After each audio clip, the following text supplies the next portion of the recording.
Dr. Jitendra Singh ji, a very warm welcome to you, sir. Namaskar. The Honorable Minister of State for Science and Technology and Earth Sciences Independent Charge and the Honorable Minister of State in the Prime Minister's Office. A very, very warm welcome to you, sir. Ladies and gentlemen, it is his leadership that continues to strengthen India's quantum leaps in space, science, technology and governance. Let's have another loud round of applause for the Honorable Minister, Dr. Jitendra Singh ji. Very warm welcome to you, sir. We are also being graced by Dr. V. Narayanan, Secretary, Department of Space, Chairman of the Space Commission and Chairman ISRO. And I invite Dr. Pavan Goenka, Chairman InSpace.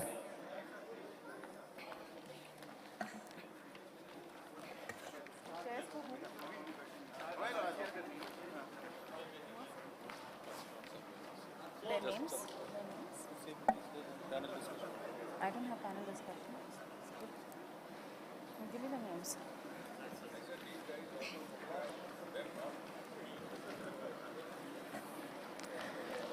Ladies and gentlemen,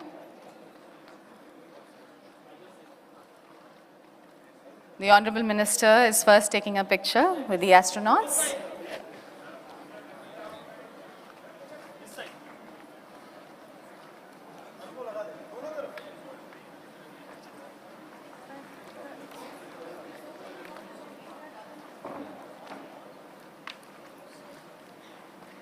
Ladies and gentlemen, may we also please have a huge round of applause for the Gagan Yatris who are here with us on the dais. And I invite you to please take your seats as well as soon as we reset the dais. Dr. Pavan Goenka is here?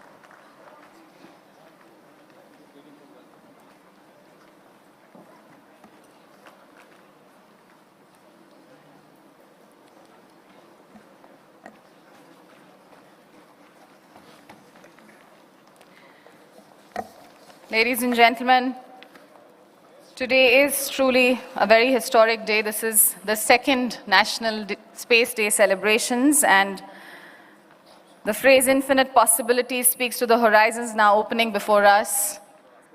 And we are truly grateful to the Honorable Minister of State for Space for gracing this occasion, the inaugural ceremony, with his presence. I would also once again request Dr. Pavan Goenka, Chairman InSpace, to please join us on to the dais. Dr. Goenka. So he's going to be joining us very shortly, ladies and gentlemen.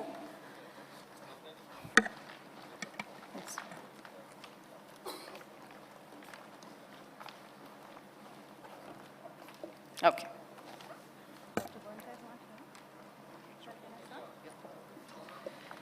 So namaskar and a very heartfelt welcome, ladies and gentlemen, to the inaugural session of National Space Day 2025. Let's have a huge round of applause, yes, as we partake in the celebrations of the National Space Day 2025. Dr. Pavan Goenka, Chairman InSpace, also here with us. May I invite you, sir, to please take your seat. And today, ladies and gentlemen, we gather not only to commemorate, but to propel India's celestial odyssey, where ancient wisdom meets modern innovation and ambition blends with cosmic purpose. India's journey into the cosmos is a saga deeply anchored in our ancient wisdom. Our forebears, the early astronomers, meticulously charted eclipses, comets, and planetary alignments, integral to Vedic studies, dating back to 1500 BCE and even earlier. And that timeless legacy continues to bloom as India stands tall today as a global space power, driven by innovation, guided by vision, and propelled by fearless aspiration. And since our first National Space Day in 2024, India has not stood still, and the cosmos has echoed back our advancements. The SpaceX mission showcased orbital mastery with a successful docking maneuver in orbit. The Aditya L1 Solar Observatory has completed a year of groundbreaking solar studies, while GSLV F-15 proudly marked ISRO's 100th mission. The NISAR mission, launched on July 30th, 2025, will start delivering unmatched Earth imaging for disaster response and climate monitoring. Preparations for Gaganyaan 1, India's first uncrewed human spaceflight test, are advancing for launch later this year. And alongside, NSIL has realized second demand-driven satellite, and InSpace has successfully enabled India's first public-private partnership in satellite building. And I'd also like to share with you that ISRO has unveiled the concept of a next-generation heavy-lift launch vehicle, paving the way for realizing Indian space station and crewed lunar missions. And writing a new chapter of human presence in space, Group Captain Shubhanshu Shukla became the first Indian to visit the International Space Station, completing the Axiom 4 mission with over 60 experiments and 20 outreach events, calling it India's second orbit. And here he is seated on the dais with us. Ladies and gentlemen, 23rd August remains a date etched forever in golden letters in India's history, the day Chandrayaan-3 touched down on the moon's southern hemisphere. And that moment was not just a technological triumph, it was an emotional milestone engraved into the heart of every Indian when our Honorable Prime Minister Shri Narendra Modi ji declared it as National Space Day. This day is not merely a celebration, it is a reaffirmation of resolve, a day to strengthen our commitment and to chart the future of India at the frontiers of space.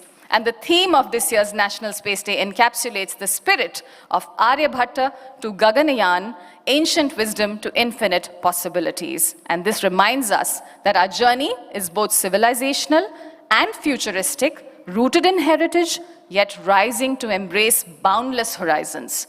As we celebrate, we also recommit ourselves to touching not just the moon and beyond, but touching lives here on Earth through the power, promise, and purpose of India's space story. It is a journey that draws strength from our ancient wisdom while opening doors to infinite possibilities. Now, to highlight the significance of this historic day and to welcome the Honorable Minister and our esteemed guests, it is my privilege to introduce and invite for the welcome address the Secretary, Department of Space, Chairman Space Commission, and Chairman ISRO, Dr. V. Narayanan. He's a distinguished propulsion scientist and rocket technologist. Dr. Narayanan started the scripting of a new chapter in India's space journey since January 2025. And under his visionary leadership, India's space program is scaling bold new frontiers from Chandrayaan-4 and Gaganyaan to India's first steps towards lunar bases and next-generation heavy-lift launch vehicles. It is his leadership that is shaping not only missions, but also the nation's place as a global space leader. Sir, we now request you to please address the gathering. Ladies and gentlemen, please welcome Dr. V. Narayanan, Secretary, Department of Space, Chairman, Space Commission, and Chairman, ISRO. Namaskar. Good morning. On behalf of the Department of Space, let me express our greetings on the occasion of National Space Day celebration to each and every one of you who are here.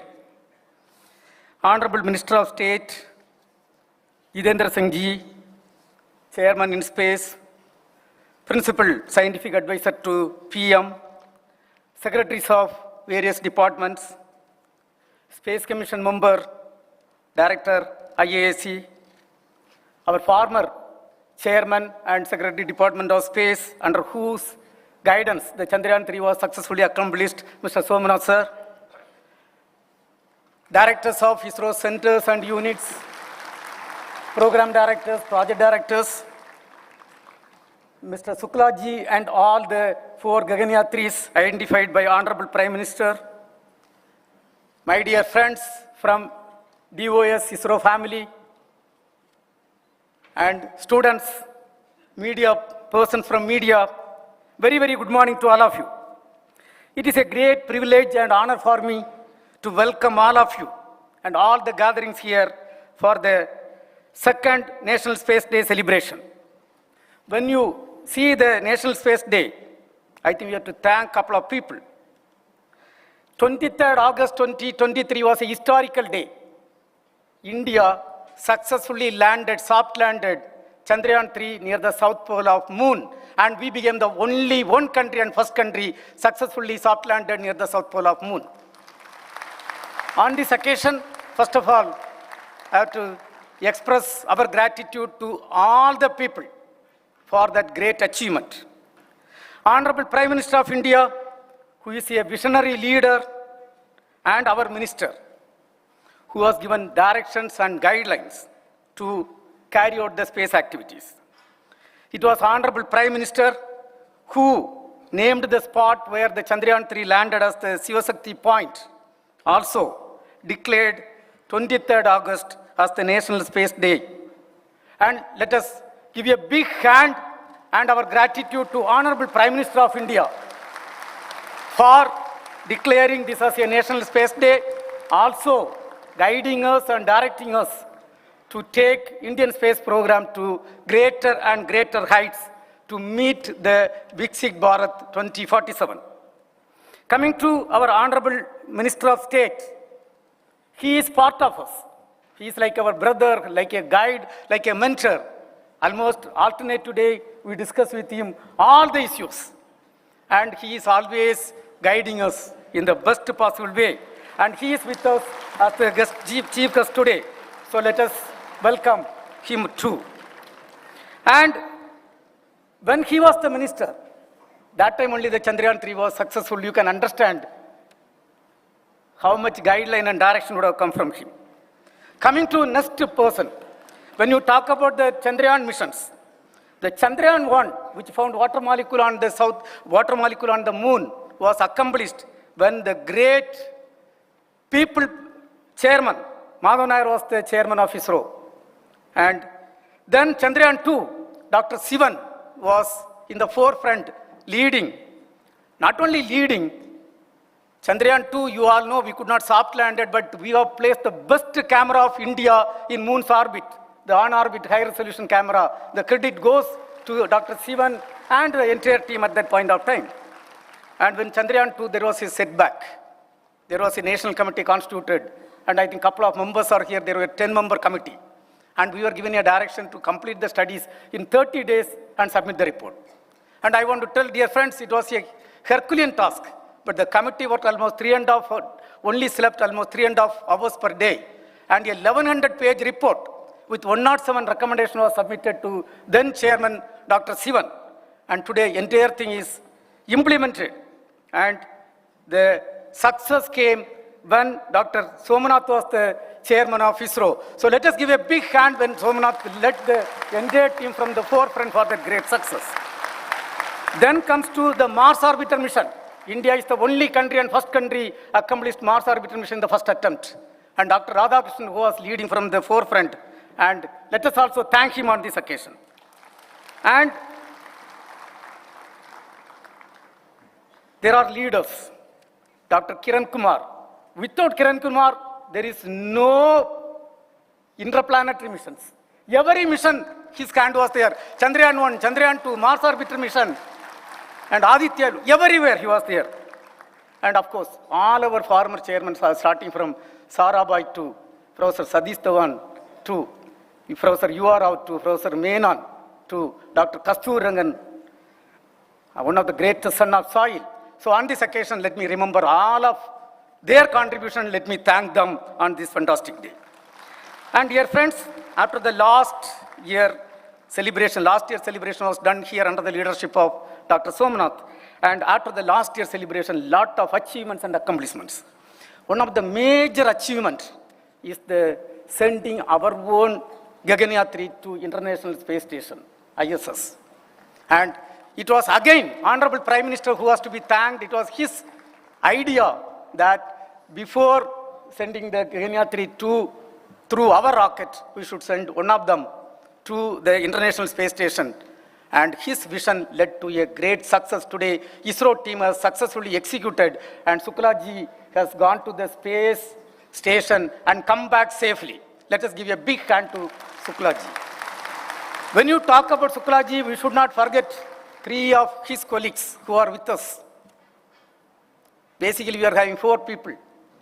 I used to say, all the 4 people are equal to us, in par to us. And of course, finally, only one person got the opportunity to go to International Space Station.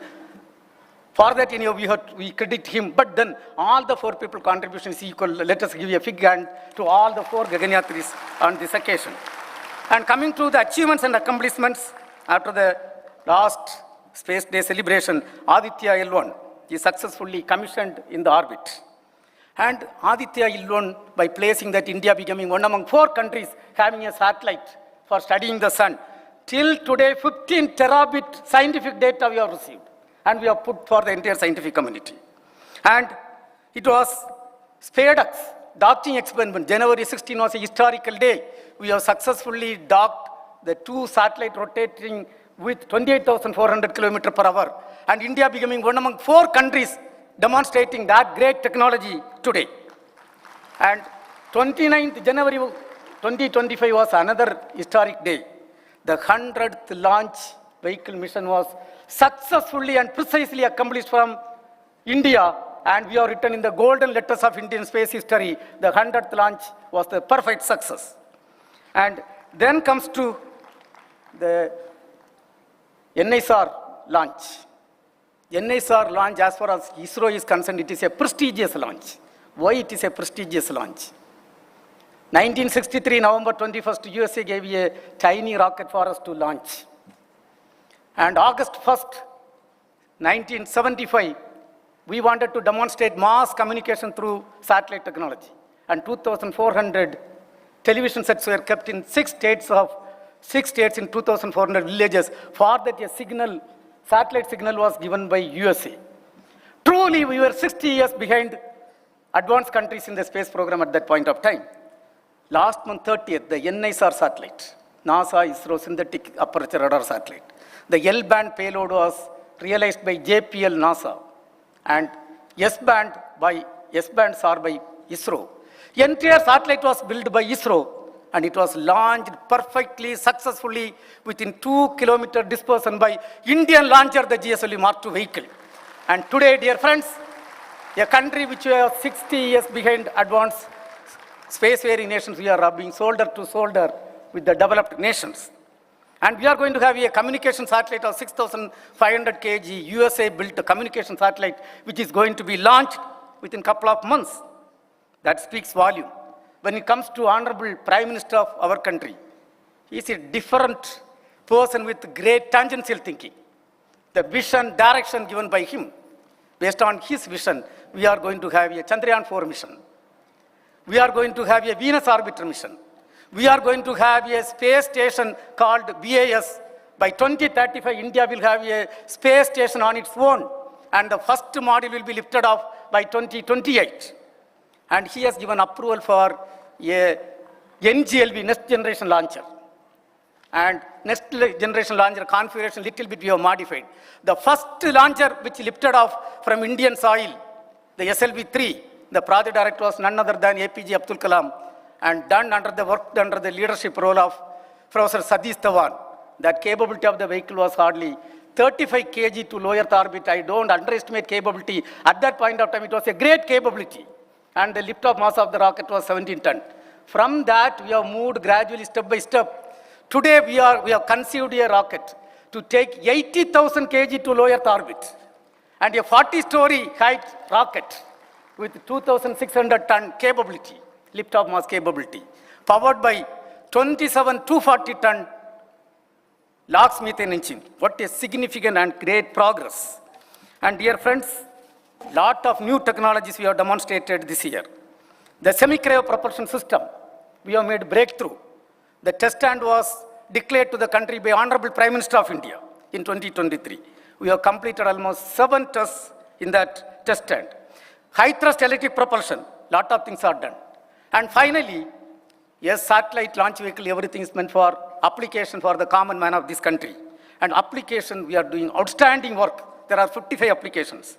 And we had a national meet after 10 years. Yesterday we have concluded, and that has given a direction, guideline for the application, including sat communication, satellite navigation, and earth observation for the country. We conducted based on the direction of Honorable Prime Minister Chintan Shivir.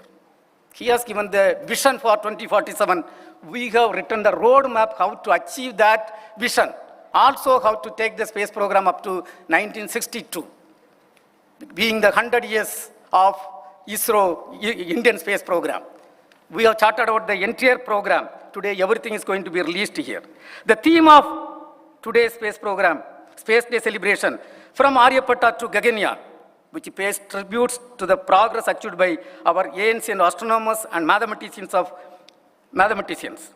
Over the decades, we have mastered a lot of technologies in the space program. In nutshell, under the visionary leadership of Honorable Prime Minister and able guidance of our Minister of State, and we have got the principal scientific advisor to PM. He gives then and there necessary direction and guideline. Also, the Space Commission members are here. IAC Director is here. And Kiran Kumar sir could not participate. And with all their guideline, vision, and the strong foundation made by the former leaders of ISRO, and the contribution of each and every one of you, I would like to say by 2040, India will be, based on the direction of Prime Minister, we are going to land on the moon, the crewed mission will be on the moon, and we are going to bring back safely. Thereby, 2040, Indian space program will be in par with any other spacefaring nations, in terms of launcher, in terms of human spaceflight program, in terms of application, in terms of satellite, everything will be in par. Thanks to the entire leaderships. And coming to my role, I think I am not going to dwell much.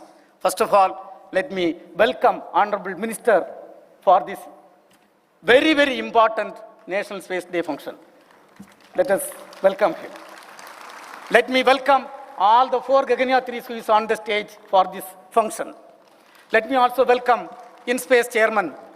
Let me welcome the former Chairman, Mr. Somnath, who was leading the role during the last Space Day celebration. He is with us. Let us welcome him. Let us welcome our PSA, Principal Scientific Advisor, who is with us. He is going to give the keynote speech. Let us welcome IAC Director, who is the Space Commission member for this function. Let us welcome the senior secretaries, including Secretary, Science and Technology, and other secretaries for this very, very important function. Let me also welcome all the directors, unit directors, center directors, program directors, project directors, and all ISRO team for this function. When I welcome all of you, I will fail my duty unless I welcome all the family members who are here. Not everybody, a couple of family members are there. But for their support, surely we cannot perform well. I think Suklaji also totally agreed with me. Without Madam support, he cannot perform well. And without my wife's support, surely I cannot perform well. That you all agree. So let us welcome all of them for this function. And very, very important team, which I have to acknowledge, is the Prime Minister's Office, PMO team, represented by Mr. Vipin Kumar. I think he is here in the front. And PMO strongly give clear direction. Whenever we little bit deviate here and there are clear directions, guidelines. So let me also thank them for their outstanding contribution. They are part of us, and we are part of them, and we are taking the program together. So with this, there are young students. You are the future leaders.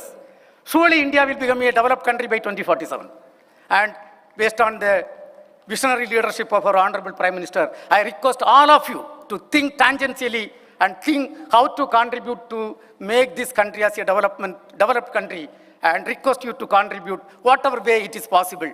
Thank you. Let me once again welcome each and every one of you for this second National Space Day celebration. Thank you. Jai Hind. Thank you very much, sir, for your inspiring words of welcome, and also for walking us through the luminaries who have led from the front in all of India's historic space missions and all the missions for the future. Your address has set the perfect tone for today's celebrations. Thank you, sir. Ladies and gentlemen, we are now honored to welcome to the podium Dr. Pavan Kumar Goenka, Chairman InSpace, a Padma Shri awardee and former Managing Director of Mahindra & Mahindra. Dr. Goenka has been the architect of India's modern space reforms, from spearheading the journey of India's private sector to liberalizing FDI norms, and from nurturing startups to launching the decadal vision. His leadership has transformed India's space sector into a very vibrant, globally competitive ecosystem where India's space story has become a shared national endeavor. Ladies and gentlemen, please help me welcome, since he's already at the podium, Dr. Pavan Goenka. Minister of State for Space, Dr. Jitendra Singh, Secretary DOS and Chairman ISRO, Dr. V. Narayanan, the Gagan Yatris, friends. Let me extend my personal welcome to the second edition of National Space Day. After the inspiring and energizing speech by Dr. V. Narayanan, there's nothing more for me to add, but I've been given 3 minutes, so I will take those 3 minutes. If you look at last year, in our first International Space Day till today, tremendous progress has been made in the space sector, both from ISRO and from the private sector. Dr. Narayanan talked about various things that have happened in the last year and even before, such as SpaceX, NISAR, this human space flight, that is XM4, and the 100th launch that happened. Very energizing to see the Vision 2047 that has been put together, and there's a panel later on in the afternoon on the Vision 2047, and I think those who have not been involved with it will simply be impressed to see what are the aspirations that we have set for the space sector in the next 22 years. And what you see is further maturing of the private sector. The number of things that have happened in the last year, too long a list to cover, but companies like Agnikul, Skyroot, Anand Technologies, Pixel, Dhruva Space, Bellatrix, Digantra, TSL, XT-Links, they have all made significant progress along with 300 other startups that have come around. And if you go out and look at the 24 exhibits, you will get a feel, and compare that to last year, you'll get a feel for how far we have come in just 12 months. 3 specific big-ticket items that have happened, which will define the role of private sector in space, are assignment of the 89-degree east spectrum or orbit slot to ATL. And ATL is now working on launching the first privately owned space communication satellite in about 3.5 years at an expense or investment of more than 2,500 crores, the largest single investment by private sector in space. Second is the technology transfer of SSLV. Again, for the first time ever, other than Space Agency of India would be making or owning a complete launch vehicle. And third is awarding the EO constellation to the consortium led by Pixel. And again, all the 4 companies are outside, and they'll be investing more than 1,200 crores to set up this constellation. All of these were done through a bidding process, and the zero bid of Pixel consortium is talk of the town, that how can somebody bid zero when the government is offering 350 crores. And to me, it's a very big statement of the confidence that the private sector has in the future opportunities in space. And we feel very, very positive about what lies ahead for us with this kind of enthusiasm that private sector is showing in the space sector. The task of ISRO and InSpace is to make sure that these 3 initiatives of private sector become successful, and we have to do everything that we can and we will to help them succeed. There are many opportunities that have been identified yesterday with National Meet 2.0. And as I said yesterday, that will keep us busy for the next 5 years to deliver on all the expectations of various government departments and the states. Let me conclude by assuring our Honorable Minister that the vision of the Honorable Prime Minister of private sector playing an important role and is becoming a reality, with unwavering support from you, sir, for that Prime Minister's vision. And I also thank my ISRO colleagues for fully supporting InSpace in fulfilling our mandate to help private sector play a big role in space. Again, thank you very much for being here today, and you will go back with a lot more excitement about the space sector in India, as Dr. Narayanan had just pointed out. Thank you very much. Thank you very much, Dr. Goenka, for that very compelling address. And ladies and gentlemen, on this momentous occasion, we're also very privileged to hear from the Honorable Prime Minister of India, Shri Narendra Modi ji. His vision has been the guiding force in positioning space as a cornerstone of national development and a driver of global collaboration. So let us all now listen to his special message for the second National Space Day celebrations. केंद्रीय cabinet के साथी, इसरो और space sector के सभी वैज्ञानिक एवं engineers और मेरे प्यारे देशवासियों, आप सभी को नेशनल स्पेस डे की बहुत बहुत शुभकामनाएं। इस बार स्पेस डे की थीम है आर्यभट्ट से गगनयान तक। इसमें अतीत का आत्मविश्वास भी है और भविष्य का संकल्प भी है। आज हम देख रहे हैं इतने कम समय में ही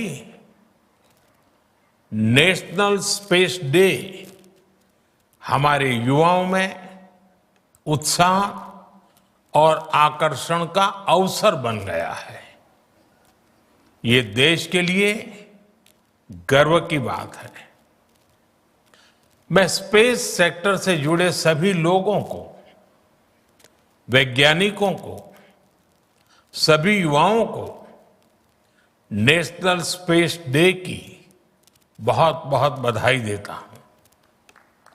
अभी भारत ने international olympiad on astronomy and astrophysics उसकी मेजबानी भी की है। इस कंपटीशन में दुनिया के 60 से ज्यादा देशों से लगभग 300 युवाओं ने हिस्सा लिया। भारत के युवाओं ने मेडल भी जीते। ये ओलंपियाड स्पेस सेक्टर में भारत की उभरती लीडरशिप का प्रतीक है।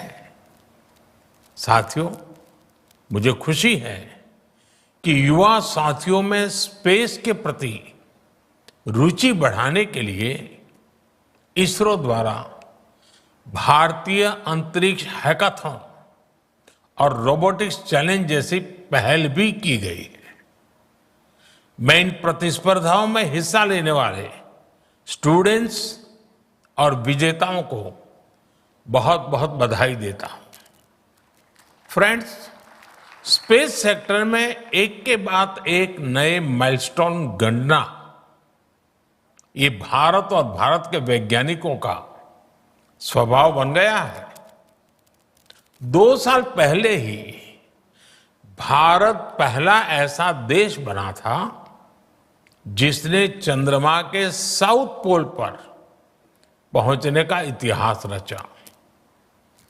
हम स्पेस में डॉकिंग, अनडॉकिंग की क्षमता रखने वाले दुनिया के चौथे देश भी बन गए हैं।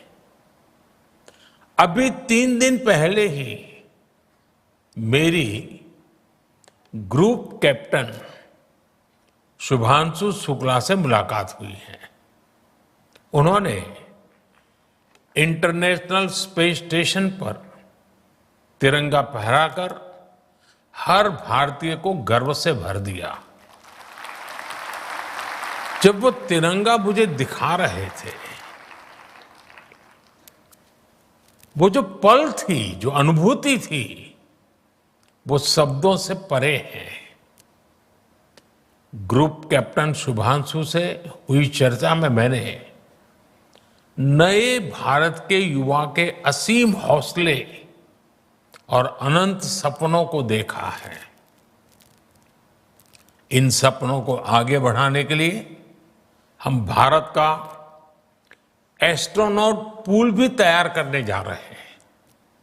मैं आज स्पेस डे पर अपने युवा साथियों को भारत के सपनों को उड़ान देने के लिए इस एस्ट्रोनॉट पूल से जुड़ने के लिए आमंत्रित करता हूं।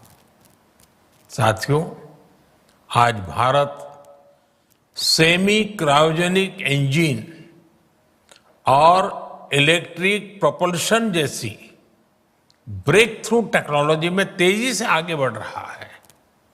जल्द ही आप सब वैज्ञानिकों की मेहनत से भारत गगनयान की उड़ान भी भरेगा और आने वाले समय में भारत अपना स्पेस स्टेशन भी बनाएगा। अभी हम मून और मार्स तक पहुंचे हैं। अब हमें गहरे अंतरिक्ष में उन हिस्सों में भी झोंकना है जहां मानवता के भविष्य के लिए कई जरूरी रहस्य छिपे हैं। बियॉन्ड गैलेक्सीज लाइज अवर होराइजन।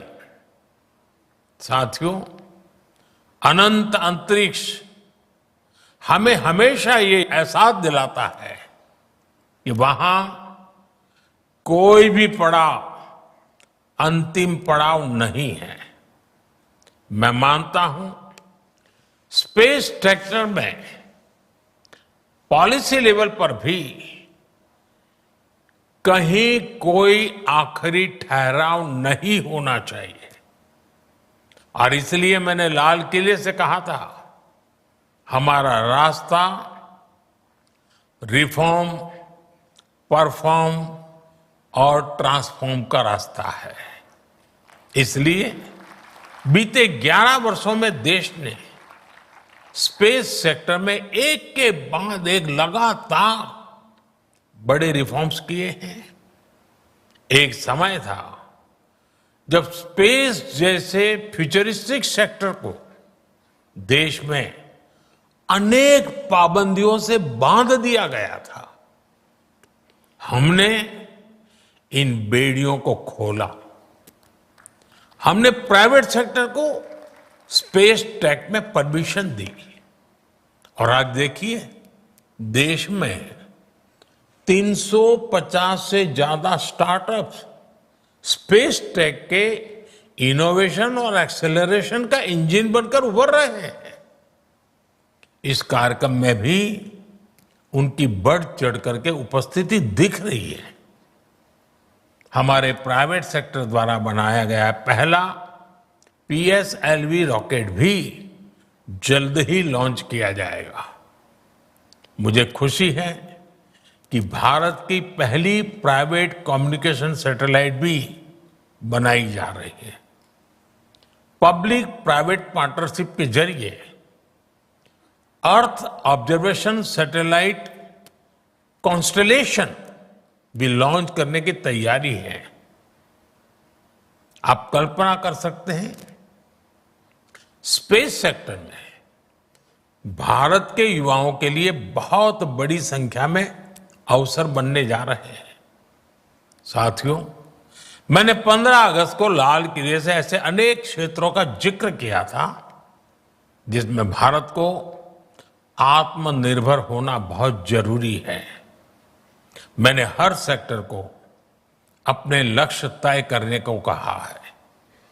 आज स्पेस डे के दिन मैं देश के स्पेस स्टार्टअप से कहूंगा, क्या हम स्पेस सेक्टर में अगले 5 वर्षों में 5 यूनिकॉर्न खड़े कर सकते हैं?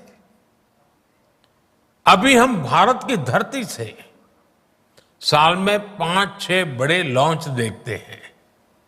मैं चाहूंगा कि प्राइवेट सेक्टर आगे आए और अगले 5 साल में हम उस स्थिति में पहुंचे कि हर साल 50 रॉकेट लॉन्च कर पाए, हर सप्ताह एक।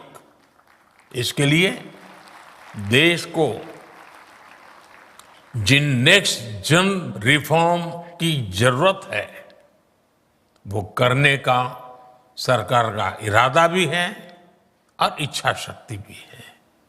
मैं आपको विश्वास दिलाता हूं, सरकार हर कदम पर आपके साथ खड़ी है। फ्रेंड्स, भारत स्पेस टेक्नोलॉजी को साइंटिफिक एक्सप्लोरेशन के साथ ही ईज ऑफ लिविंग का भी माध्यम मानता है।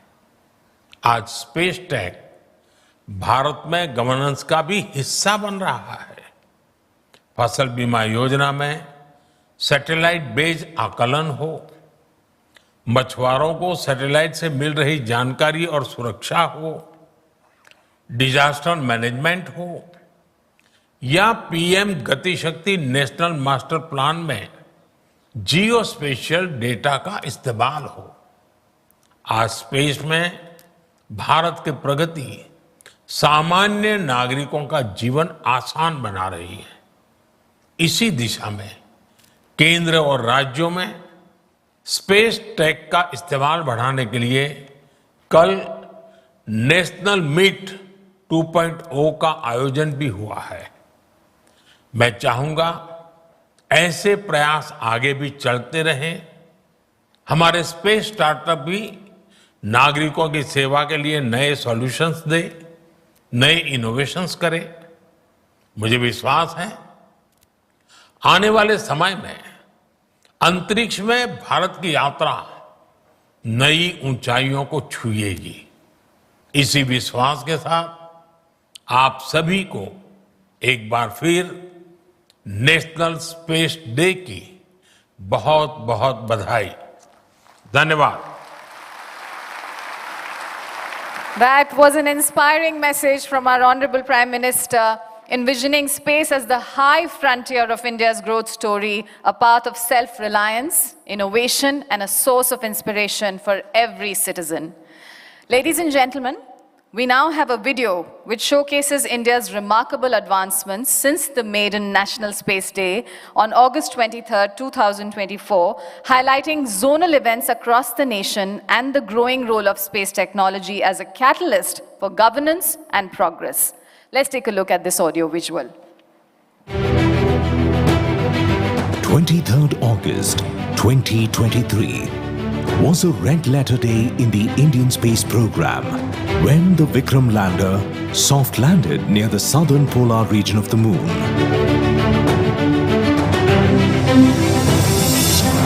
23 अगस्त को जब भारत ने चंद्रमा पर तिरंगा फहराया, उस दिन को अब हिंदुस्तान नेशनल स्पेस डे के रूप में मनाया जाएगा। The first National Space Day was celebrated throughout the nation on 23rd August 2024 with participation from ministries, industries, startups and academia. Since the last Space Day in 2024, the country has witnessed new milestones in the space sector. During the period, more than 200 significant achievements have been accomplished. Prominent among them include innovative missions such as the Space Docking Experiment, 100th launch from Shar GSLV F-15, first Indian aboard the International Space Station, and joint ISRO-NASA NISAR mission. ISRO continued its focus on readying the semi-cryogenic engine, testing and integration of Gaganyaan hardware, and construction of SSLV launch complex. The government has also greenlit the development of the Super Heavy Lift rocket and the third launch pad TLP at Sriharikota, marking the dawn of a new era for India's space ambitions. The year also witnessed laurels in space science and exploration, with Aditya-1 capturing the first image of solar flare kernel in lower solar atmosphere, key insights on lunar data, and discovery of new exoplanet. In the field of space applications, some noteworthy achievements include the release of National Database for Emergency Management 5.0, development of new yield model for farmer claim settlements, and new method of measurement of soil moisture and ocean winds using GNSS reflectometry. In times of national need, the space assets have provided vital support towards ensuring safety and security of our citizens. The past year has witnessed tremendous growth in private space sector capabilities, aided by In Space.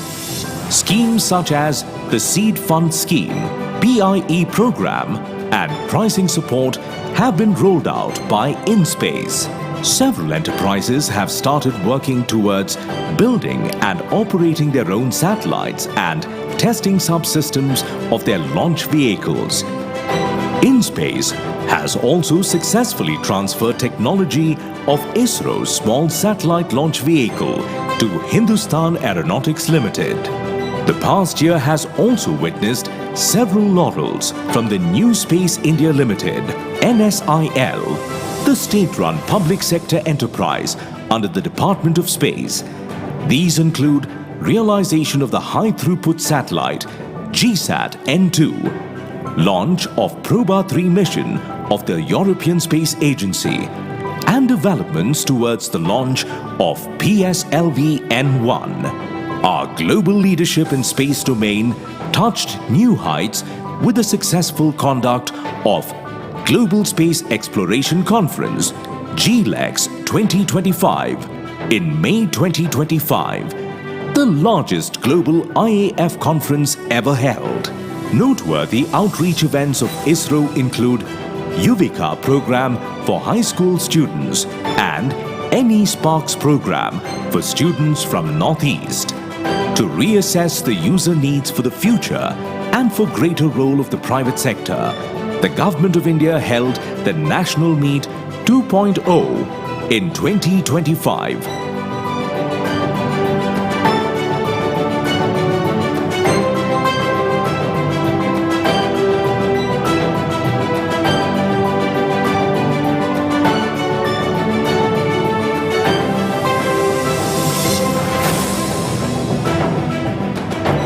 Towards this, more than 300 meetings were held with user departments since June 2025, developing next-generation instruments and missions, boosting industry participation, and embedding innovations are the major recommendations that emerged through the user interactions. Towards the National Space Day 2025, a month-long series of events including conferences, exhibitions, talks, open houses, quizzes, Bharatiya Antariksh Hackathon 2025 and ISRO Robotics Challenge 2025 have been successfully conducted. These activities reflected the year's theme, Aryabhatta to Gaganyaan, ancient wisdom to infinite possibilities. This whole-of-nation approach towards building the space sector is powering India's ambitions and driving progress from farms to frontiers. It safeguards lives, strengthens the economy, and bridges the digital divide. In the vast silence of space, it fuels the heartbeat of Vikshit Bharat. Jai Vigyan, Jai Anusandhan. These achievements remind us that every orbit we reach and every frontier we cross brings us closer to a future where India's space story touches lives here on Earth while reaching for the stars. Ladies and gentlemen, we will now take a look at highlights from National Meet 2.0 held yesterday, August 22nd, 2025. This landmark gathering brought together policymakers, scientists, industry leaders, and innovators to chart the next chapter of India's space applications and governance. Let's take a look.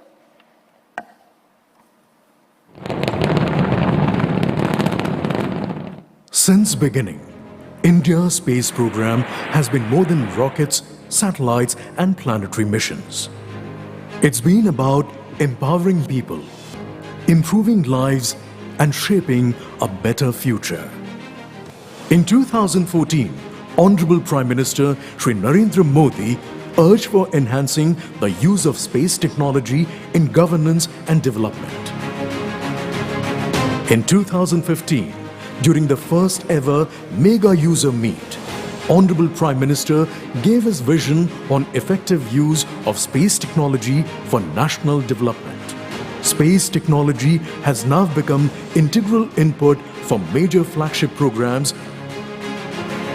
10 years after the Mega User Meet of 2015 or National Meet 1.0, India's space sector, both government and private, has grown significantly.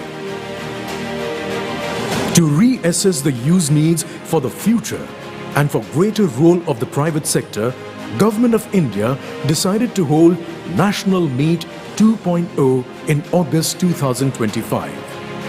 Towards this, nearly 300 meetings were held with user departments since June 2025. Nearly 90 documents spanning 5,000 pages have come out as a result of this 3-month-long exercise. ISRO, Department of Space, is thankful to secretaries and senior officials of central ministries and departments, state governments and union territories for their unwavering support and wholehearted involvement in this process. The inputs from the user interactions are used in preparing the roadmap for space and ground infrastructure for the next 15 years, covering the domains of Earth observation, communication and navigation. In terms of satellites, 100 plus satellites need to be released over the next 15 years to meet the user requirements.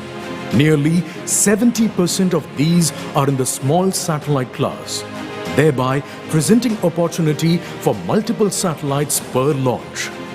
Implementation will be taken up such that government focuses on technology development missions, while operational missions are realized through private industry and public-private partnerships with active participation of InSpace, NSIL and NGEs. The document which is being submitted today summarizes the mission plan for 2040. Aligning with the vision for Viksit Bharat, we hope for a future where space technology secures our food, water, environment, protects us from disasters and sustainable growth for all. Together, we will march towards Viksit Bharat 2047. Jai Hind.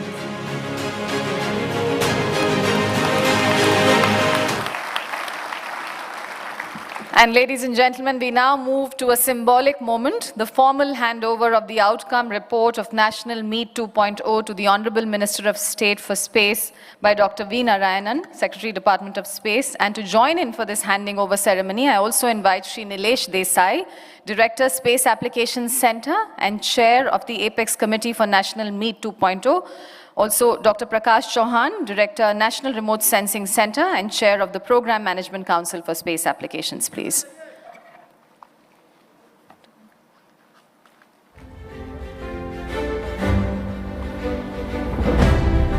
May I now request Dr. V. Narayanan, Secretary, Department of Space, to kindly hand over this report to the Honorable Minister, Dr. Jitendra Singh Ji, the Honorable Minister of State for Space. Ladies and gentlemen, let's have a huge round of applause.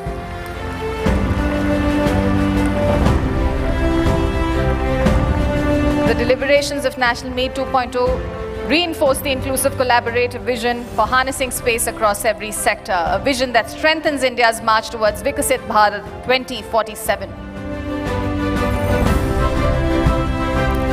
Thank you very much. Thank you, esteemed dignitaries. I thank Shri Nilesh Desai and I thank Dr. Prakash Chauhan as well.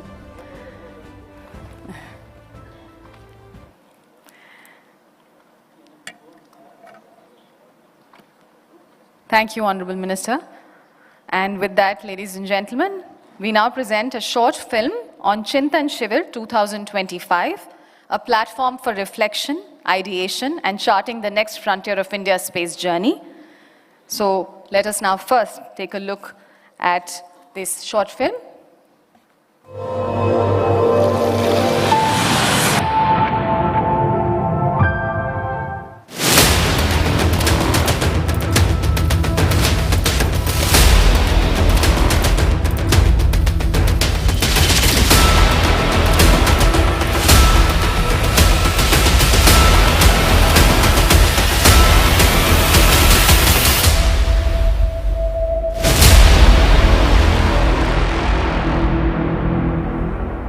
In pursuit of the Honorable Prime Minister Shri Narendra Modi's visionary directive to elevate India's space aspirations, the Department of Space convened a landmark 2.5-day workshop, Chintan Shivir 2025, from July 16th to 18th, 2025 in the vibrant city of Visakhapatnam, a bold step toward shaping the nation's celestial future.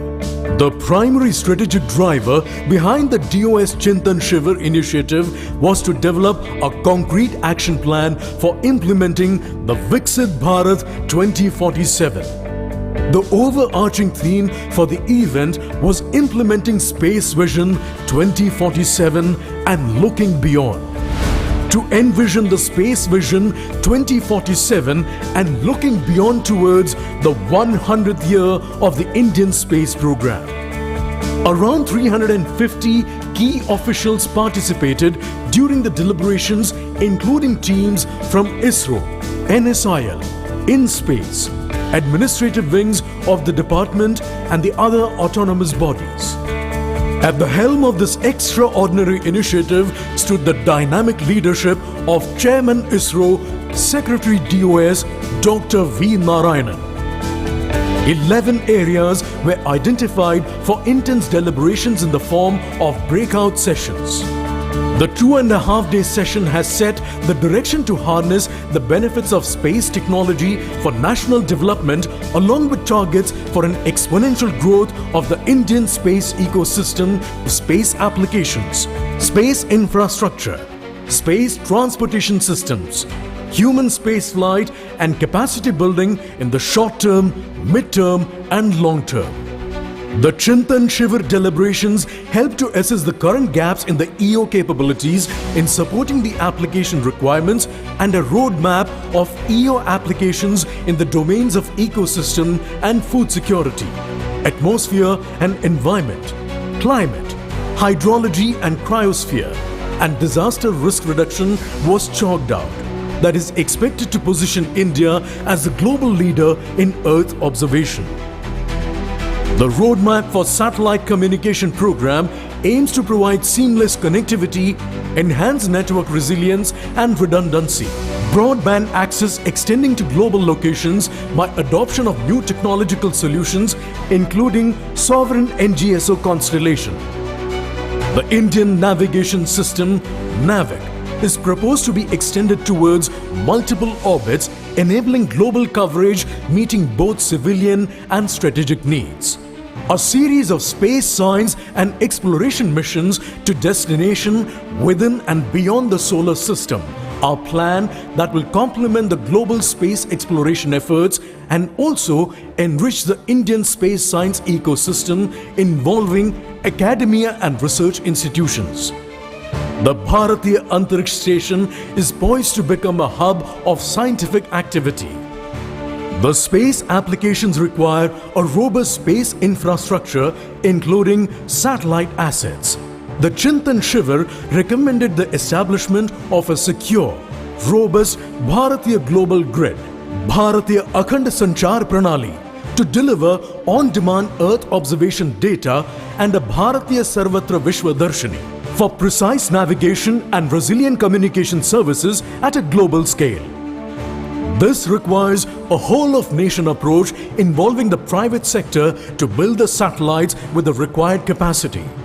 The strategic space assets essential for national security over the long term in the backdrop of the evolving geopolitical scenario was also deliberated and embedded in the roadmap.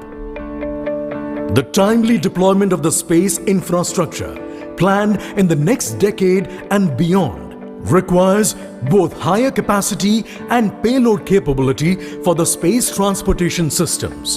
The Chintan Shivir outlined a roadmap including the prioritization of the development of a human-rated launch vehicle for crewed lunar missions to achieve the first Indian human lunar landing by 2040, along with cutting-edge propulsion technologies, cost-effective space access with fully reusable launch vehicles and hypersonic vehicles.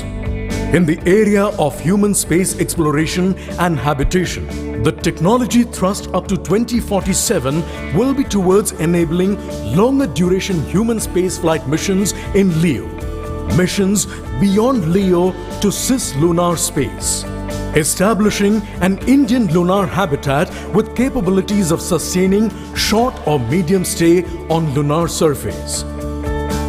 Beyond 2047, the roadmap primarily focuses on achieving capabilities for Earth-independent operations in cis-Martian space as well as Mars surface habitation.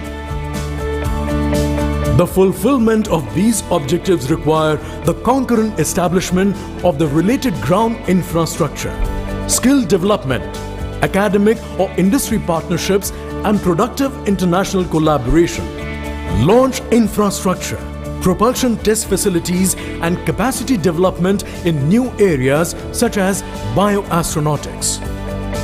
The changes required in organizational policies and human resources towards meeting the outlined space vision were discussed along with avenues in space business and diversification plans. Chintan Shivir 2025 has provided a blueprint for planning our space missions, industrial capacity, academic growth, and over the next 3 decades.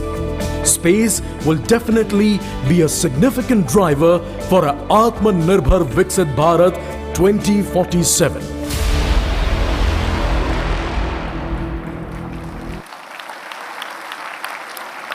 Ladies and gentlemen, the outcomes of Chintan Shivir 2025 reflect both the introspection and the vision for future space-driven governance. And now for the ceremonial handover of this outcome report, may I also invite the Secretary, Department of Space, along with all Program Management Council chairs, along with the Scientific Secretary, ISRO, to please be on stage with us. And before I request Secretary, Department of Space, Dr. V. Narayanan, to present this handover, to hand it over to the Honorable Minister of State for Space, I invite our Program Management Council chairs and also the Scientific Secretary of ISRO. And I now request Dr. V. Narayanan, Secretary, Department of Space, to kindly hand over this report to the Honorable Minister, Dr. Jitendra Singh Ji.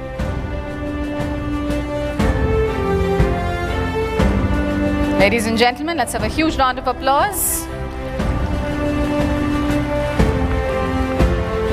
This handover symbolizes our collective resolve to transform ideas into action and to shape India's future in space with conviction of vision and unity of purpose.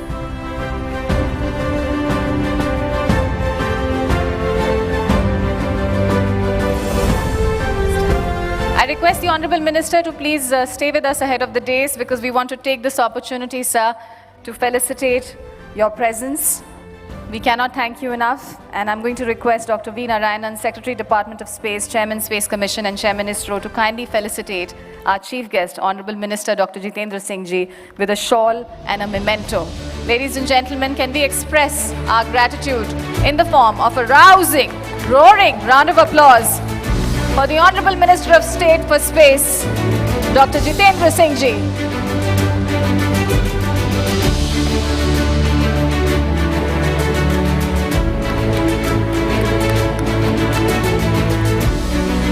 And now we will request the Honorable Minister, but before that, I'd like to, ladies and gentlemen, convey to all of you that we move to the highlight of our celebrations, where the Honorable Minister of State will present prizes to winners of the Robotics Challenge and Bharatiya Antariksh Hackathon. And before we invite the Honorable Minister to do that, let me just tell you a little about the Robotics Challenge first.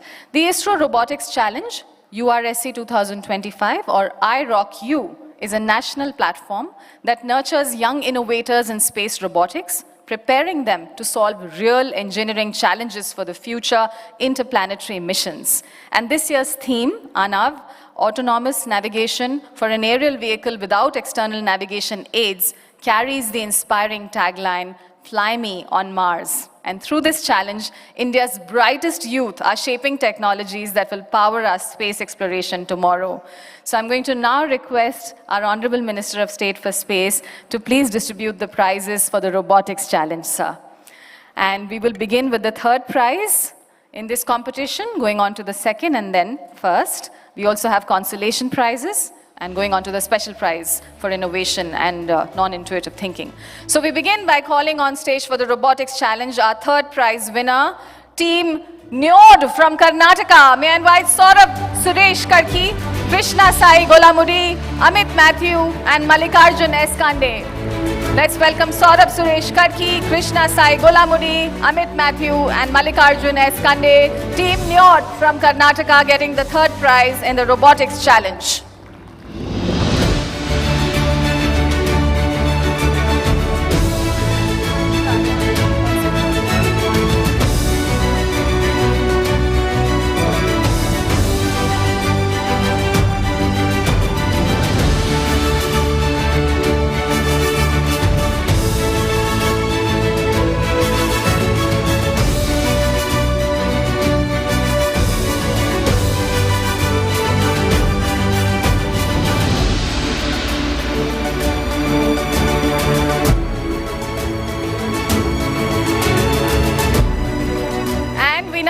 on to inviting our second prize winners, ladies and gentlemen, for the robotics challenge. And the second prize goes to Team Surya from Uttar Pradesh. May I invite Kartik Pandey, Muskan, Prashant Singh and Rani Astya to kindly join us on stage. Surya from Uttar Pradesh.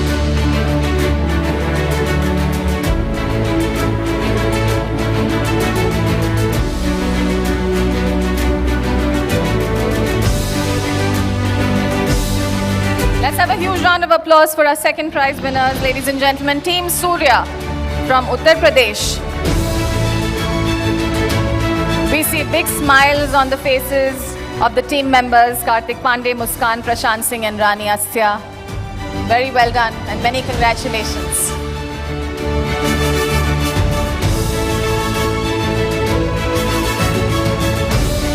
And ladies and gentlemen, the winner of this challenge, the first prize for robotics challenge goes to Galactic Gearheads from Maharashtra. May I invite Nimish Sadab, Rushikesh Patwardhan, Kaushal N. Chaudhary and Dr. S.V. Gaikwad to kindly join us on stage and receive their prize.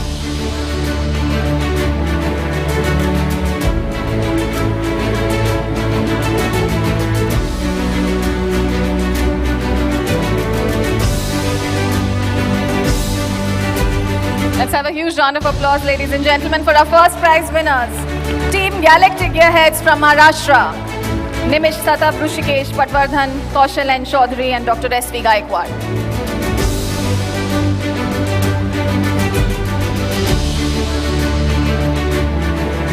And in this robotics challenge, ladies and gentlemen, we also have two consolation prizes. So may I first invite Team Titans from Maharashtra on getting a consolation prize, Padmesh Kimmatkar, Dr. Sandeep Khetkar, Sanjot Sanjay Kavale and Dipanshu Kamalkar Pise.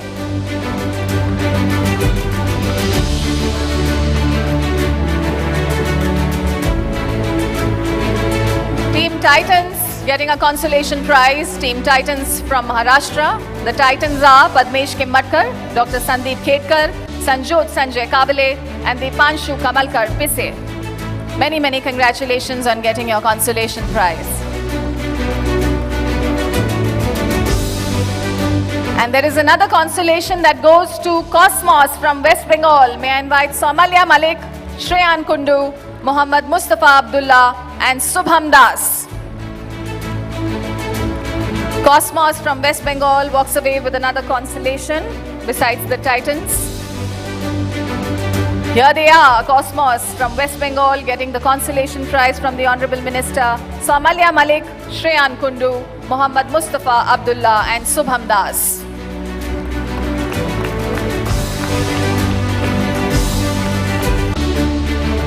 And ladies and gentlemen, at this juncture, I'm going to hold back Cosmos from West Bengal because they get one more prize. They get a special prize for innovative and non-intuitive thinking. Cosmos from West Bengal, Somalia Malik, Shreyan Kundu, Muhammad Mustafa Abdullah and Subham Das will now get their special prize for innovative and non-intuitive thinking as well. So let us congratulate them with another loud round of applause, ladies and gentlemen.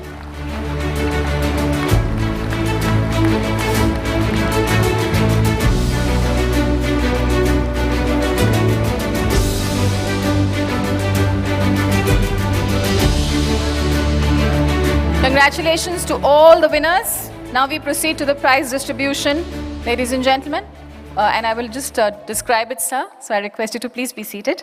Bharatiya Antariksh Hackathon. So the Bharatiya Antariksh Hackathon, ladies and gentlemen, launched by ISRO in 2024, is a flagship initiative to ignite innovation among students in the run-up to the National Space Day. The 2025 edition, unveiled on June 18th, saw over 61,000 students and 8,744 teams. They tackled 14 problem statements across geospatial technology, space science, image processing, and AI and ML. After a rigorous process, the top 30 teams reached The 30-hour grand finale on August 7th and 8th, where the best 3 were chosen for their creativity, technical excellence, and feasibility. We congratulate all the participants. This was a difficult competition, and we request the Honorable Minister to please now distribute the prizes. Sir, may I request you to please step ahead of the dais and give away 3 prizes, the 3rd, 2nd, and 1st for Bharatiya Hackathon, Antariksh Hackathon. Let us begin by calling on stage our 3rd prize winner. The 3rd prize goes to Team Neuronetics, Tathagato Das, Tirth Brata Jana, Suyatra Goswami, and Sovan Mandal.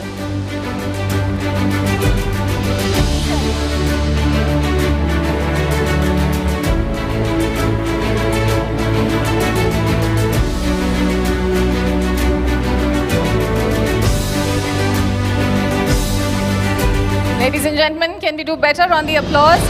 I thank you very much for your kind cooperation.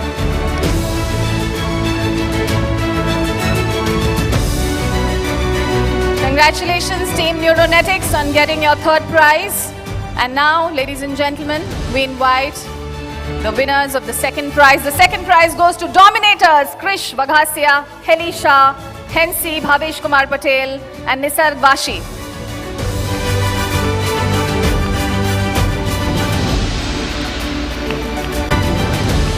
Thank you for the applause, ladies and gentlemen. Thank you very much for encouraging these students. Dominators walking away with the 2nd prize, Krish Vaghasya, Heli Shah, Hensi Bhavesh Kumar Patel, and Nisarg Vashi. Congratulations to you.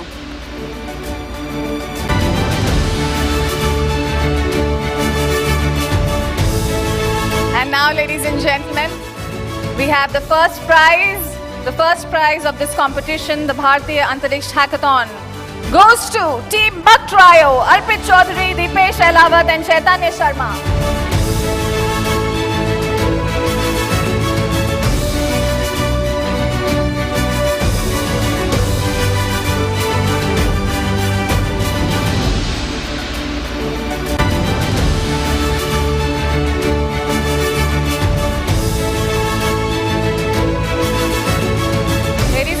Team Bug Trio getting the 1st prize. Arpit Chaudhary, Deepesh Aylawat, and Chaitanya Sharma. Many congratulations to you. And I thank the esteemed Honorable Minister. Thank you, sir, for doing the honors again.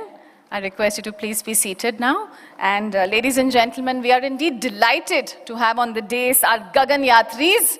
So I think it's only fair if we request them to share their views in under 2 minutes, if that's all right. One by one, and I'm going to request first our Gagan Yatri, Shubhanshu Shukla. Let me request you to please say a few words on this occasion.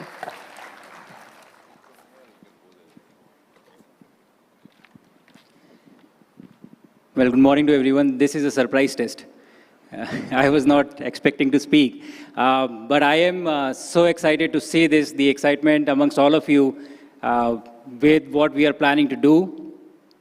I was just thinking about this, what is happening here. 2 years ago, we did not have this celebration. Last year, we started 2024, and this is 2025. And within 2 years, this is the excitement that we have been able to create. We have some really big ambitions going forward. Gaganyaan mission, Bharatiya Antariksh Station, and eventually landing on the moon.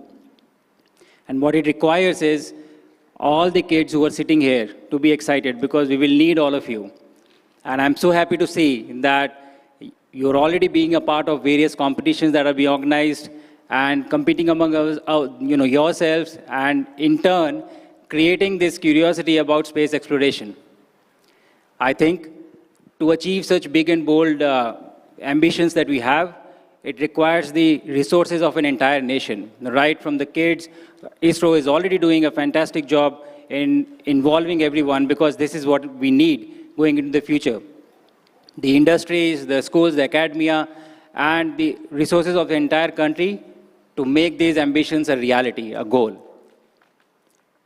The celebration or the excitement that I see here in this room, let me tell you, in the past 1 year, I've been traveling globally for my training for the Axiom 4 mission to the International Space Station. This excitement is not limited to this room. This excitement for India is present all over the world. Wherever I have gone, I have interacted with everyone.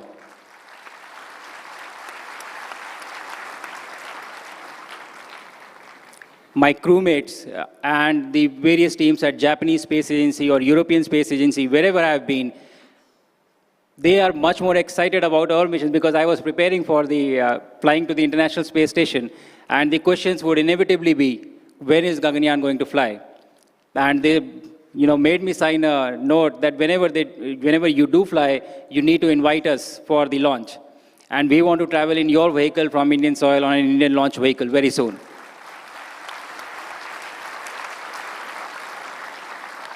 So I think the excitement is very real. We have great ambitions, and I think now, since the responsibility has been given, it is our job and duty to perform them. And so I'm so happy to see that is already happening in a lot of ways, and I can't tell you how excited I am to be present here at this point of time. I think this is the golden period for our country as far as space exploration is concerned. Let's get higher and faster together. Thank you. Thank you very much. May I now request our Gagan Yatri, Prashant Balakrishnan Nair.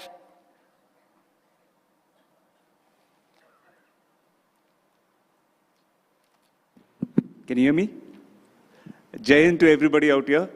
Thank you, Minister, Chairman, and my fellow Gagan Yatris, all the senior leadership sitting in front of me, and the entire ISRO family, and from the scientific community, all top dignitaries of India, and the heroes of today, the children.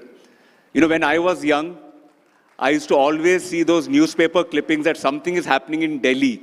Many other events, with children go, a lot of competition and all.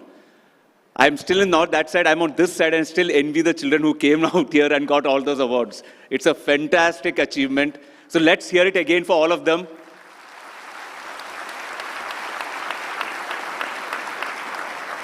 To echo what my colleague said, while we visited the Japanese Space Agency, ESA, and when we went to SpaceX and all these places, cutting-edge technology. But there's a big admiration for India in everything that we did, because whatever we do it in a different way.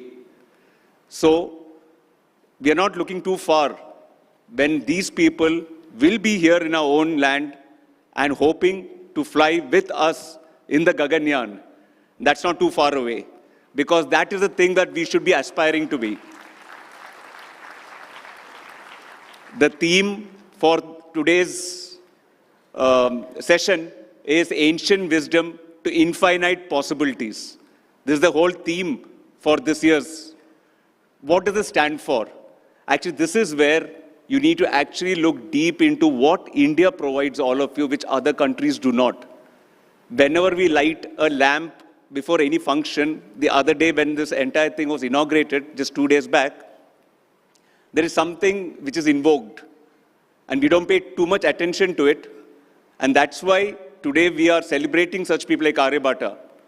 It is invoking Vakratunda Mahakaya Surya Koti Samaprabha Nirvignam Kurme Deva Sarva Karyeshu Sarvada. We say these, but we don't understand what it is, and this is our ancient wisdom, that Vakratunda is Ganesha, the Ritambra Buddhi, big, Mahakaya. This is what we bring, creativity, something totally different, like the awards which are won today. And Surya Koti Samaprabha, to be resplendent like the sun. We just now with Aditya took a photograph also. Think out of the box and to remove all obstacles along the way. Nirvignam Kurme Deva, in everything that we do and always. Sarva Karyeshu Sarvada. Just by remembering this ancient wisdom, we can unlock infinite possibilities. And with that, I would like to end by saying, Jai Hind, Jai Bharat, and Jai Gagan. Thank you. Thank you, sir. And now may I invite Gagan Yatri, Angad Pratap. Very good morning to everyone present, Honorable Minister, sir, Chairman, sir, and distinguished guests and friends, families. This is a great moment that all of us have been able to come here, gather here for celebrating the National Space Day 2025. What each one of us should really understand today here is, as an Indian first, is what is the kind of potential we have as a country.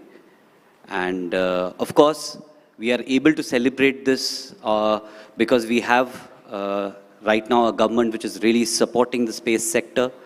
We can't forget the fact that we are riding on the hard work of decades and decades of, hard work which has gone in from our scientific community. Especially when I talk about this, I'm talking about the Indian Space Research Organization. There are a lot of people who have toiled very hard under a lot of hard working conditions. These were not ideal working conditions, and these were very, very intelligent people who chose to work for an organization called the Indian Space Research Organization. And in spite of having a lot of better pastures outside India or in the private community within India. So I would first of all request all of you to appreciate the fact that all of us are primarily present here and we are able to celebrate this day because of those people. And I would request all of you to please give a round of applause for all the names which even Chairman Sir brought out in his short speech.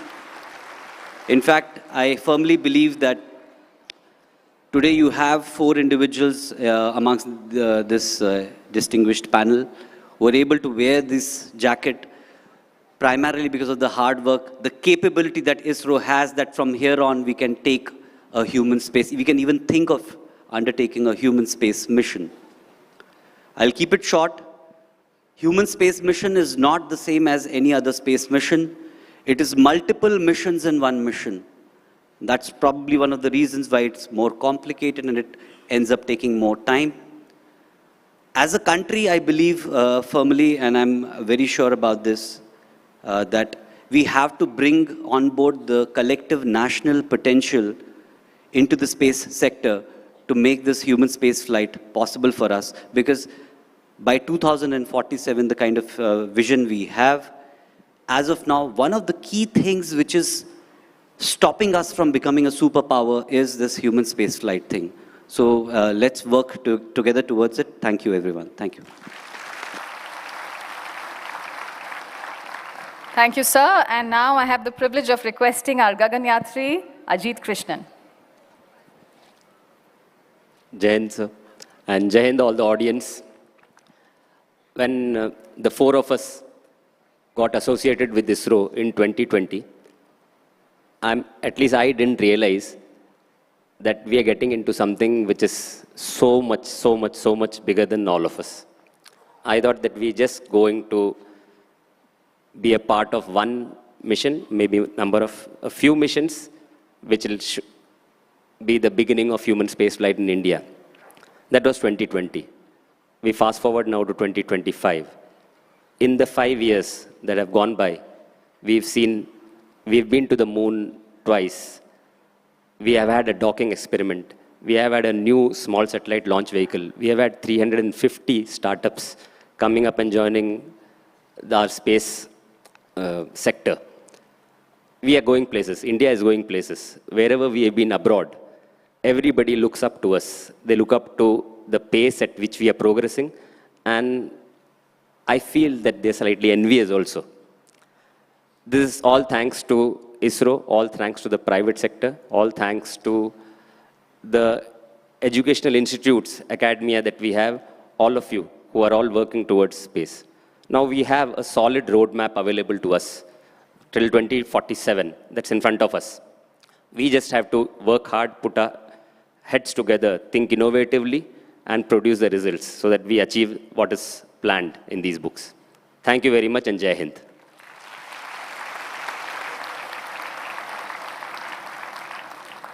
Thank you to our Gagan Yatris for those heartfelt remarks. And ladies and gentlemen, it is now my privilege, my honor to say that Honorable Minister Dr. Jitendra Singh ji, a medical professional by training and a seasoned parliamentarian, has been one of the most articulate voices of the government in advancing India's science, technology, and innovation agenda. Under his visionary leadership, India's space program has seen historic policy reforms, unprecedented private sector participation, and a bold vision that places space at the very heart of national development and global leadership.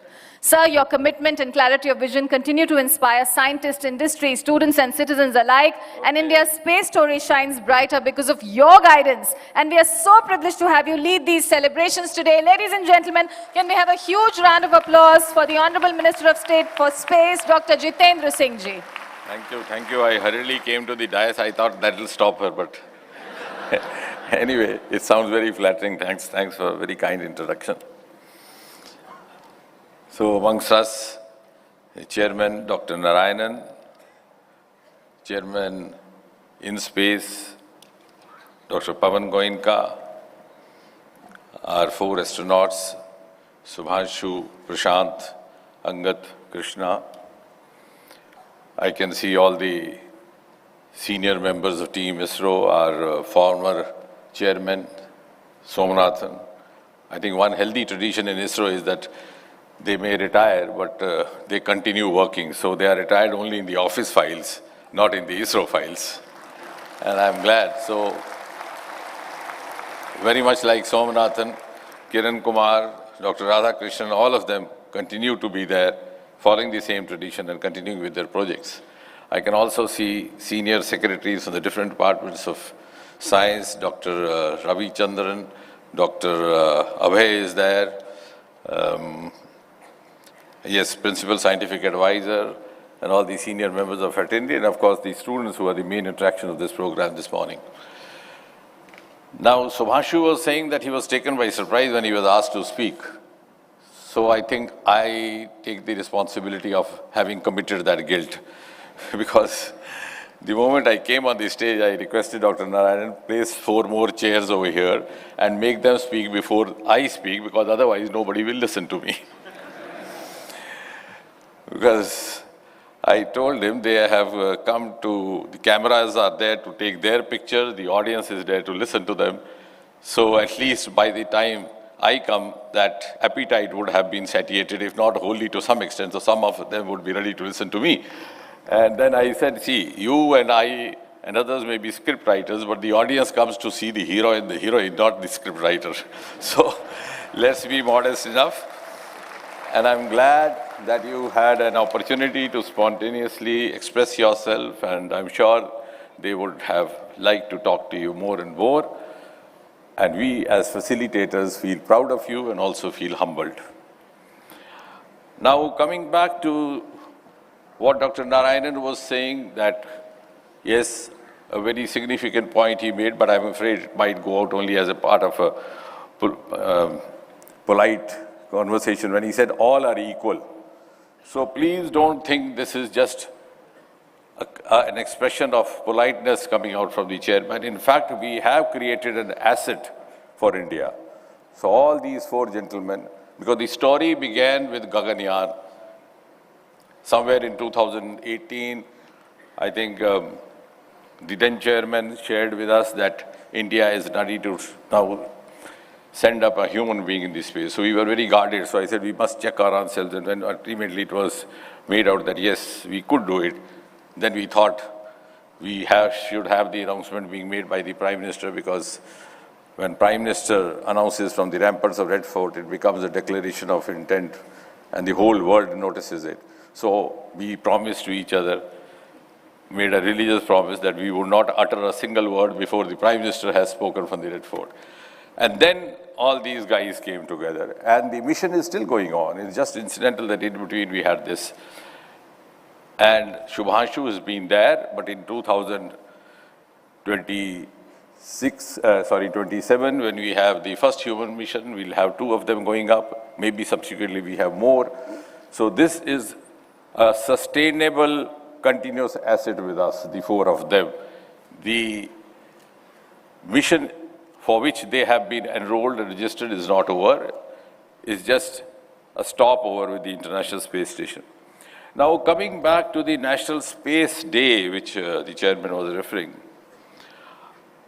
अब उसमें क्या हुआ कि आज से ठीक 2 बरस पहले, इसी दिन, आज ही के दिन, हिंदुस्तान वो पहला मुल्क बन गया जो चंद्रमा के साउथ पोल पर पहुंचा। And that sent out a huge message to the world. That look at India has arrived. India is now no longer a follower. On the contrary, India today beckons others to follow her. And that was a momentous occasion. और प्रधानमंत्री का ये सुझाव आया कि इस क्षण को, इस पल को, इस दिन को अंकित करने के लिए क्या ऐसा हो सकता है कि प्रतिवर्ष ये दिवस मनाया जाए, राष्ट्रीय अंतरिक्ष दिवस. And I think broadly the objectives are twofold. एक तो हम इससे आत्ममंथन करें कि हम कहाँ खड़े हैं, कहाँ आगे जाना है, और दूसरा ये बच्चे प्रेरित होकर के देख सके कि कितने सारे इनके लिए अवसर, मौके इस क्षेत्र में मौजूद हैं. And today when we observe this for the second time, इसका एक विशेष महत्व बन जाता है. एक तो इसलिए कि अभी एक्सियम 4 मिशन संपन्न हुआ है और उसमें भाग लेने का निमंत्रण वहां से आया था, यहां से नहीं गया. अर्थात भारत की प्रतिभाओं की मान्यता विश्व भर में हुई है. It was a mission which didn't originate from India, nor did India conceive. लेकिन इसका अर्थ ये हुआ कि they now have started valuing Indian talent, Indian capabilities, and they feel that our boys, when they go there, they can add value to their mission. So that is the first message. और दूसरा इसका ये महत्व कि अभी कुछ ही सप्ताह, कुछ ही महीने पहले ऑपरेशन सिंदूर आपने देखा और स्पेस टेक्नोलॉजी की भारत की क्षमताओं का प्रदर्शन धरती से आकाश तक हुआ. And all that you see and you saw was a very optimum synergy of the two of the departments which many of us are associated with, the Department of Space Technology and Department of Atomic Energy. But what is even more important is कि ये सारी क्षमताएं, ये सारी सलाहियतें गत 10 वर्षों में ही हासिल की गई. ये टेक्नोलॉजी का ट्रांसफर भी 10 सालों में हुआ, टेक्नोलॉजी का विकास भी 10 सालों में हुआ, और इस तरह की वॉरफेयर टेक्नोलॉजीज की परख करने का अवसर कब रहता है. ऑपरेशन सिंदूर ने हमें मौका दिया पाकिस्तान की धरती पर इसको परखने का. और दुनिया और विश्व को ये समझ में आया कि what has happened in the last 11 years of the Modi government. लेकिन with all the analysts, the journalists and the thinkers sitting in this room, शायद एक दिन ये भी सवाल आएगा कि 70-80 साल तक ये क्यों कर ऐसा हुआ कि हमारा अंतरिक्ष विभाग अलग थलग पड़ा हुआ सुस्त रफ्तार में चलता रहा. और जब उसका जवाब ढूंढा जाएगा तो समझ में आएगी कुछ ऐसी बातें जिसकी ओर अभी प्रधानमंत्री जी इशारा कर रहे थे.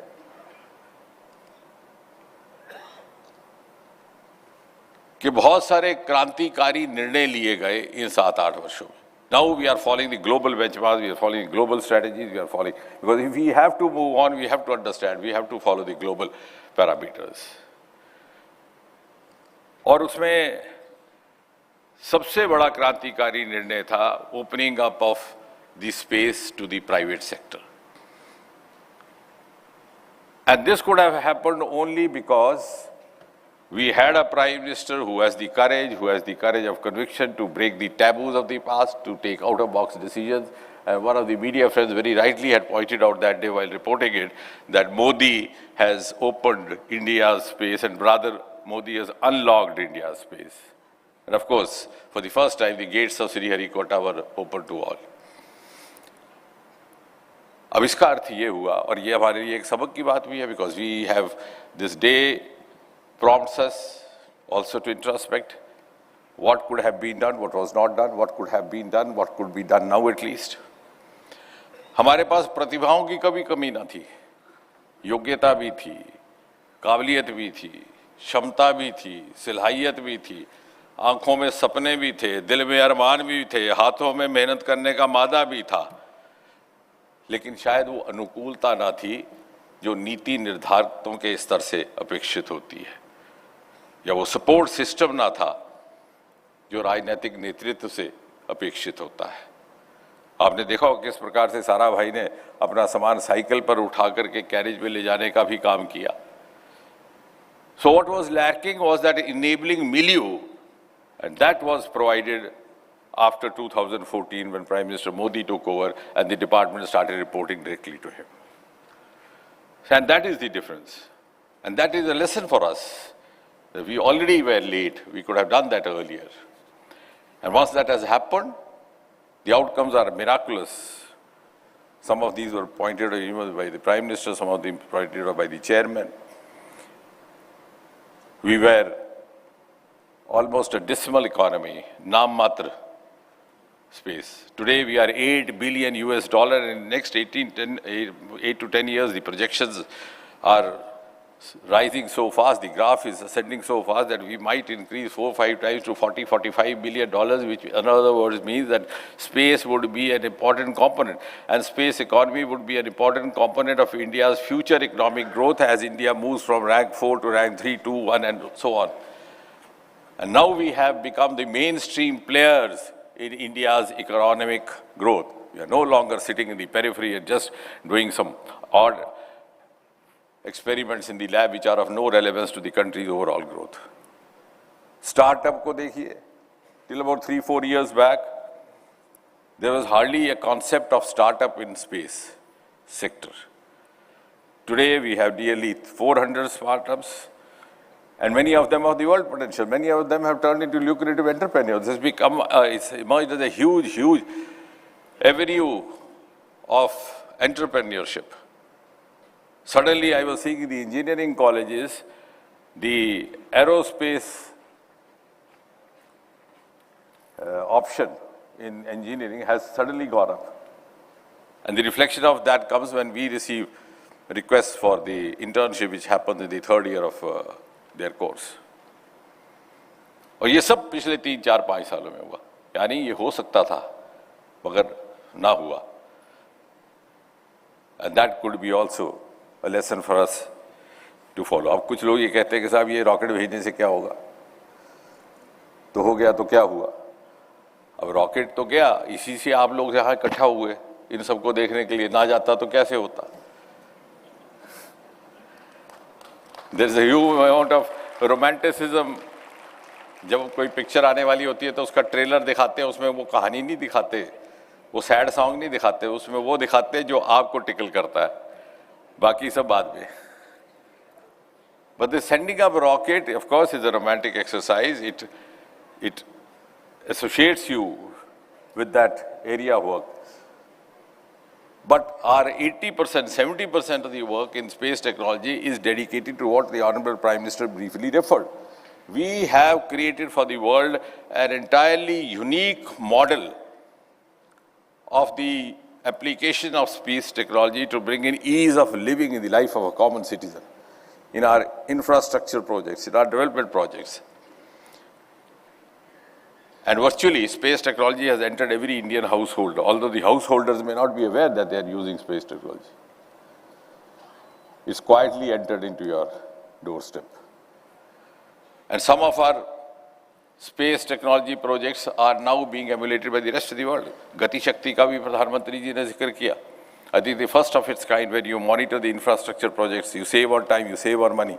When we grow in economy, it's not only what the kind of wealth we generate, also the kind of wealth we save. And that is the model of Gati Shakti. Swamitra program, drone ke saath mil karke, you can map your own land. You made citizen the master of his destiny. You have put Patwari out of job, which was such a sought-after job in this country. Telemedicine, disaster, as Prime Minister was mentioning. We are now providing even to the neighbors the inputs for that. Most of our housing programs, Amrit housing project, our smart cities project, defense का मैंने जिक्र करने की जरूरत नहीं, आपने operation संदूर अपनी आंखों से देख लिया. So it's not only confined only to the setting up of rockets, because that is equally important. और इसलिए, I won't take long, but जो Axiom Commission, of course, much has been talked about it by the chairman, also been talked about the 4 astronauts, and also referred to by the Prime Minister. But what possibly is missed out is that even the participation of one of these four gentlemen, Shubhashu, in that Axiom mission is closely aligned with the Modi government's flagship programs and the Modi government's priority ideals. And I'll tell you how, because most of us, we are all from the science fraternity, we're not making a polite or a political speech. What he did, whether it was life sciences, plant physiology, is going to have a huge relevance even for the people living on the earth. जो microgravity में इन्होंने study किया, myogenesis, what happens when the muscles get wasted because of disuse, how to strategize their recovery, is very much relevant. Most of our diseases, like for example, we have in type 2 diabetes mellitus, we have so also in some of the malignancies. We also have that following these ordinary incidents of bone fractures where you have to be bedridden or confined to bed, and then you are asked to do physiotherapy. So how do you strategize? So it's going to have a huge benefit for the people living on the earth, and benefit not confined only to the 140 crore Indians, to the entire mankind, and therefore विश्व बंधु भारत जो बार-बार प्रधानमंत्री जी कहते हैं, उसका प्रतीक Axiom 4 mission रहा है. The experiments performed by an Indian with the Indian material and the Indian literature, but the benefit is for the rest of the world as well, and equally as much. Secondly, all these kits which he carried to the space were developed over here. The Department of Biotechnology, which is also a part of the Ministry of Science and Technology, our institute over here, close by in Delhi itself, contributed to that. The other Institute of Biotechnology, the INSTEM in Bengaluru, the CSIR Institute, we have over here again, the ICGEB. So there was CSIR, there was biotechnology, there were the IITs, there was the Indian Institute of Sciences, Bengaluru, where Professor Sood has been a distinguished faculty. So ये सब का क्या मतलब हुआ? ये सब का मतलब हुआ whole of government and whole of nation. Again, this is what in the last 10 years we have been seeking to propagate. और तीसरा, एक्सपेरिमेंट्स कंडक्ट करने वाला हिंदुस्तानी, सामग्री हिंदुस्तानी. तो क्या अर्थ हुआ? मेक इन इंडिया एंड आत्मनिर्भर Bharat. So you can understand, in a single sojourn of just about 2 weeks, we have proved to the world that India can be Atmanirbhar Bharat, that India can be Vishwa Hindu Bharat, and India can also perform in an integrated, synergized fashion involving each and every citizen. So that's the most important lesson, and of course the outcomes, as I said.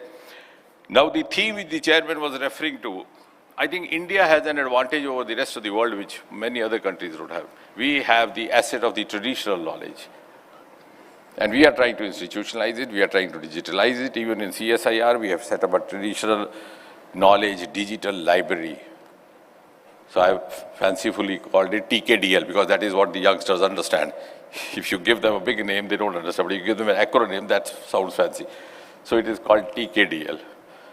So we have the advantage of combining our traditional knowledge with the cutting edge technology, which is not so in case of other nations, other countries, and that is why very thoughtfully the theme today is Aryabhatta to Gaganyaan, ancient wisdom to infinite possibilities, and the exhibition which has been laid out outside is also depicting our journey from those ancient times to today, and also what is to be followed tomorrow. And as far as the upcoming missions are concerned, Chairman was trying to enumerate, but I think what is important to understand is that this year particularly has been very, very significant for ISRO. 2024 ended with SpaceX, and 2025 began with NAVIC. And now, of course, we'll have Vayomitra, and then 27 Gaganyaan, then 28 Chandrayaan 4, then Venus and Bharat Antariksh Station 2035. And of course, again and again, it has been said that 2040 an Indian landing on the surface of the moon, but do you know what is the implication? हम बार बार हर मंच से कह रहे हैं कि सन 2047 जब हिंदुस्तान अपनी आज़ादी की 100वीं सालगिरह पर आएगा तो विकसित भारत, लेकिन हमें अभी ये नहीं समझ में आया कि उससे ठीक 7 साल पहले एक हिंदुस्तानी चांद की धरती से खड़ा होकर ये ऐलान करेगा कि 7 साल बाद हिंदुस्तान विकसित भारत बनने वाला है। The first declaration of the arrival of Viksit Bharat is going to be made from the surface of moon. ये उड़ान इसी तरह जारी रहे, ये प्रवास इसी तरह जारी रहे और इसी तरह हिंदुस्तान आसमान और ब्रह्मांड की बुलंदियों पर फतेह हासिल करता रहे। जैसे एक बार अल्लामा इकबाल ने उसी बुलंदी का जिक्र करते हुए कहा था कि खुद ही को कर बुलंद इतना कि हर तकदीर से पहले खुदा बंदे से खुद पूछे बता तेरी रज़ा क्या है। इसी कामना के साथ, इसी दुआ के साथ, thank you very much.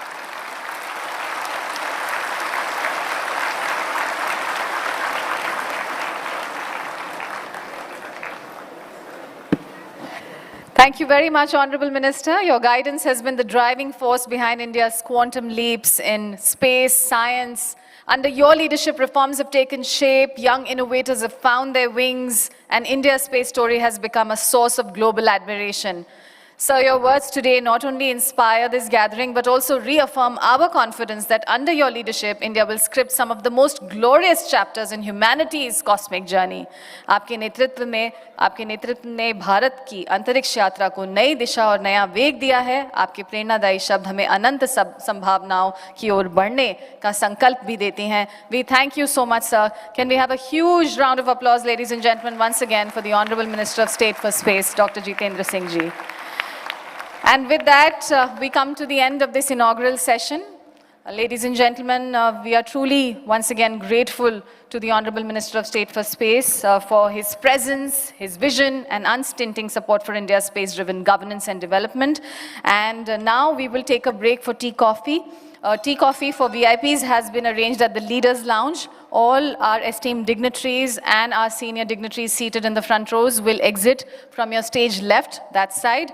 And the rest of the participants, all of us, ladies and gentlemen, will take a quick tea coffee break of 10 minutes and will exit from your stage right, which is my left, from that side. And then we will come back to the plenary hall for the opening session. So I invite you, ladies and gentlemen, to come back in just 10 minutes while we rearrange the days. And at this juncture, I request you to, ladies and gentlemen, please rise and give a thunderous round of applause once again to the Honorable Minister of State for Space, Dr. Jitendra Singh ji. Thank you once again, sir. And the photographers have come up. We may need a photograph, but we are going to wait for the dignitaries to exit from that side. Please don't go from that side, the other participants. I invite you to please take this exit. And with that, we'd also like to request all the students present with us to kindly proceed for tea and refreshment. Students, also take this opportunity to visit the exhibition outside, and after this, your participation for the inaugural session concludes and you may take leave. We thank you wholeheartedly, students, for joining us today and for being such an important part of India's National Space Day celebrations. So thank you to all the students. Do have your tea, coffee, and also visit the exhibition before you leave. Thank you very much. Ladies and gentlemen, in just 10 minutes, we will come back and we will begin with the next session, the opening session of National Space Day 2025. And I request you to please come back in that much time. We will start on time, ladies and gentlemen, without delaying it any further. So I invite you to please quickly take a cup of tea or coffee and then come back to this plenary hall where we will start with the opening session quite immediately. So don't miss the beginning, come back soon. And please take your seats in this very hall once again for the opening session. And thank you very much once again.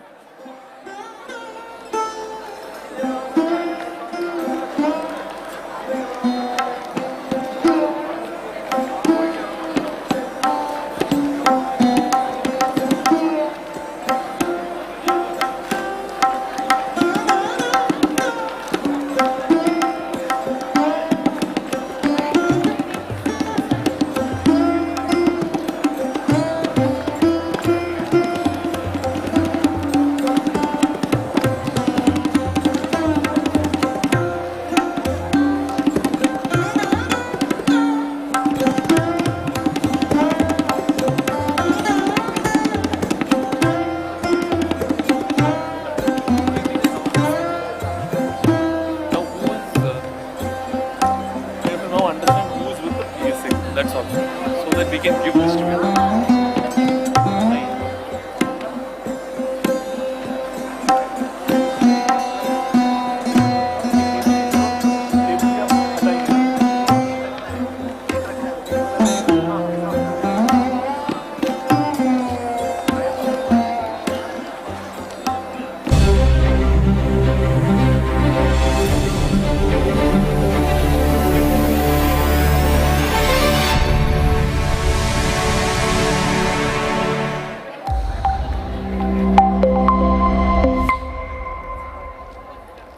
In the early 1960s, as the world looked skyward with curiosity, India embarked on its own space journey, not for power, but for progress. Guided by the visionary Dr. Vikram Sarabhai, the Indian space program was born with a motto to use space technology for the national development. Currently, under the dynamic and visionary leadership of Honorable Prime Minister Shri Narendra Modi, ISRO is charting new frontiers not just in space, but deep beneath the oceans. The Matsya 6000 is the India's flagship human submersible aimed to carry 3 persons to a depth of 6,000 meters into the Indian Ocean. It is developed by the National Institute of Ocean Technology, NIOT, under the Ministry of Earth Sciences. The Matsya 6000 comprises of several systems, out of which the personal sphere is a critical technology that transports 3 personnel into the ocean depths. National Institute of Ocean Technology has a MOU with ISRO for development of this critical technology. Lead centers of ISRO, viz. Vikram Sarabhai Space Center and Liquid Propulsion Systems Center, are involved in design, materials, manufacturing and development of this vessel. Matsya 6000 is a spherical vessel of 2.3 meters in diameter, all titanium alloy construction with a thickness of 85 mm, comprising of 7 electron beam wells completing the assembly. Vikram Sarabhai Space Center, Thiruvananthapuram, is entrusted with the responsibility of materials, design and manufacturing of the personal sphere. TI6 AL4V alloy in ELI grade is made and the sphere manufactured using advanced CNC machining techniques. Liquid Propulsion Systems Center, Bengaluru, is responsible for assembly, electron beam welding, destructive and non-destructive testing and clearance of the manned submersible. The center houses a unique facility in the country with a high-capacity electron beam gun. Liquid Propulsion Systems Center has welded the first assembly and has undergone all NDE successfully. Preparations are in full swing for the welding of subsequent assemblies. Matsya 6000 is a stellar example of interdepartmental synergy, uniting India's top minds for a mission of national importance. This trailblazing deep-sea venture is driving innovation and making a bold impact on India's blue economy, unlocking new frontiers beneath the ocean.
So through the day, ladies and gentlemen, we hope to make the most of the takeaways that will be given to us, the very meaningful wisdom that will be shared with us.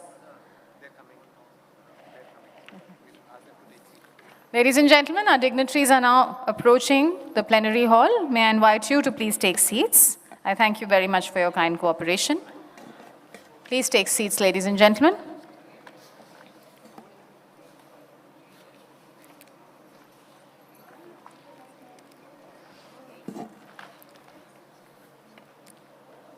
You know, ladies and gentlemen, our country's fascination with the cosmos is not new at all. It is deeply civilizational, from the meticulous astronomical calculations of Aryabhatta, Barahamir, Mihir, and Bhaskar, to the observations of Maharaja Jai Singh even. India has always sought to unravel mysteries of the heavens. And these early contributions were not just scientific records, they have somehow shaped our culture, spirituality, and governance, embedding astronomy into daily life. We're just requesting all our eminent dignitaries to please take seats, and then we will begin very, very quickly. So I invite you all, ladies and gentlemen, to please be seated. And as soon as I'm signaled by the organizers, we will begin with the opening session. So please be seated.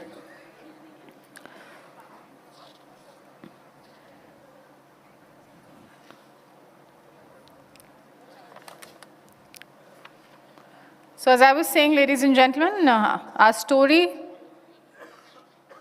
is deeply rooted in the past, but it doesn't rest in the past. The journey from Aryabhatta, India's first satellite launched in 1975, to the upcoming Gaganyaan mission, all of this reflects the seamless continuity of our spirit. And there we are, ladies and gentlemen. We'll have a huge round of applause, ladies and gentlemen, for our keynote speaker at this juncture.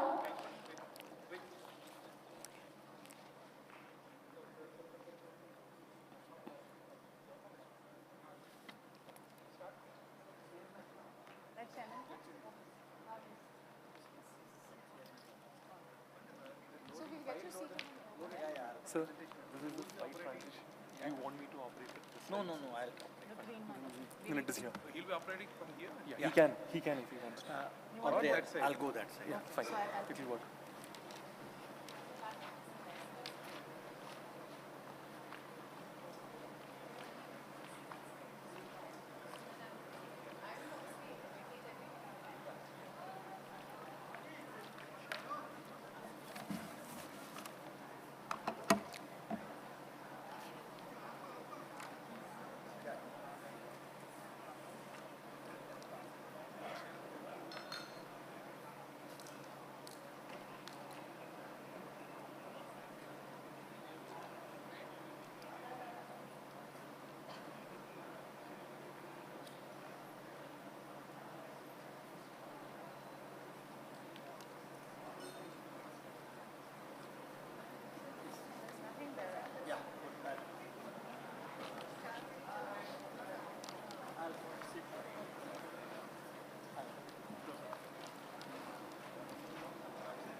Good work. Is it okay to use this podium, or shall I go that side? The sir wants to use. Yeah. We'll start now. Gagan Yatri and ISIS will not be there. We will not do this. We welcome everyone for the opening session. And then introduction by Mr. Ganesh. I'm going that side though, because sir wants to use this podium.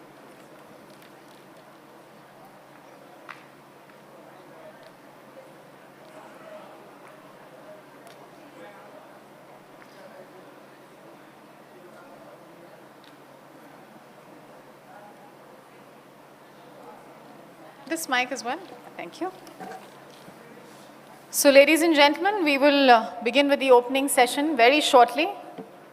And for this reason, I request you all to please now take seats. I thank you very much for your kind cooperation.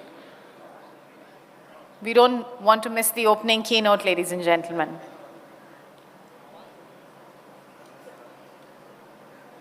Thank you very much. Please do join us and be seated.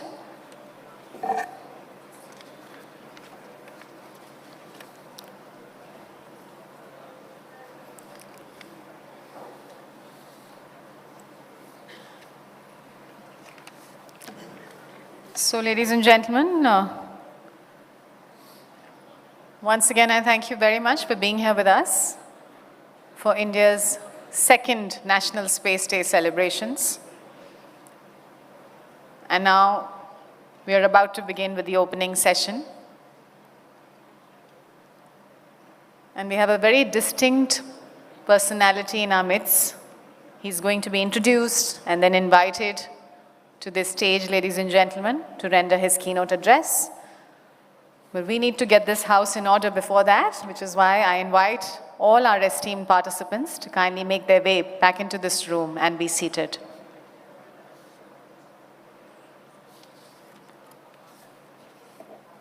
We have truly a very powerful theme for this year's National Space Day. And as we revel in that theme, at the heart of this theme truly lies a very powerful truth that India's space journey is as much about people as it is about planets. And every mission uplifts the nation's confidence, inspires its youth, strengthens governance here on Earth, from agriculture to disaster management, from communication to climate resilience. And it gives me a lot of pride to say that as we carry the torch from Aryabhatta to Gaganyaan, we affirm that our progress in space will always serve humanity's greater good. So in saying that, our heritage roots us, our innovations propel us forward, and our vision opens the doors to possibilities that are truly infinite. Ladies and gentlemen, we will begin very, very shortly. I invite you all to please take seats now. And I thank you very much for your kind cooperation. Welcome back, sir. It is truly heartening to see the anticipation, also excitement we have for the opening keynote. We don't want to miss it, and it is only evident with people coming back from their tea coffee break only for this. So I invite all those of you, once again, this is an announcement for everybody who's outside and can possibly hear me. And for all those of you who are seated in the audience, if you would like to call your colleagues, give them a call, remind them that the opening session has to start and we don't want to miss it. It is unmissable, ladies and gentlemen, truly. So I'd like to request you all to please give a call to all your colleagues so that we can all gather back in the plenary hall for this opening session.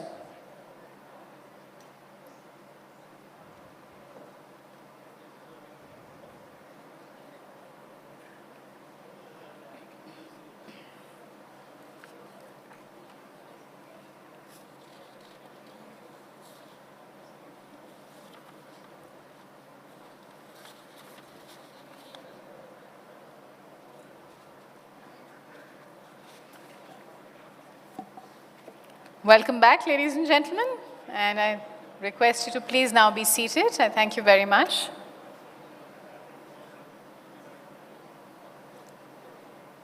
Just waiting for a few more people, ladies and gentlemen, since they're all making their way into the room and the doors haven't been shut yet. We're still awaiting all of the participants to come back to this plenary hall and take seats. Thank you, ladies. Thank you, gentlemen. Please do join us, ladies and gentlemen, so that we can take seats. We have to begin with the opening session, and we seek your cooperation in getting this house in order.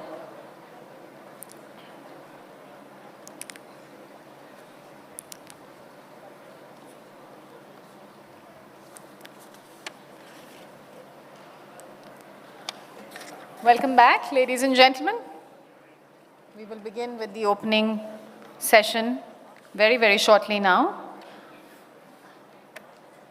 And as we gear up for the opening session, I'm just thoughtful, and you'll agree with me, that space has a way of humbling us and inspiring us at the same time.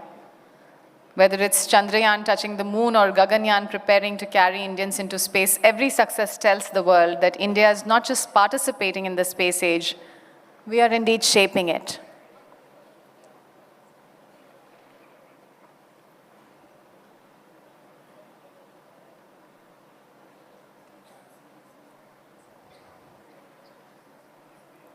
And that just one if you think of it as this, that just one generation ago, space seemed so far, distant and unreachable. And today, every Indian child also grows up knowing that the moon, Mars, and even space stations are within our reach. So that is the power of India's space story. It truly turns dreams into missions. And ladies and gentlemen, with that, I have been given a signal that we will begin in only under a minute. So I'm going to request all of our esteemed participants, our eminent delegates. We've got 1 more minute to quickly approach plenary hall, reach our seats, and firmly position ourselves here for a very, very illuminated keynote address, ladies and gentlemen, which we do not want to miss. We have our esteemed delegates joining us. And ladies and gentlemen, with that, we will begin with the opening session of National Space Day 2025.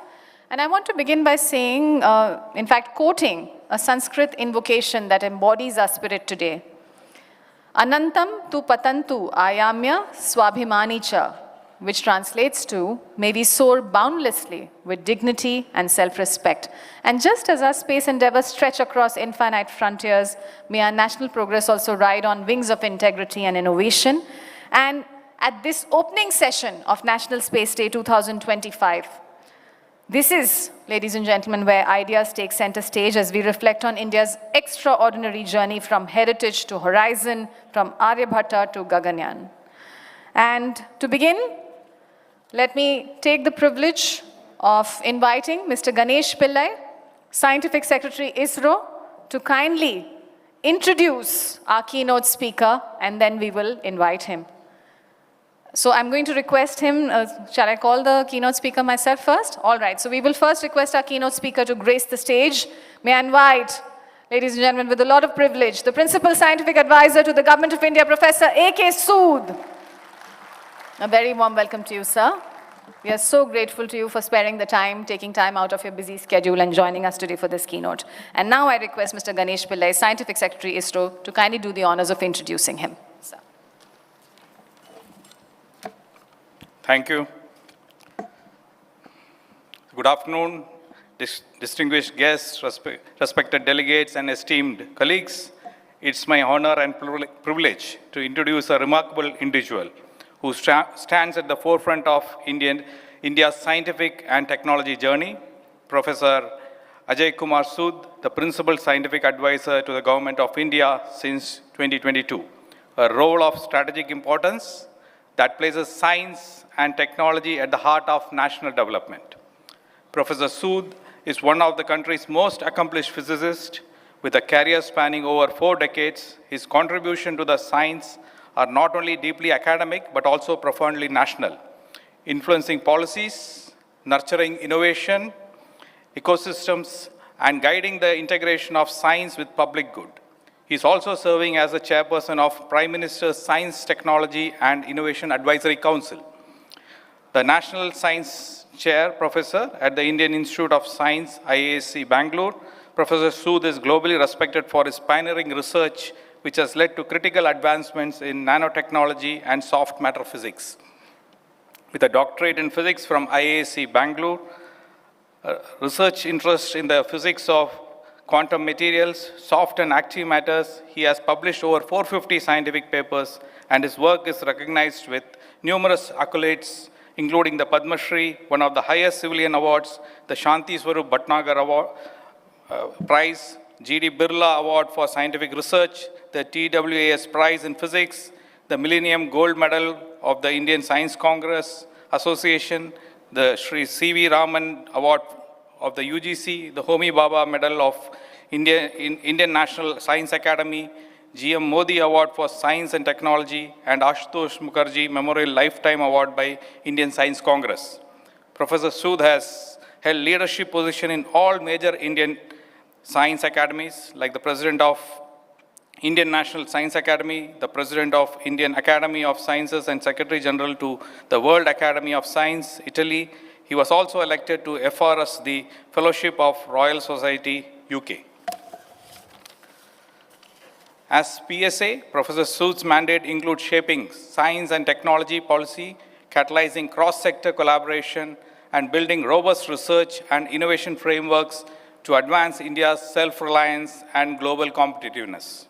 Professor Sood is not only a scientist of extraordinary caliber, but also a visionary who understands the need for synergy between academia, industry, and government to build a future that is inclusive, knowledge-driven, and sustainable.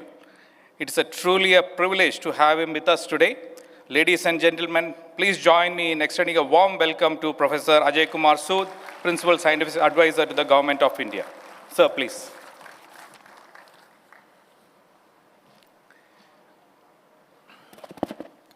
Honorable dignitaries here present in the hall, the Secretary, Department of Space and Chairman ISRO, Dr. Narayanan, past Chairman, Dr. Somnath, the entire ISRO fraternity from academia and from government, all of you, ladies and gentlemen. It is indeed a very big privilege for me to be a part of this momentous day, celebrating second National Space Day, which really marks the arrival of India on this technology scene in a very big manner in the last few years.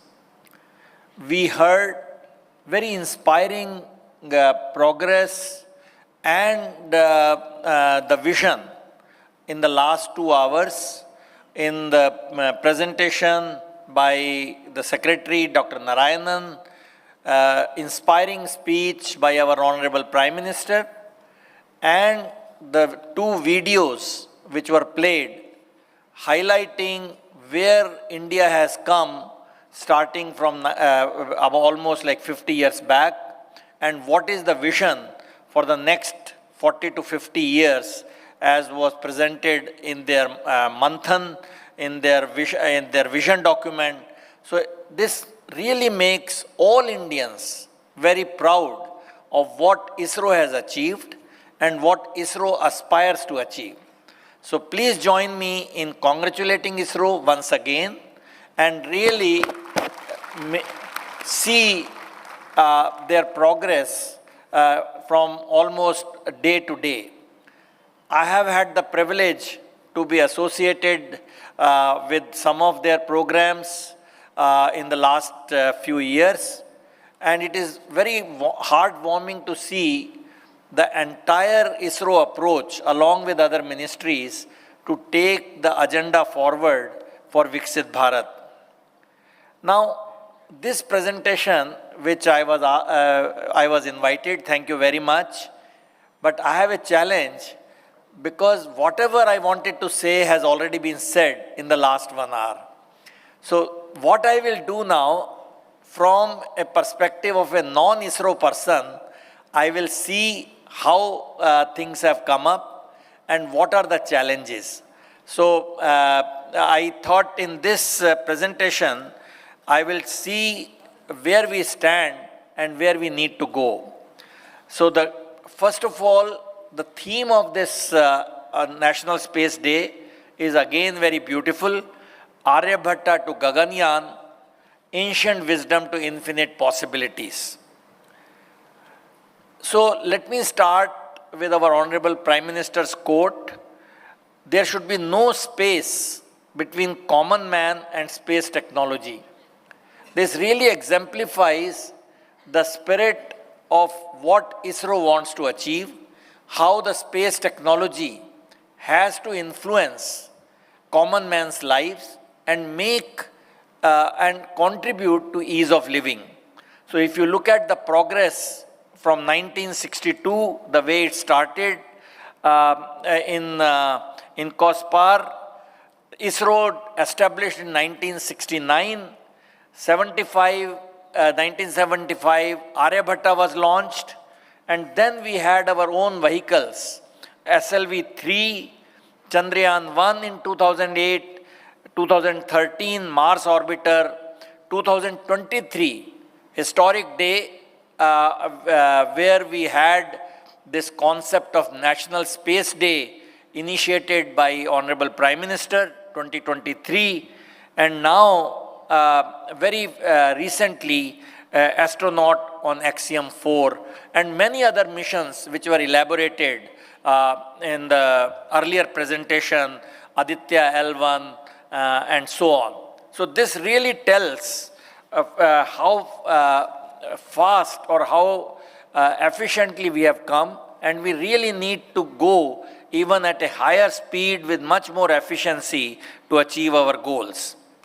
So this Space Day 2025 really sees a continuum of innovation, celebrating unbroken chain of scientific curiosity from ancient India to modern space missions.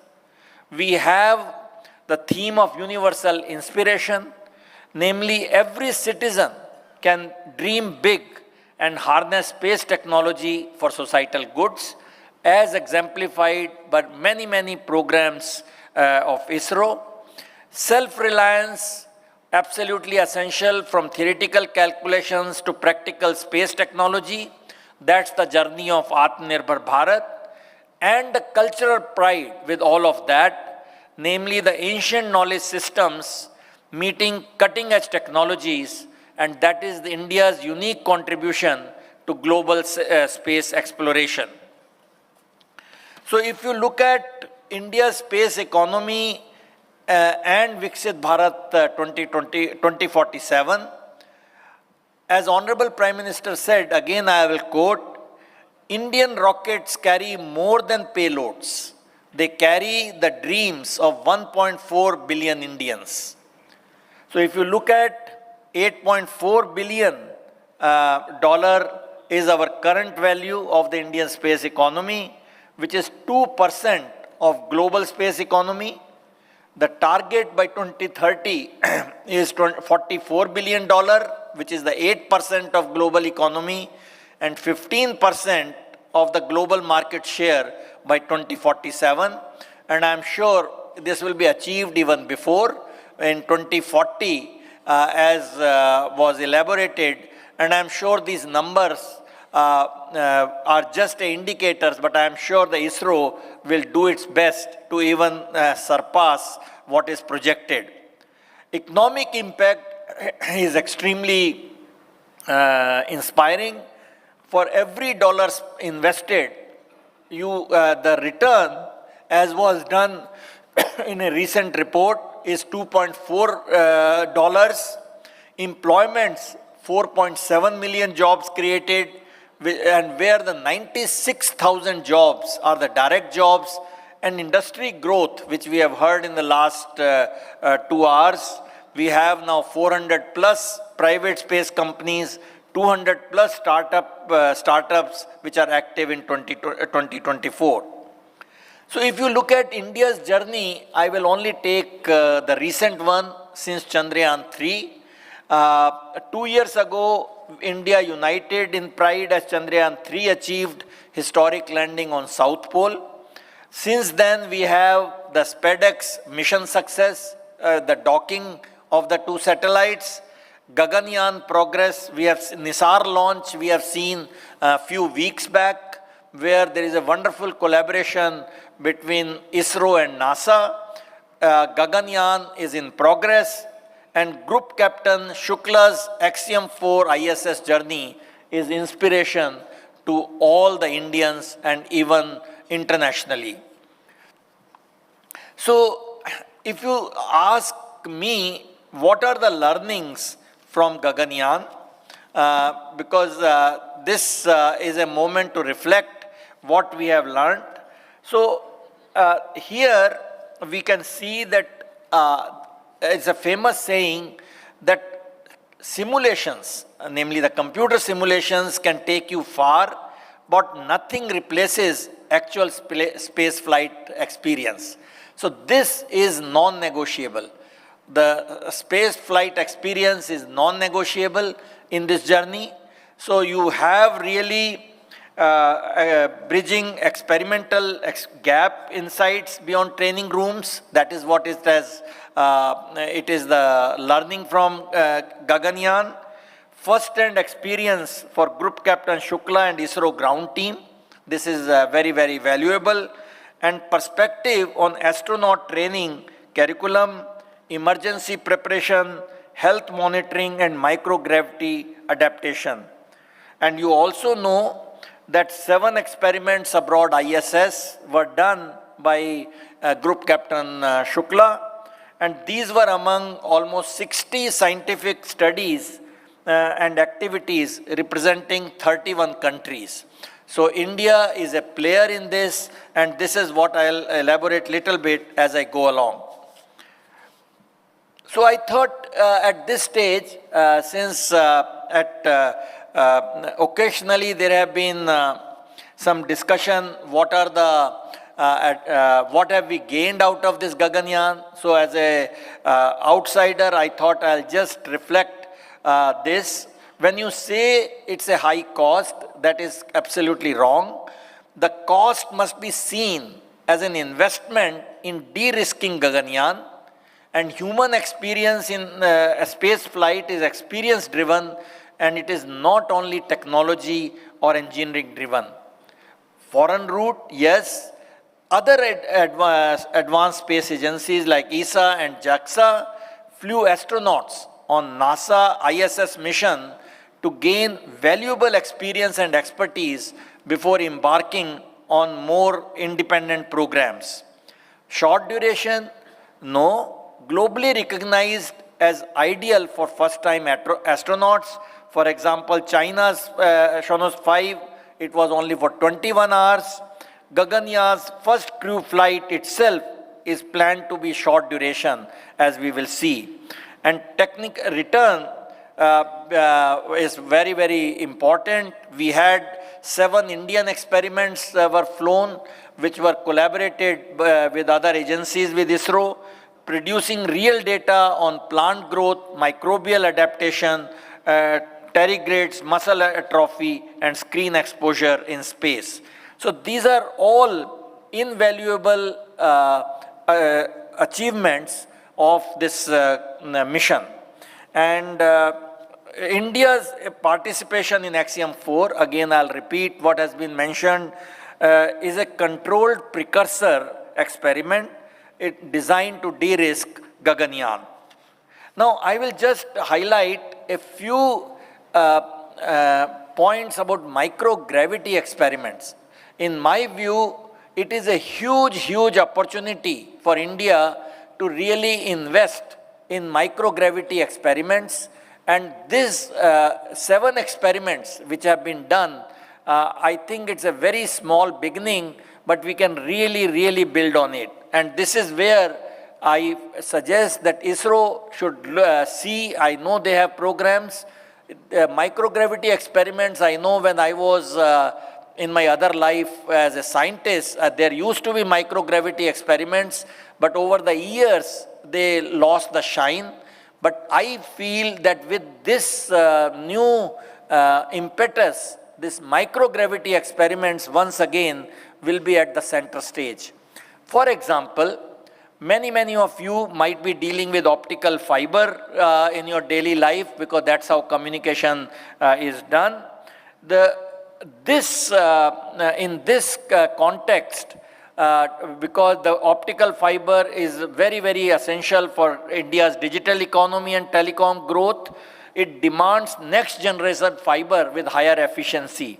And here, microgravity is a very important platform which will eliminate convection, sedimentation, and buoyancy that enables longer and purer fibers. For example, already ISS experiments in Zeblan fibers, which is really no country would like to share with us or with anyone. It has shown 10x more data capacity than silica, reducing energy cost in long distance networks. So this is what we should see, how we can have a manufacturing module similar to ISS microgravity glove box to be planned on Bharatiya Antariksh Station. And also focus on simulated microgravity on ground for fiber optics manufacturing. So this is something, a lesson, which we can see how do we move forward. Of course, another area is the additive manufacturing, and this is something which is essential for the long duration space flights. When you have your Antariksh station, we should have the ability to manufacture things in situ in space, which is important for planning for long space voyages. So this is something which we need to see, how do we set up this additive manufacturing and how do we develop this capability on space stations. So we can have our initial experiments, miniature lab on satellites. We can leverage small satellites with modular experimental base on PSLV ride shares for short duration microgravity experiment till BAS becomes functional. This is something one can think about it.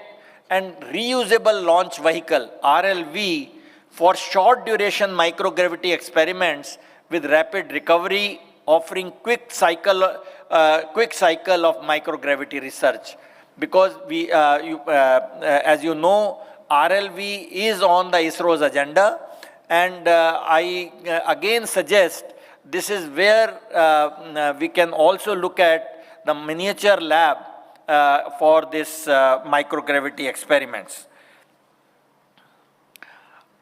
Again, another area which is inspiring to build is can we build simulated microgravity experiments, facilities for long duration microgravity test, reducing our dependency on orbital slots.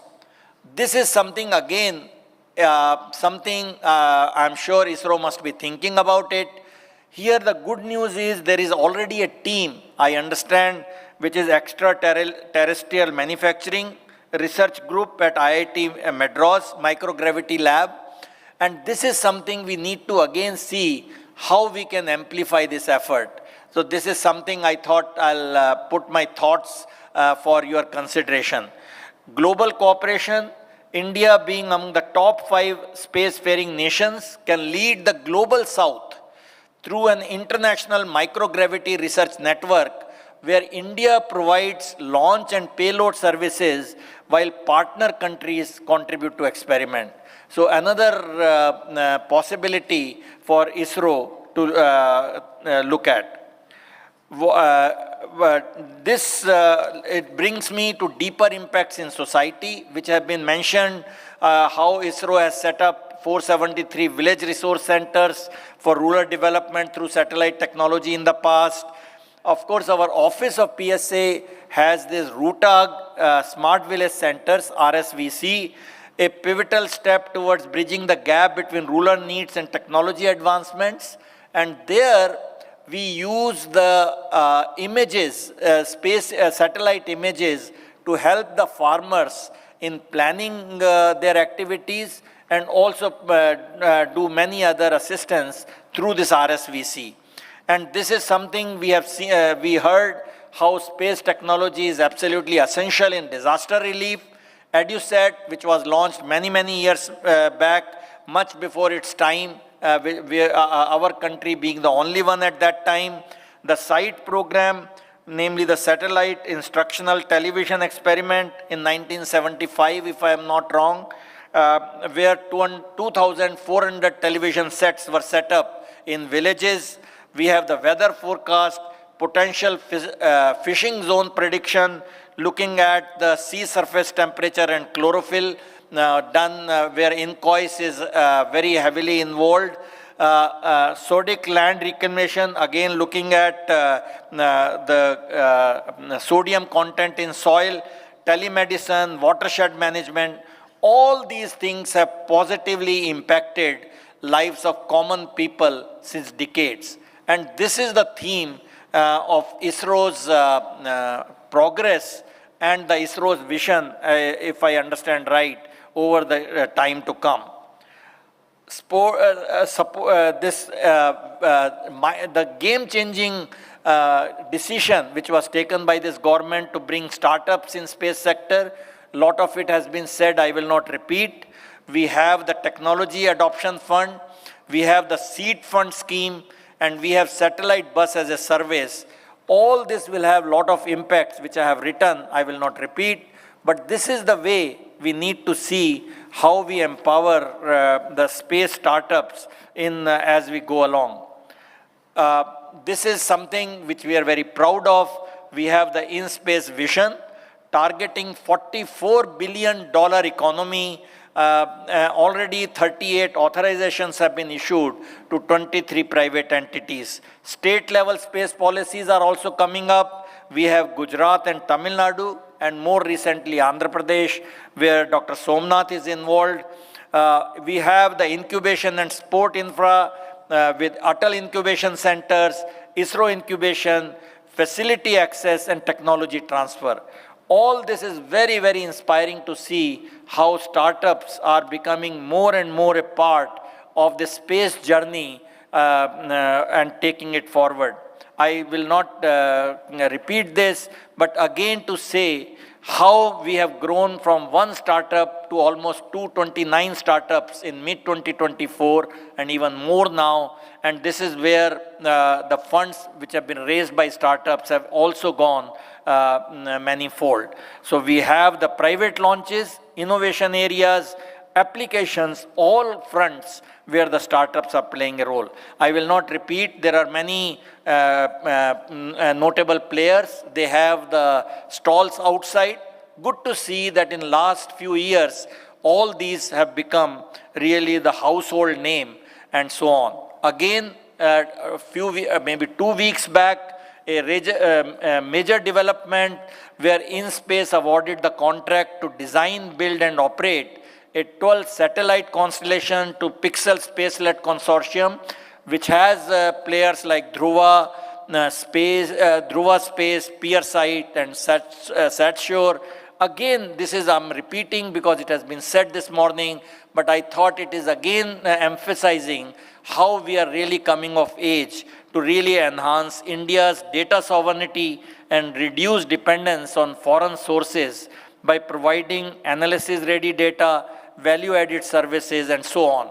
And this project has all the 4 satellite types: optical, hyperspectral, multispectral, and SAR. This is something which India's space science future. We have heard from Dr. Narayanan what are the things lined up. We have a new generation launch vehicle. We have Bharatiya Antariksh Station. We have the reusable launch vehicle. We have the air-breathing propulsion system in scramjet engines, electric propulsion, and so on. So if you look at the future, it looks extraordinarily bright, inspiring for youth, and inspiring for the whole country. We have launch systems which have to become faster, they have to become cheaper, they have to become greener, and they have to be reusable. And this is the integrated approach which ISRO is taking to take India forward in this space journey. R&D in space technology is a step towards technology sovereignty of any country, and India in particular. We have to have a strategic independence where R&D can enable reducing dependencies on foreign technology for critical space missions. Cost efficiency, this is really in our genes. Indigenous solutions, significantly lower mission costs. And propulsion indigenization, where R&D can enable reducing dependencies on foreign technology for critical space missions. This is something which is happening, and I'm sure as we meet here next year for National Space Day, we will hear more success stories along these lines. India's strategic tech diplomacy for space is not to be missed. We have global launch services where 400 plus satellites have been launched for 34 nations. Extremely nice. This number will go up, earning almost $174 million revenue. And we have heard partnership with ESA. We have heard ISS mission, where Group Captain Shook's Axiom-4 partnership, and more recently, about a month back, NASA-ISRO collaboration through this NISAR mission launched on 30th July. This is where our mantra is: India's cost-effective and reliable services make it a preferred launch partner. This is the ISRO unique selling point, and I'm sure with all this, we will really do much, much more as we go along. India's strategic tech diplomacy for space is also something which we are very proud of. India-France has a 50+ years of excellence. Joint Vision 2018 started through Megatropic, Saral and Trishna missions, Gaganyaan's support from CNES, maritime surveillance, again established in 2019, and future Oceanosat-3, Argos, lunar rover navigation support, and India-Japan space collaboration, again something which is growing. So cooperation between CNES and ISRO is among the most long-standing and successful in astronautics, as was recently pointed out by Philippe Bepche.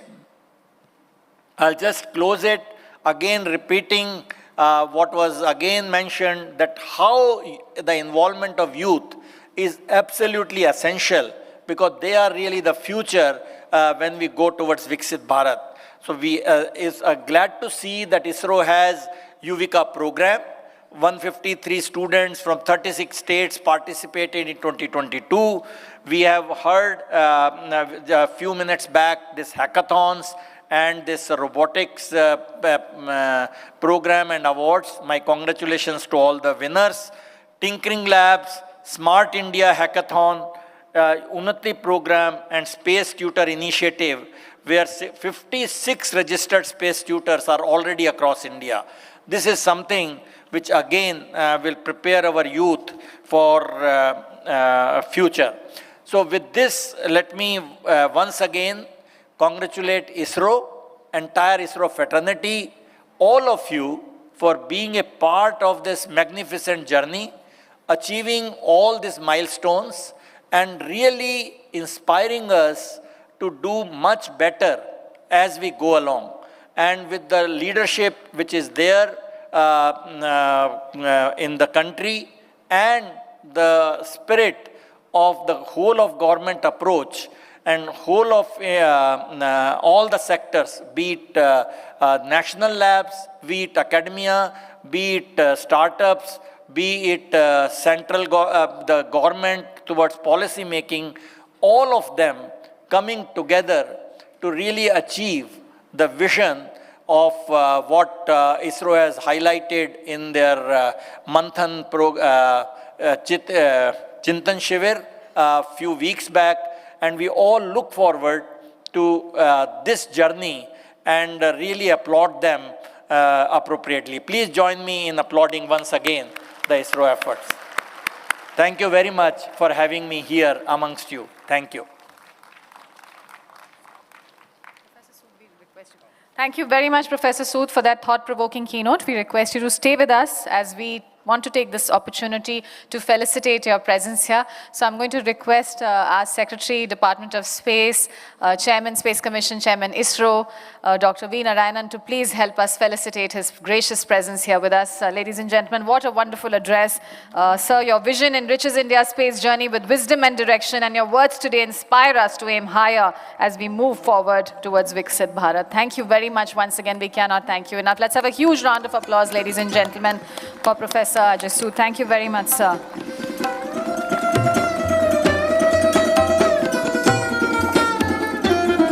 So let's have a huge round of applause once again for Professor A.K. Sood, Principal Scientific Advisor to the Government of India. Thank you once again, sir. And thank you once again, Chairman, sir, for doing the honors.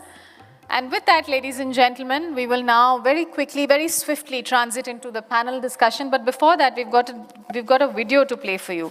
So I would just like to say that let us now watch a film on the first Gagan Yatri in the International Space Station, a very proud milestone in our human spaceflight journey. Let's take a look.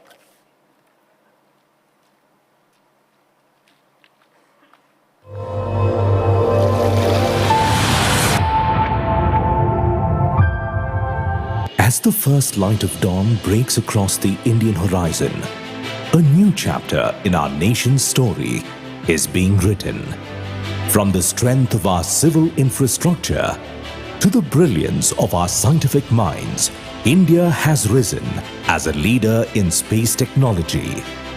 In this new era of exploration, Space 4.0, the world's leading spacefaring nations are setting their sights on the Moon, Mars, and beyond.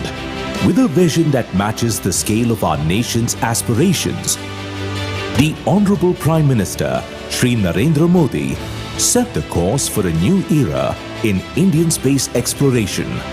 From the ramparts of the Red Fort on 15th August 2018, the Honorable Prime Minister announced the prestigious Gaganyaan program, a pledge that India will send his or her own Gagan Yatri into space aboard an Indian spacecraft from Indian soil. मां भारत का कोई संतान अंतरिक्ष में जाएंगे. Following this announcement, the Human Spaceflight Center has initiated crucial technology development programs, from crew module systems to life support and training infrastructure. In parallel, ISRO, in collaboration with the Indian Air Force, conducted a rigorous astronaut selection process and identified the first batch of Gagan Yatris. As the Gaganyaan program advanced, its scope expanded to include the Bharatya Antariksh Station, India's own orbital platform.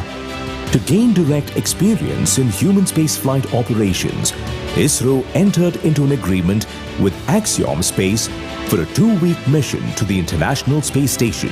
For this mission, Gagan Yatri Shubhanshu Shukla was selected as the prime crew member, with Prashant Balakrishnan Nair as the backup. To ensure the success of this landmark mission, a high-level delegation and mission operations team led by Chairman ISRO have visited the Kennedy Space Center and the Johnson Space Center in the United States. The team closely worked with our Gagan Yatri, NASA and Axiom Space experts, overseeing launch operations, reviewing mission protocols, and monitoring operational readiness, reinforcing India's active role in this international human space endeavor. Also noteworthy is the critical role played by Team ISRO, led by Dr. B. Narayanan, during the pre-launch operations of this mission. Timely intervention by the ISRO expert team ensured successful launch and the safety of the crew members. This showcases the technical expertise and the skills of the Indian space community. On the morning of June 25th, 2025, at 2:31 a.m. EDT, the Falcon 9 rocket lifted Gagan Yatri Shubhanshu Shukla, mission pilot of AX-4 mission, from the Kennedy Space Center towards the International Space Station.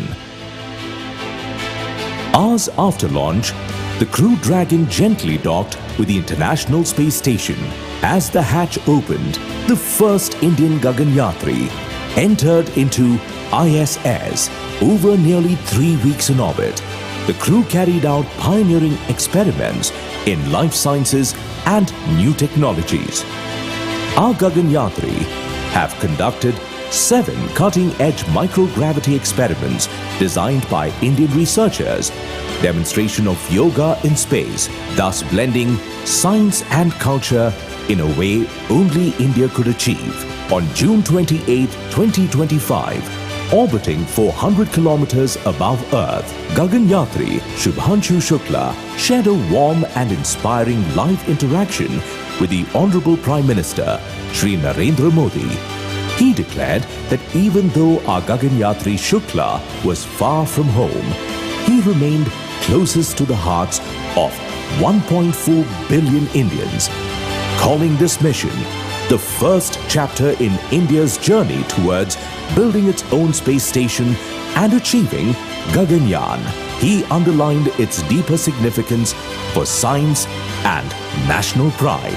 On 6th July 2025, Gagan Yatri Shubhanshu Shukla spoke with the chairman of ISRO and provided live update on scientific experiments. Then, in a heartening exchange with students in school and other institutions across India, he reflected on Earth's unity with its borders no longer visible, noting how India looked grand and majestic, inspiring a new generation to reach for the stars. On the evening of July 13th, 2025, as their time aboard the ISS drew to a close, in a circular embrace of international friendship, the AX-4 and Expedition 73 crews gathered, exchanged mission patches, and shared a final photograph, a symbolic moment of unity, achievement, and shared pride. On July 15th, 2025, after a remarkable 18-day mission aboard the ISS, the AX-4 crew began their return journey to Earth. And at 2:31 a.m. PDT, Grace made a safe splashdown off the Pacific coast. Recovery teams swiftly boarded the capsule, confirming the health of Gagan Yatri Shubhanshu Shukla and other crew members. It was a triumphant and emotional homecoming. In 1984, Rakesh Sharma captured the nation's imagination as India's first space hero. 4 decades later, the Axiom 4 mission marked a new chapter in India's human spaceflight journey. The valuable operational experience gained by the Gagan Yatris and ISRO's mission operation team through this mission will be highly beneficial for Indian human space program in areas such as space station, orbital module systems, rendezvous and docking in human space missions, roles and responsibilities of ground teams, various mission scenarios including contingency planning, crew management protocols, as well as niche advanced astronaut training facilities for human space activities. India's gaze is firmly set on building the Bharatiya Antariksh Station, our own outpost in orbit. This station will be a living laboratory, a testament to cooperation, innovation, and the spirit of discovery. Beyond Earth's orbit lies the next great leap, an Indian Gagan Yatri setting foot on the moon by 2040, a triumph of teamwork, resilience, and the shared dream of 1 billion people. From the first step on lunar soil, we will open doors for future explorers, proving that when a nation dreams together, there is no horizon we cannot reach.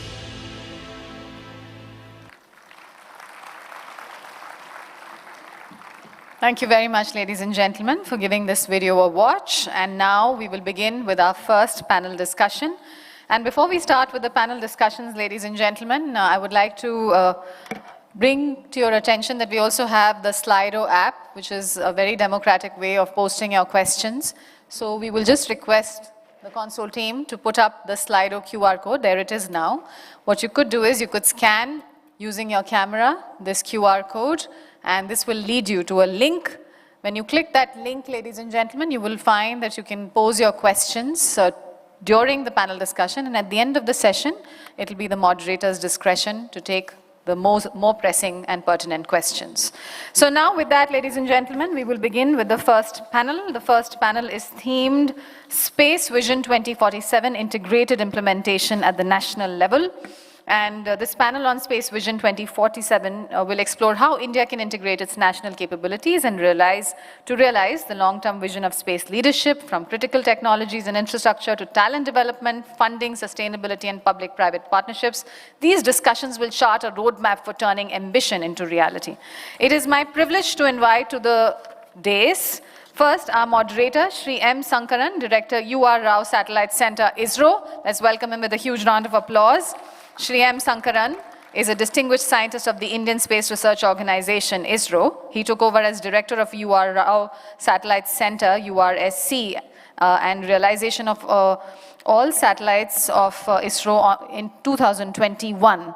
In June, during his 37 years of rich experience and expertise of working on more than 120 satellites in URSC ISRO, he played a significant role leading the center and adopting new technological developments. A very warm welcome to you, sir. Let me now, yes, let's extend a round of applause as we welcome him again. May I now take the privilege of calling on our panelists to the stage, Shri A. Rajarajan, Director, Vikram Sarabhai Space Center, ISRO. Let's welcome him with a big round of applause. Welcome, sir. May I also invite our other eminent panelists, Dr. Govindan Rangarajan, Director, Indian Institute of Science, Bengaluru. There he is. Let's welcome him with a big round of applause, please. Welcome, sir. Shri J.D. Patil, Member in Space Board and former whole-time Director, Defense, Space and Smart Technologies, Larsen & Toubro. Let's welcome him with a big round of applause. Shri J.D. Patil. Welcome, sir. Air Vice Marshal Pavan Kumar, DG, Defense Space Agency. And there he is. Let's welcome Air Vice Marshal Pavan Kumar. A very warm welcome to you, sir. And may I invite Srimati Revati Manapalli, Joint Wireless Advisor, WPC, Department of Telecommunications. Let's welcome the lady with a huge round of applause. Welcome, ma'am. And with that, I will now hand over the proceedings to our moderator, Shri M. Sankaran. Sir, please. Thank you. Good morning. Actually, it is good afternoon now. As we have been hearing from yesterday, India has a space vision for 2047, and that vision includes not only the recently very well applauded human-centric missions and activities. It is also rooted on our long-term developmental goals for this country, for both governance as well as for national development. In addition, we are also now looking at this long-term presence of humans as piloted by India in space. Though the goals have been set, the goals are very clear for us. It is up to us now to find a way to implement these goals. And to discuss this pathway ahead of us, we have this distinguished panel here. So before we go to the questions, let me request each one of the panelists to have 1 or 2 minutes of introductory remark, so that will set tone for our discussions. Maybe we can start with Madam Revati. Okay. Yes? No.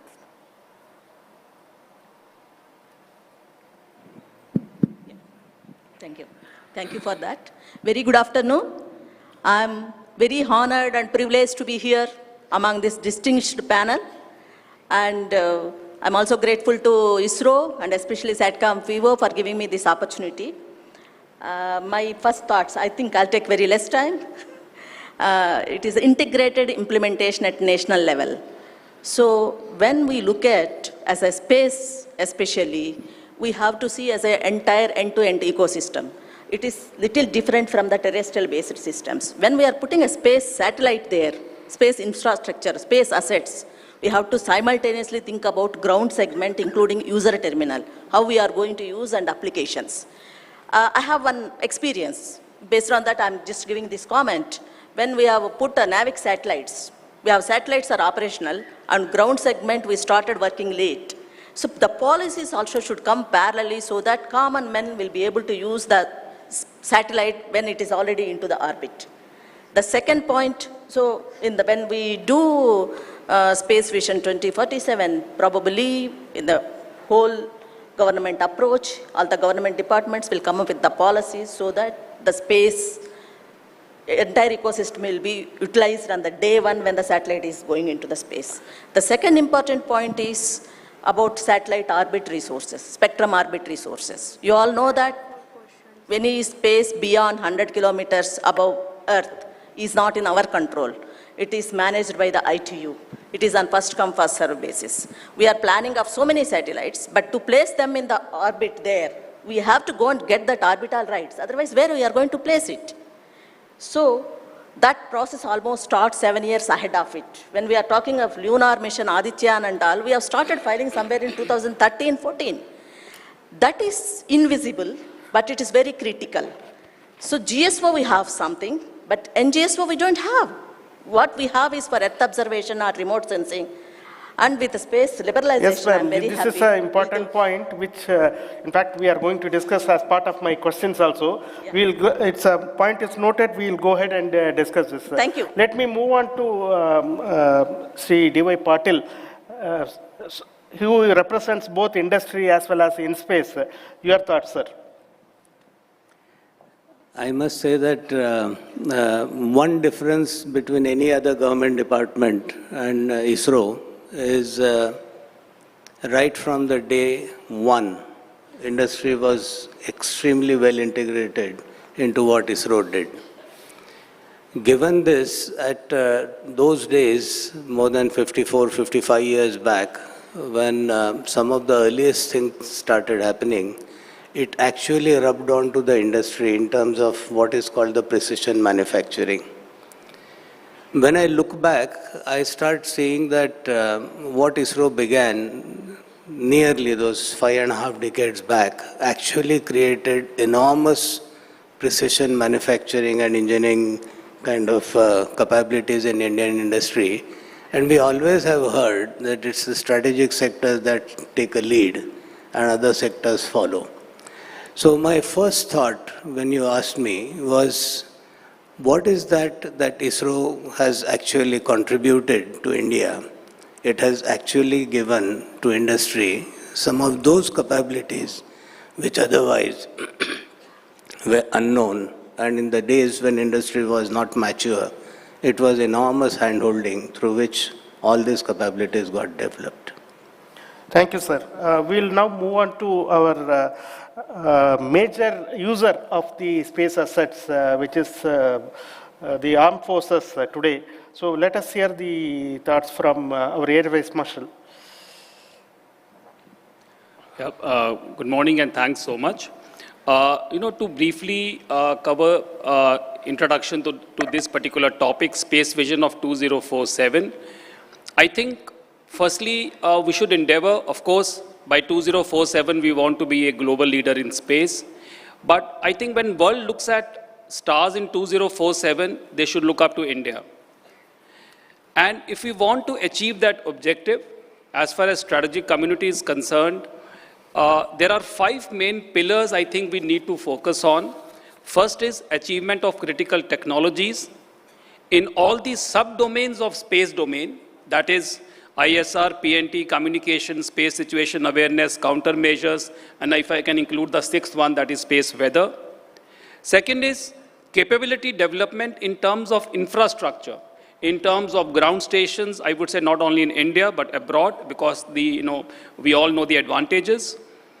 The HR, by 2047, if what was flashed, we will have n number of satellites, and if we have to have that, probably will require an army of engineers, scientists, operators, and visionaries. So HR development, how to introduce structured space curriculum in the universities, we will have to look at that. Third pillar, I would say, is the role played by academia and industry. Now, there are many academic institutes, at least we know, who have their individual centers of excellence. But are they working on the correct problem statement, which leads to startup, to industry, to DRDO, ISRO? That is something I think we need to sit and work out. Fourth is funding and collaboration. By collaboration, if I can spend 30 seconds on that, I think, if you carry out a scan of the entire globe, out of 190 countries, only 10 countries have space capability, India being in first 5, and which means there is potential for huge space diplomacy and huge space economy when we come to remaining 180 countries. And we are talking of the like-minded ones. And the last one is, we need to have a clear roadmap for next 10 to 20 years. If you analyze last few years, the way our various space projects have come up, you find idea to orbit time is very large. And 2047, that is 22 years hence, is not a long time. So whatever outcome is there of the National Meet 2.0 plus whatever we are discussing here, these ideas have to be implemented in case we want to achieve Space Vision 2047, primarily because of the gestation period. Otherwise, coming to strategic community, we strongly feel that in the years to come, it should be a dual-use network. We should have a national architecture. I think time for civil and military is over. It has to be a common network which is dual-use, whether we talk of ISR or whether we talk of communication. Thank you. Thank you, Air Marshal. In fact, you have stolen my thoughts, my questions, and what I was going to ask you have already mentioned. Thank you for that. And now the regulator, the industry, and the users, the principal user have spoken. These three people have to be serviced by the two gentlemen who are sitting on the either side. One is HR, the human resource development through academia, the colleges, and my own colleague and friend Rajarajan, who is the director of the VSSC Center, now, who is responsible for the technology development. So we'll hear one after the other. We'll start with Professor Rangarajan.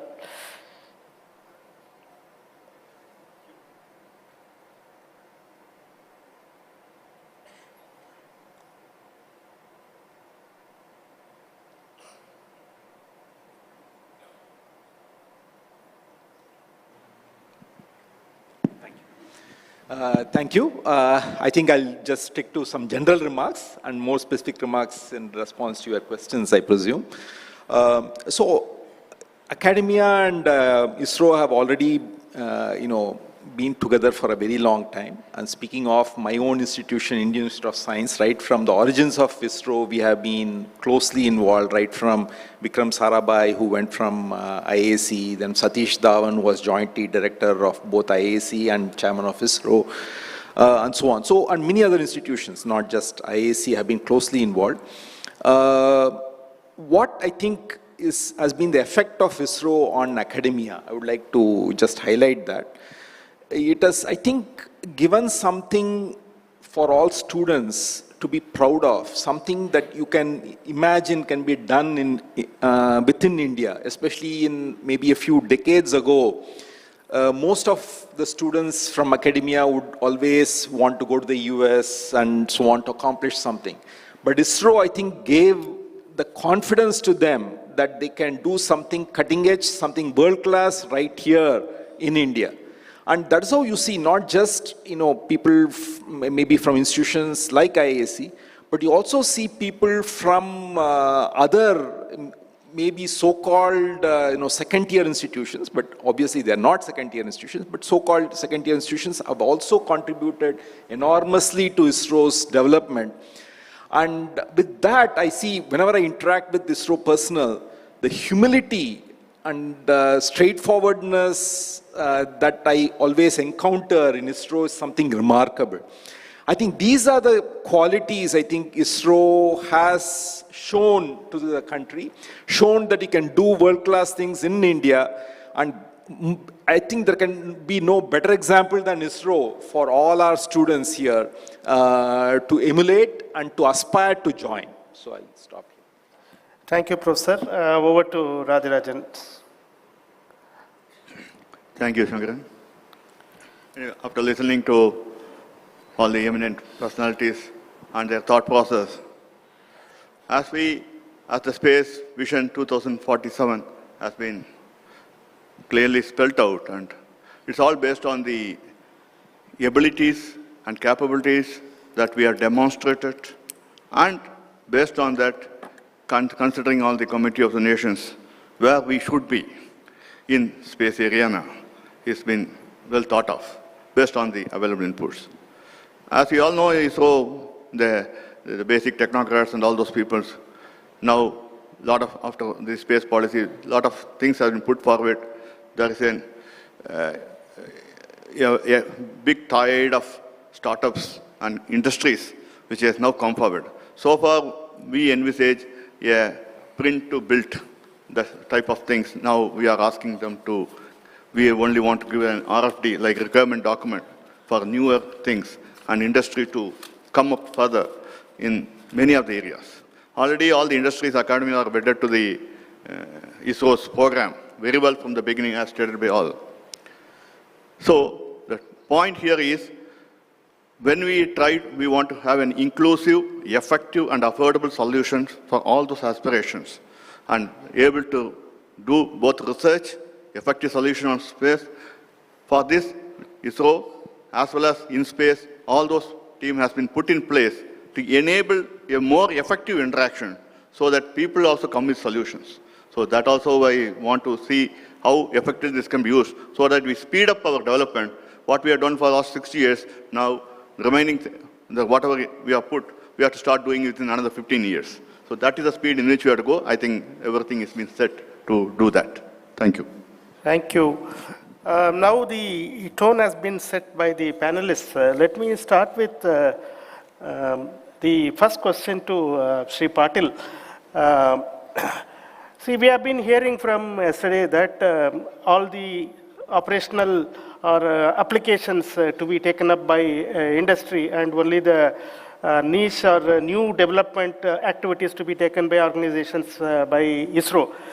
Now, when we are looking at the scenario, today the major demand creator for this space systems, the launch vehicles, satellites and services are the government of India. And if the private sector thinks that it needs to enhance this space economy contribution of India from this 8 billion to a bigger number, it is not only essential that the government contracts are executed by the industry. Industry has to come up with some niche and new technologies. Instead of industry being a technology follower, whether new technology provider or innovator in this domain is a requirement, and towards achieving this, what do you think the industries can look forward to, and what help do you think that they should get from organizations like ISRO? I think it's a part of a maturing of an industry and a developmental cycle. In the early stages, it is always necessary that the government supports it, and this is exactly what we have been seeing. And that's why my first comment was about handholding of industry to be able to do things, which I can tell you out of my own experiences, the most audacious goal in terms of accuracy is to be achieved. If it was thought through by somebody, it had to be converted. Just for many people who may not know, a PSLV rocket motors are produced on a circumference with 200 micron tolerance. So imagine a 200 micron, 0.2 millimeters is what we are talking on circumference. So radially, we are talking of 0.06 millimeters. Now, this is something which I must tell you what actually started happening. And this is where the private sector started growing, is once you are able to do this ultra precision, there's so much other business which from the rest of the world started coming to India. And this aspect of what ISRO's contribution, we don't even measure. When we say ISRO's 1 rupee spent is 2.54, we don't even measure what are the spin-offs which actually contributed to ISRO. So today, one can say that quite sizable part of our industry, which used to be associated with this, let me not just say ISRO, but anybody in the strategic sector, has done enormously good to build up to what we now see as a confident India, which can truly go ahead and take up. Specific to space, when I start looking at, as a maturing industry, there comes a stage, and you see this to be absolutely complete in defense, not so much in nuclear because it is still being debated about its opening.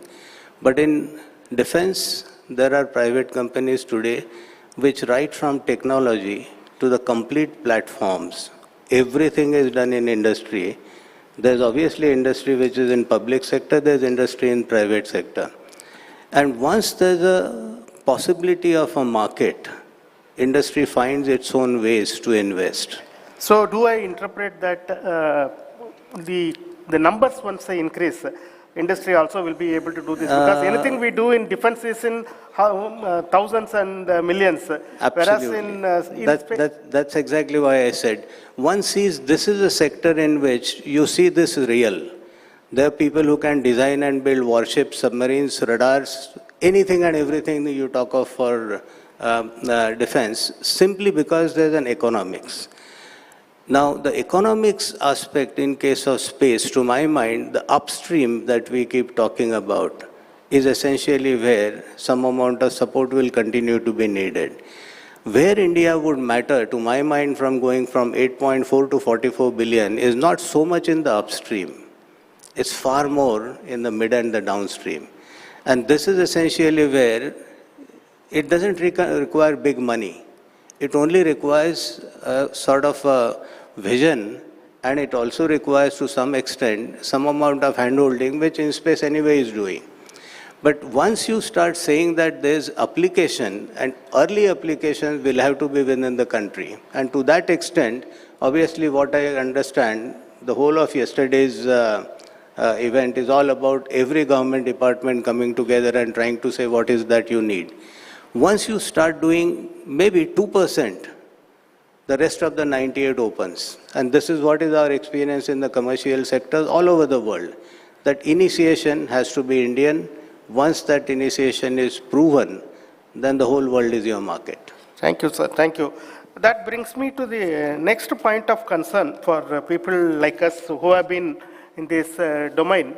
That India being now a strong economy, now reaching the 4th position globally, and hopefully in the next 10-20 years, the per capita also will increase to the level of the developed nations. At that time, we do expect that the space spectrum is going to be a problem, because even today, we do not have up to Ka-band any spectrum available remaining left for us to use.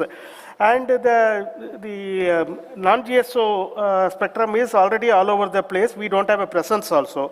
Now, if you are going to wait for India to become a developed country and then looking for spectrum, we are going to find none, because it is going to be used by everyone. So as the wireless advisor, what is your thoughts on this? How India can reserve some potential spectrum when we are ready to put the NGSO constellation, or when we have the sufficient funding to do that, and when the country demands a huge amount of throughput from even a geostationary satellite. How do we plan to make this spectrum available to not only to ISRO, but all the private players who are ready to make the satellites? Revati madam. Thank you, sir. Thank you for that very important. I think it is on. It's a very important question. It's very close to my heart. Yeah, it's a big problem, especially with NGSOs.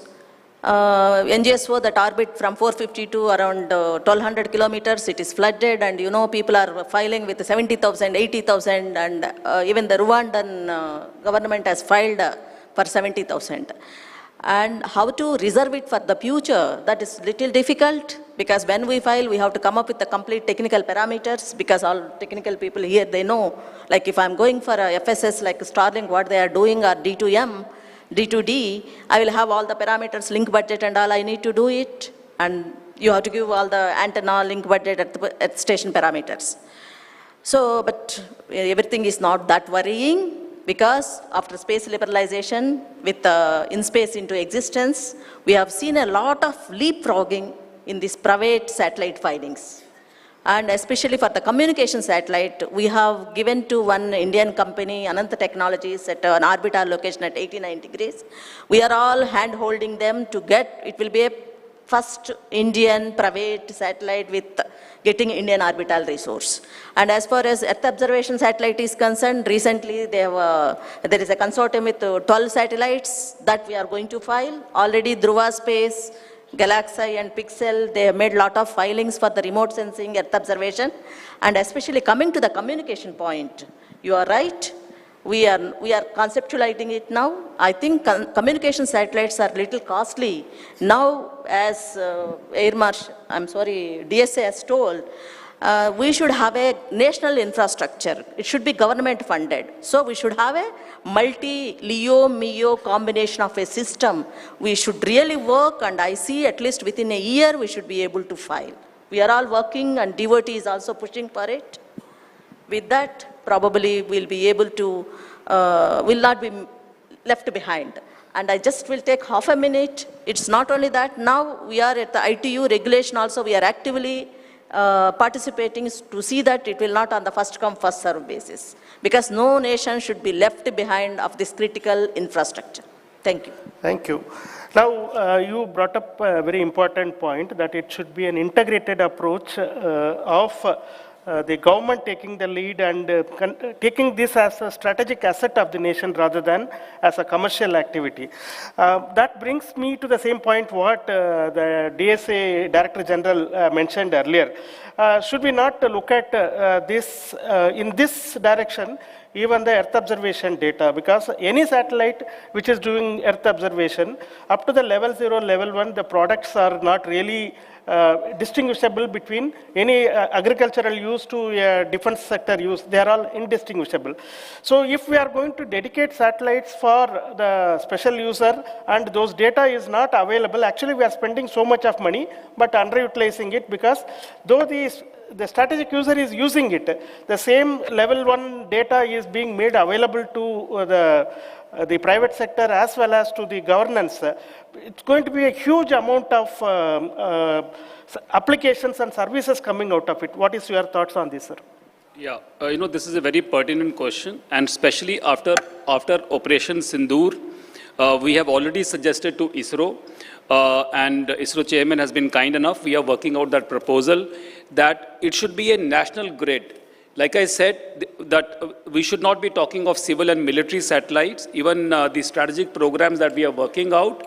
It should be a national grid, which should be for common good, as far as as far as civil and military, civil and strategic community both are concerned, and we should be able to switch. For example, let's say Op Sindoor 2.0 happens, we should be able to use the entire entire bandwidth for the armed forces. And similarly, let's say God forbid there is a calamity or something, we should be focusing on the quick recovery. And in any case, even at present it is happening. There are many ministries who do contact us, and especially we have given n number of images because of, because at various levels. So it is happening at present, but answer to your question, answer is definitely yes, and we should be talk of a national grid. And if I can take 30 seconds more on the communication, because that is going to be the focus area for next 2 decades, and that is something I think even we are, we are wanting it. I think that is an area of LEO, MEO, GEO we should be talking of. We should be talking of latency of 100 milliseconds at national level. We should be talking of redundancy at national level. Thank you for that. And my next question goes to Director VSSC, Sri Rajarajan. While we are supporting the NGEs and all private sector participants and even educational institutions, space technology, particularly most of the activity related to the launch vehicle technology, are also dual use. They have very critical elements which are important for national security, and this kind of technology being taken by some unscrupulous elements can also lead to undesirable outcomes. While we are supporting the NGEs and the industries, how we can guard against this kind of issues? Because we can only do so much for the due diligence. Beyond that, how do we take care of that this technology does not fall into the wrong hands? A very good question, and an observation also. If you see the launch vehicle requirement, or per se, from the very beginning, the industries are partners in realizing. The drawings are exchanged, and we are always doing with many industries, almost more than 100 industries are participating in many of the. We always put in a clause of non-disclosure agreement and all those systems, and also our quality personnel across centers goes through the system that's been put in place in many of the industries, and how they very well keeping it for their own good. So basically, when somebody develops their capability, it is up to them to safeguard their capability and their know-how so that it is a part of their business. And at the same time, it gives them the leverage to participate in further activities for our launch vehicle program. And as he rightly pointed out, it has a dual capability and its strategic nature. So we always develop vendors and other aspect partners who has the requirement to keep it strictly under a guarded knowledge data bank, a good ecosystem in place. And as you would have seen, worldwide over every industries or every place, they put their own people. And likewise, we also have our own operation teams in different places at different industries, wherever it is being done. Because they are partners, but also the resident team does some of the job. But we also put a very good digital locked system for all this purpose, and a quality system which does this one, services up to a point. Another point, as we go further, as a lot of things are going up, going to be a lot of participation from the industries, and many people are going to have their own designs and implementing these things. So the industries is going to be encouraged, and institutions are also being encouraged. Actually, my question is not only about ISRO's technology. I'm talking about even a private company develops a new technology. Yes, that's what I'm coming to. So, as we do like that, the institutions which are now going to develop their own technologies, like there are some people who are already into the launch vehicle technology. They also, as we are advised how they have to keep all their knowledge back in a very systematic manner, in a secured way, so that this knowledge doesn't go out just like that either by individuals or by this one, just like that. So we encourage active intellectual property rights participation and recording it in both at the national level and at international level, so that people cannot simply copy or something and start using it from the commercial point of view. From the strategic point of view, the data theft or whatever you look at it as, maybe I can put it bluntly, that has to be safeguarded, and it should be in a safe system of the knowledge, and the people who are living, who is working on this area is always looked for their way of doing things. I think there are a lot of cues in many multinational companies of how they do their jobs and in a very transparent, but at the same time in a secured manner. So there are ways we are putting in place, and basically now both the lead centers, both URS and VSC, are actually putting in a system of safeguarding the same technology of what we are trying to safeguard and going across the concerned people. Same thing is now is already put in two of the industries already in place. I think it's up to them to safeguard their knowledge so that it augurs well for their industry growth. At the same time, envisage people to develop in the secure domain system. I think the electronics lock and security system, as well as the knowledge, keeping the knowledge resource within the industries, wherever it's get developed, is also very important. Maybe in addition, we can consider maybe InSpace and DOS can look at coming up with some guidelines like no poaching laws which are there in the industry. In the big commercial conglomerates, they have a gentlemanly agreement. One will not poach people from the other or the data from the other company. Maybe we should advocate something, some guidelines at least.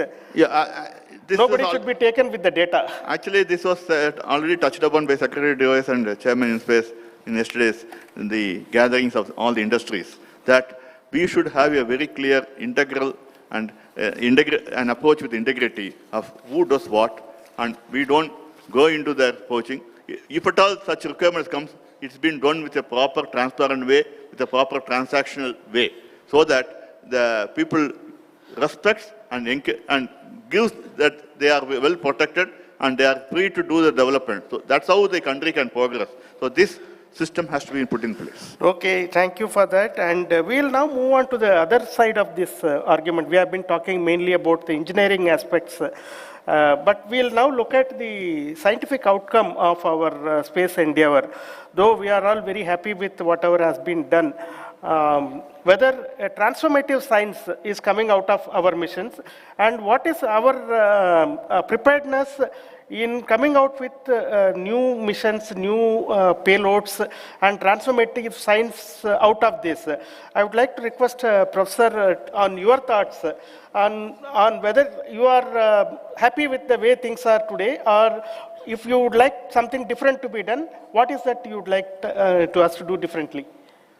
Yeah, I think definitely things can be better as far as transformative research projects are concerned.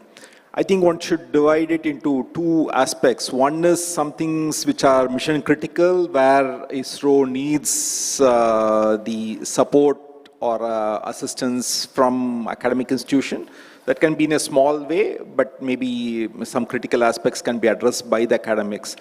And the other is where academics play a larger role, where they think of very futuristic solutions, which then they, ISRO can adopt in its planetary mission. One model which is often thought of is the JPL, model with NASA. So I think one could think of such models where the riskier, explorations, especially when it comes to planetary science, where you may have to have, new ways of building construction material, right, in the, on Moon or on Mars or whatever, where you would need really fundamental research to be done. I think if India is to leapfrog and go ahead of other nations in space research, it would be very important that we develop such technologies also. And for that, I think academics plays a big role, because ISRO obviously has certain goals that it has to fulfill. So if academics are given a free hand on some aspects, as I said, you can divide it into two. One where you need academics assistance for certain missions, and the other where you give the academics a freer hand in coming up with maybe crazy ideas, but some of them may pan out. I think that is the way in which we are going to have a transformative effect on research. As we are running out of time, I will follow on with the question to you only, and I will come back the backside. Now, the Director General DSA also was hinting about the need for human resource to be developed as we go towards 2047, where the amount of space technology that will get into not only strategic use elsewhere, the human resource that is ready to understand this and capable of utilizing it is also needs to be built up. Now, what are your suggestions as an academic yourself, how this can be heralded, and also whether there is any possibility of the universities and institutions like yours giving some credit to the students who undergo some certification courses from institutions like ours. So, your thoughts on this? Yeah, I think what is missing is a scale right now. Institutions like IIC, IITs do produce students, but that's at a very limited number and limited scale. And there are also, as you know, programs where, ISRO scientists come and get additional training in our institutions. By the way, all the 4 astronauts got their Master of Technology from Indian Institute of Science. So that is something which, we are very proud of. But those are all on a very limited scale. If you want to really scale it up, it has to go to all universities and all other institutions. And there are multiple ways of doing it. One is to prepare, have a standardized, maybe, national space curriculum, which can then be propagated to all the universities, so that many may not have the expertise, but they can, with help of experts from other established institutions and from ISRO, be able to execute the curriculum once it is given. So that way the number of people getting trained will greatly increase. And the other is through online courses and through credits being given to other courses. Even in all institutions like IIC, IITs, now we have the academic bank of credits, where you can do courses elsewhere and get credit for those courses, and you can accumulate those credits for degrees. So I think it is very important that we use those technologies also. And it's also very important that we start using AI for space. I think this is something which has been underutilized. In research, of course, you can use it for reconnaissance and also, interpreting images. But I think even at the educational level, the scale can be amplified by use of AI tools, where you have personalized tutors for those who are interested in acquiring these skills, which are curated by experts, but then deployed on a mass scale using AI tools. I think. Thank you. And now moving on to the DGDSA. While the requirements of the forces are being consolidated and we come out with some configuration which can meet the requirements, one gap area which I myself have seen, in fact, when I was involved in the Mission Shakti development about 10 years ago, it took a very long time for people to understand what exactly was DRDO trying to do, because the information was not forthcoming or not being explained. So there must be a way that the people who are involved in this technology development, both government as well as the private sector, to know what are the needs of the forces. In fact, one when very senior retired military personnel told me that you people should be in the battlefield in the front line for a few months, then you will understand what is required. Now, there's a way we can bring this kind of knowledge to the technology developers. Do you think it is feasible? Sir, I think that era which you are talking is almost over, because I must confess that now the strategic community is is extremely open. Rather, you took name of DRDO. We have DSP DRDO because both DSP DRDO and DSA got raised through the same government sanction letter. And I think if I can talk on behalf of them, they are engaging n number of startups and the academic institutes. I don't want to name them, but they are doing it. Coming back to DSA, so as far as the requirements are concerned, I think in all these seminars, I myself cover the requirements of all the critical technologies that we need to work on.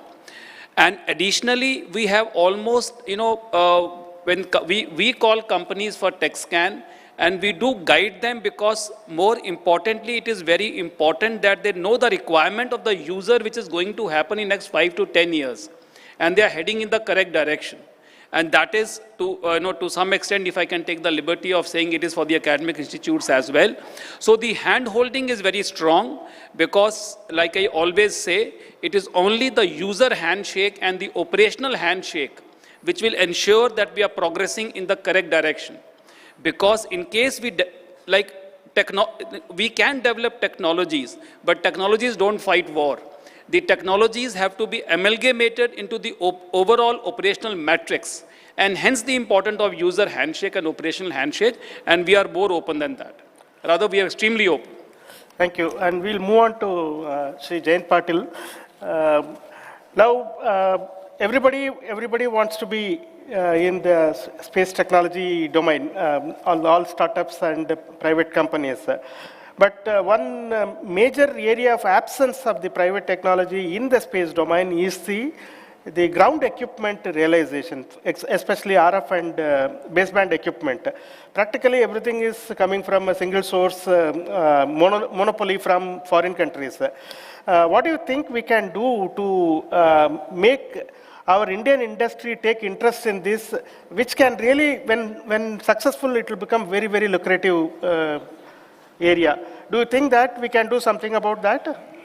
We certainly can do, but before I sort of talk on that, I would like to agree with Air Vice Marshal.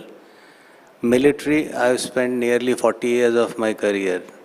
You used to be an outsider, and that era is over. Today is an era where the user wants to welcome you, wants to handhold, which was never happening, I would say, 10 years back. But the scenario as a result is industry truly has built every possible capability, and if we say we are Atmanirbhar, we truly are Atmanirbhar, except probably handhold, maybe 3-4 technologies which truly need to come in. Now, one needs to see this in a perspective for a simple reason that over years, given a vision, it can always be done. And toward that vision, unconventional ways have to be found to be able to achieve what our long-term vision is. Now, specific to the communication segment that you talked of in terms of ground segment, lots of ground segment equipment we know have been built in the country, but they have only been built for the strategic use. They have not been built for the commercial use. And if I again look back in terms of why and how, we missed the telecom bus.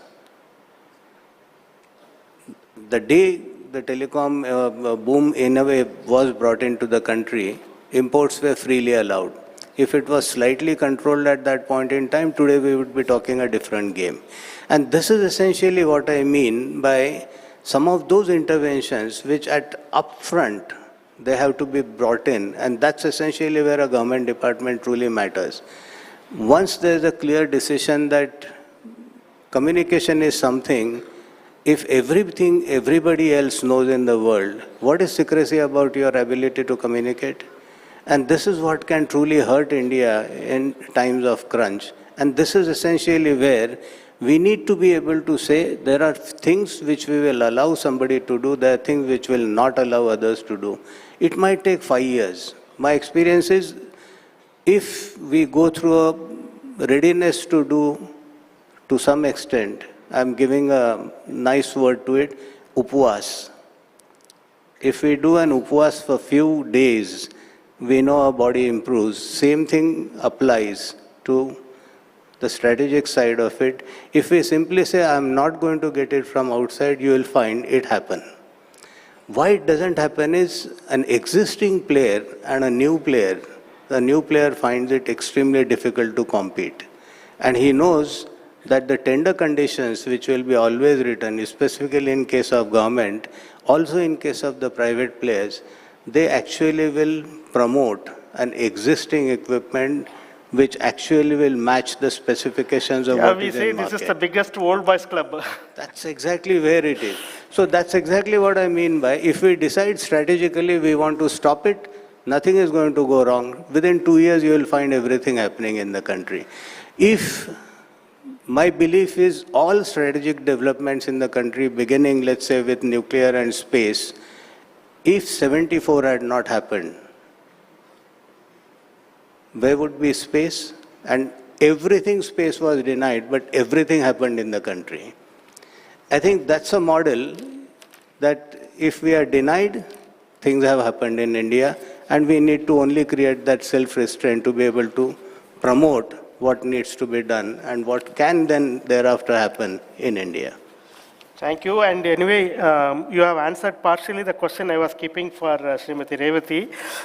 So in this situation, where there are players who are keeping their satellites in orbit and waiting for business over India, vis-a-vis aspiring new entrant to that business of communication in India, instead of incentivizing the foreigner, how we can incentivize the Indian company? 1 minute if you can. Especially we are talking about LEO, I think. The LEO communication, I'll focus on communication. So we are into space, we have satellites there, but the reality is you go to Northeast and Jammu Kashmir, still people doesn't have, yesterday I was listening to Northeast session, basic connectivity, still some issues. That means people, they don't want India or anyone, they wanted a connectivity. So that is the one they are driving. But as a government policy, we are trying to encourage startups and Indian satellite filings. That's what I started with that. But it is the public. Public wanted essential facilities. Nowadays, connection is the essential infrastructure. If we are not able to provide to each nook and corner of this country, I'm sorry, it's our failure. Thank you. Thank you. And that brings me to the last question to our Director VSSC. One of the problems for increasing the numbers is problems associated with the manufacturing capacities and the supply chain bottlenecks what we have.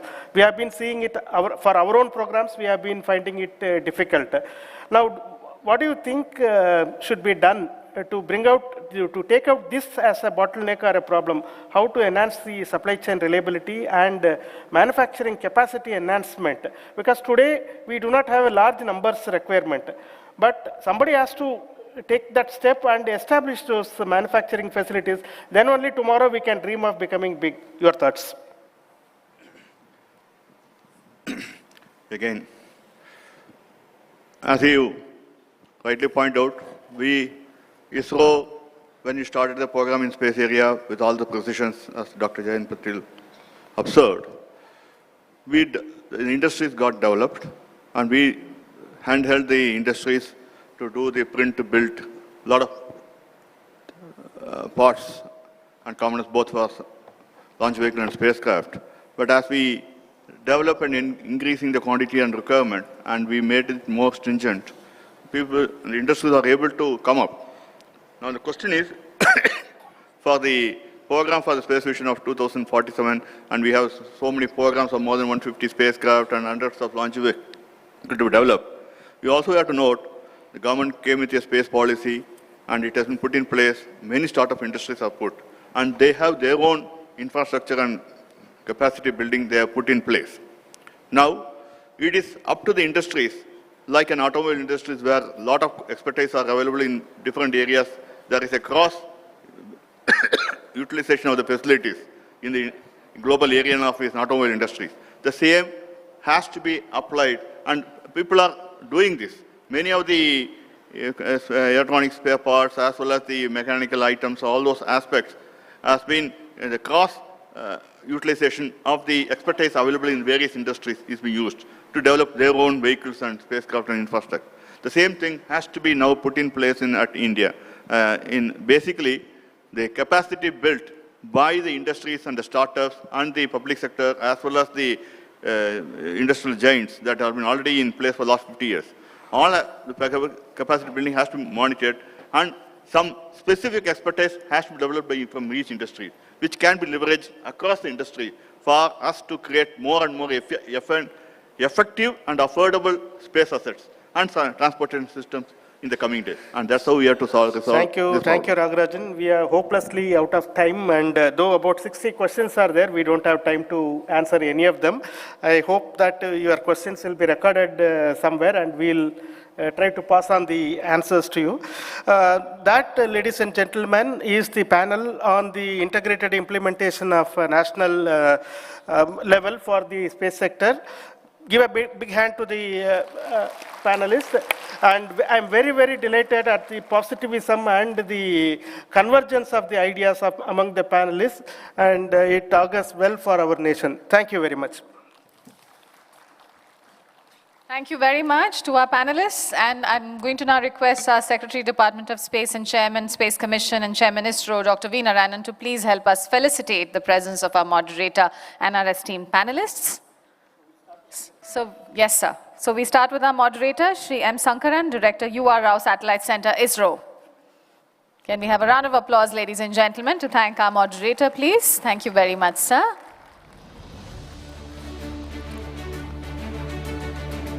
And Shri A. Rajarajan, Director, Vikram Sarabhai Center, Space Center, ISRO.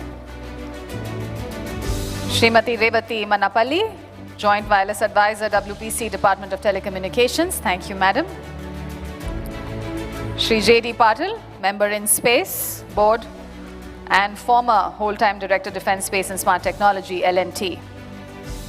Air Vice Marshal Pavan Kumar, DG, Defense Space Agency. Ladies and gentlemen, can we continue with the applause? And I thank you so much for the applause. And Dr. Govindan Rangarajan, Director, Indian Institute of Science, Bengaluru. And we request you to please give us a photo opportunity with our chairman. And ladies and gentlemen, with that, we break for a 45 minutes lunch. So I'm going to request you to please come back a couple of minutes before those 45 minutes are over, because we will have to take it to the next session.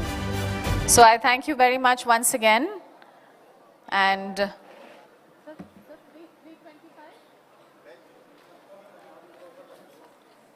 ladies and gentlemen, for all our VIPs and our dignitaries, lunch has been organized at level 2 at the Leaders Lounge, and we have for all participants, eminent participants. We've got lunch at multi-purpose hall.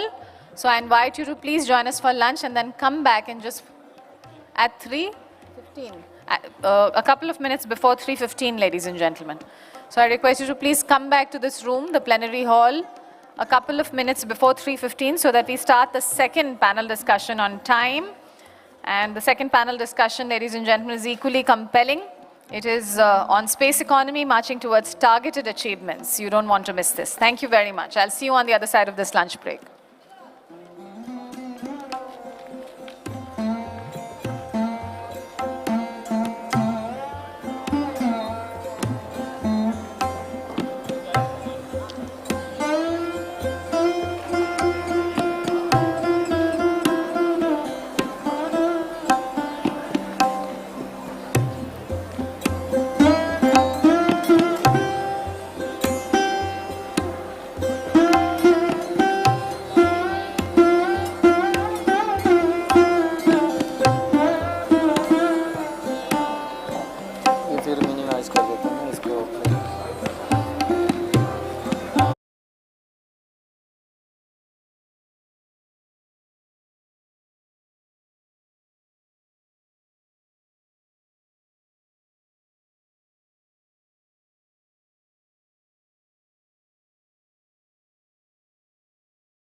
Gentlemen, and this one is on space economy, marching towards targeted achievements. Ladies and gentlemen, may I invite you to please be seated. We will begin with our session, our next session now. And I invite you to please take seats. I thank you very much for joining us back in the room on time. And those of you who are still outside and can hear me, I request you to please make your way to the plenary hall and be seated. Because this next panel, ladies and gentlemen, focuses on one of the most dynamic dimensions of India's space journey, which is the space economy. And this session will provide a snapshot of the current state of play and the strides we have already made towards achieving our economic targets. Discussion will also highlight new methodologies, services, and regulatory reforms that have enabled growth and value addition to the national economy.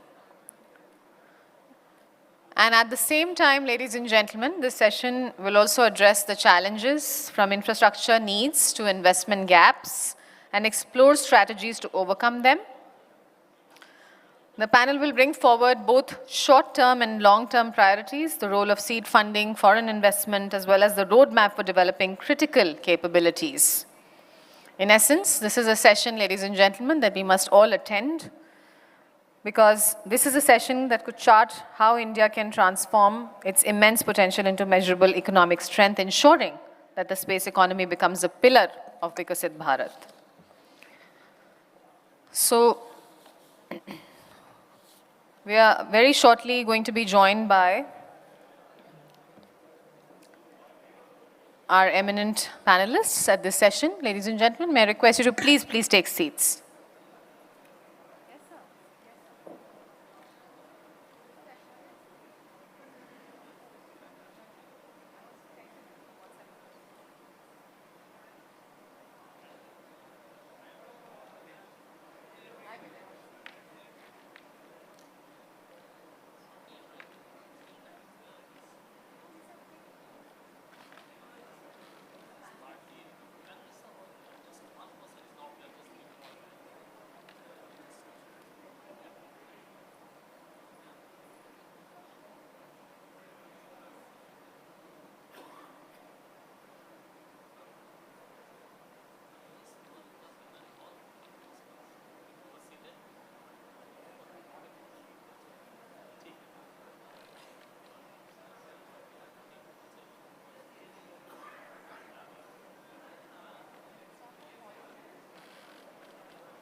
Panelists are here, and we are going to get this session started. But before we start, once again, I'd like to bring your attention to the screens where we will display the QR code for Slido. We got a lot of questions. We gathered so many questions in the last session as well. And so if I can request console team to please put up the Slido QR code.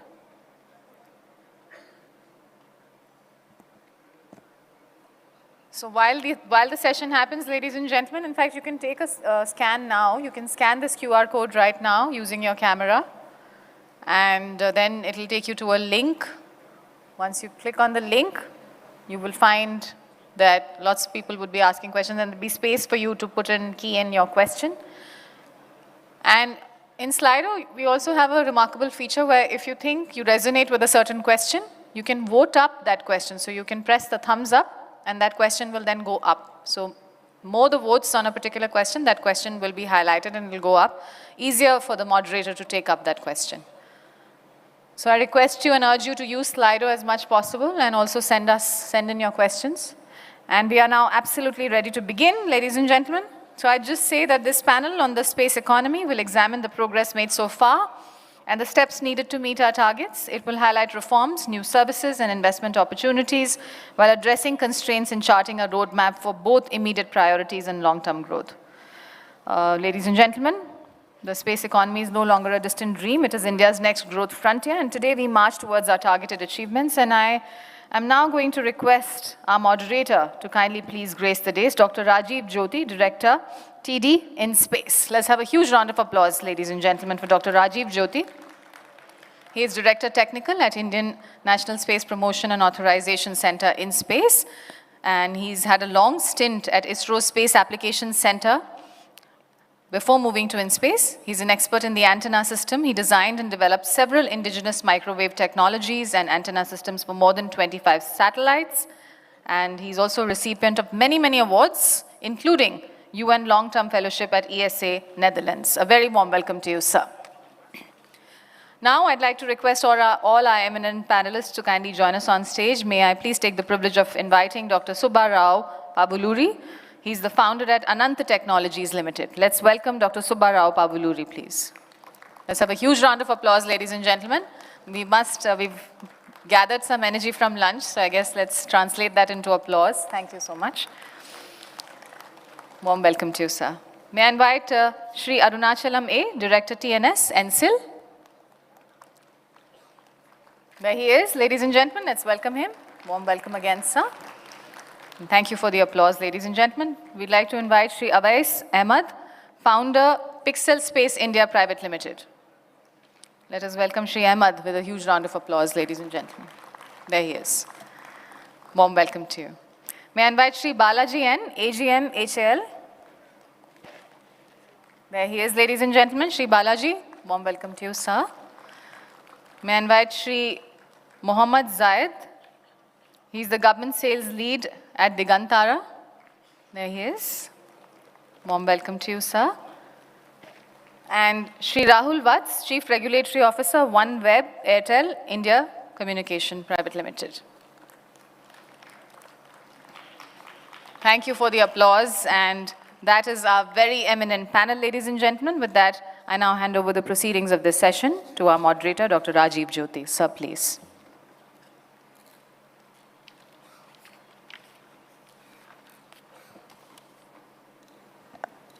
Very good afternoon to all of you. Ladies and gentlemen, industry partners, and all the delegates sitting in this today's program, and all the colleagues from Department of Space, namaskar, and I welcome you all in this session, panel session, where we are going to dwell about the space economy and how we are going to march towards target achievements. At the outset, let me start by saying that over the last 6 decades, ISRO has been the architect of the Indian space journey, and which is focused more on the development of the state-of-the-art technologies and advancement of many systems for the national missions. So when I was in ISRO, space economy was rarely talked about, even though many industries were associated with us. And why suddenly we are talking about space economy. And I'm very sure these sessions used to be not there in many of the earlier 5 years back, we never had. That happened because space reforms were launched 5 years back by the Government of India to liberalize and expand the Indian space sector. And there is no restrictions to the Indian private companies to venture into any of the space activities. So the first step, which was the outcome of the space reform, was New Space India Limited was formed in 2019, which is being represented by our fellow panelist Arunachalam. And later, the InSpace was also announced and established under the leadership of Chairman Dr. Pawan Goenka ji, and this was to enable the participation of the private industry players and to establish the regulatory framework.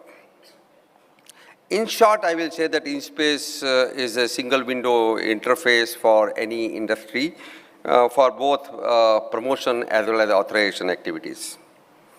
Of course, since then, many of the steps have been taken and to ensure that to position India as a global player, as a global player in the space, and also become a part of a global space economy. So in 2023, the Indian space policy was officially released to lay down the clear roles of InSpace, NSIL, ISRO, and the private companies. And to attract the foreign investments and enhance the global collaboration, the government also released a very attractive, liberalized FDI policy for the space sector. And currently, Department of Space is working on drafting the Space Activity Bill, which will provide more legal work for the framework for the space operation and covering the various aspects of licensing, liability, insurance, and dispute and resolutions. So coming back to the Indian space economy, towards that, InSpace brought clearly the decadal vision. It unveiled which aims to grow, as in the slide it shows that to grow to a 44 billion by 2033. And that means which will be taking the currently from 2% to 8% of the market share. And in this, very clearly it was mentioned that $11 billion, that is 1/4 of this, will come through a contribution by the export. But I'm sure this slide, many of you have a question in your mind, how this will happen. But this will not happen of its own, unless until lot of work has to be done by government as a catalyst and making a stable regulatory framework, and also to create a ecosystem for generating revenue by private companies. So InSpace has identified 8 strategic goals and provide breakup of contribution of each segment of the space sector, that is space for Earth, access to space, and also the in-orbit economy, that is space to space, space for space. And decadal vision also addresses what are the strategic capabilities which is to build in the country, then only this will be happening, because this, though it is a very 60 years old sector, but still it is considered, as if private companies are concerned, as a sunrise sector. So the first step is to create a demand. And then even if the demand is there, where is the technology? Even if the technology is there, where is the finance? And then we have to have manufacturing capabilities, infrastructure, talent, which is skilled people, skilled manpower, and international synergy and collaboration. So these are the building blocks which are required for any economy to be built. So InSpace is working towards this, addressing these capabilities and also on the strategic goals. So let me, ladies and gentlemen, let me give you a little glimpse of that. What, in the last 3 years, what was, all has happened, which has created a situation where the outcome will be giving us a space economy impact onto the Indian space economy. So first is the question is demand. So in the area of SATCOM, the InSpace carried out a joint exercise with the DOT, MIB, and ISRO, and in consultation with the industry and all stakeholders to assess the projected SATCOM demand in the next 5 years. And projections are very encouraging, especially for the telecommunication center, wherein the projected demand is in terms of 1.5 to 2 terabyte. And enterprise broadband, consumer broadband, cellular backhaul could be major SATCOM capacity driver is going to be there in this segment. And this is also in line with what we discussed yesterday, National Mission 2.0. We had that a lot of government demands is coming up even in the need for communication, broadband, as well as the other IoT type of systems. So coming to the Earth observation, and we have seen that ISRO and InSpace consolidated the government demand during NM 2.0 in the area of EO. And thanks to all the central and state government officials, ISRO chairman InSpace, and Department of Space for carrying out this exercise, which will be very much helpful for both industry as well as the government. So I've been told that we have to squeeze the time, so probably I will be cut short my discussion, and then probably we have to take some questions from the industry. So, but to keep the context, InSpace recently you may have heard that selected the Pixel-led consortium, which will make investment of 1,200 crores to generate space data. They are going to design, develop, and monetize the satellite data by building, launching 12 satellites and commissioning multiple ground stations in India. And today we have in our panel, I'm the CEO, so we are going to have a lot of good discussion with you, sir. So target is that in the next 10 years, India should become self-sufficient in the next space data requirement. So we should not take any foreign dependency on any foreign sources. Similarly, the Anand technology, where Subarao is here in our panel, has been awarded the orbital slot that will be investing something like 3,000 crores for building high-throughput satellites for communication. I think this is the first communication satellite or first Earth observation satellites which will be built by a private company. So I think let us give a big applause to these two companies who have done really a wonderful job. Then on the front of launch services, InSpace and the government of India is having aspiration that India should become the global hub for not only satellites, but also for the launch services in the country. So for that purpose, the technology of ISRO SSLV technology was also recently transferred to HAL. And HAL, I'm sure, was told that we're going to make a 3,000 crore investment for providing the launch services for building 6 to 7 launches per year in the next 10 years. So now we have a 3 launch services provider after 2 years, and we are going to expect 15 launches per year from only the private companies. That's the aspiration, that's the ambition, and that is not something which will not happen. This is going to happen, and we'll discuss in the panel discussion. So towards the capacity building, this will not happen till we have a capacity. So for that, our new launch port is coming up in the Tamil Nadu for exclusively for small satellite launch vehicles, where those 3 players are going to use, where Department of Space is spending nearly 1,000 crore fund.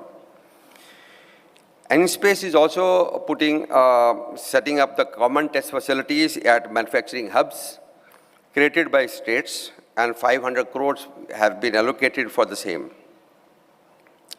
So, to nutshell, if I say that, we are going to have a different enablement, not only in terms of technology, not only in terms of capacity building, not only in terms of demand, and also, but in the case of whole situation where the momentum is being observed.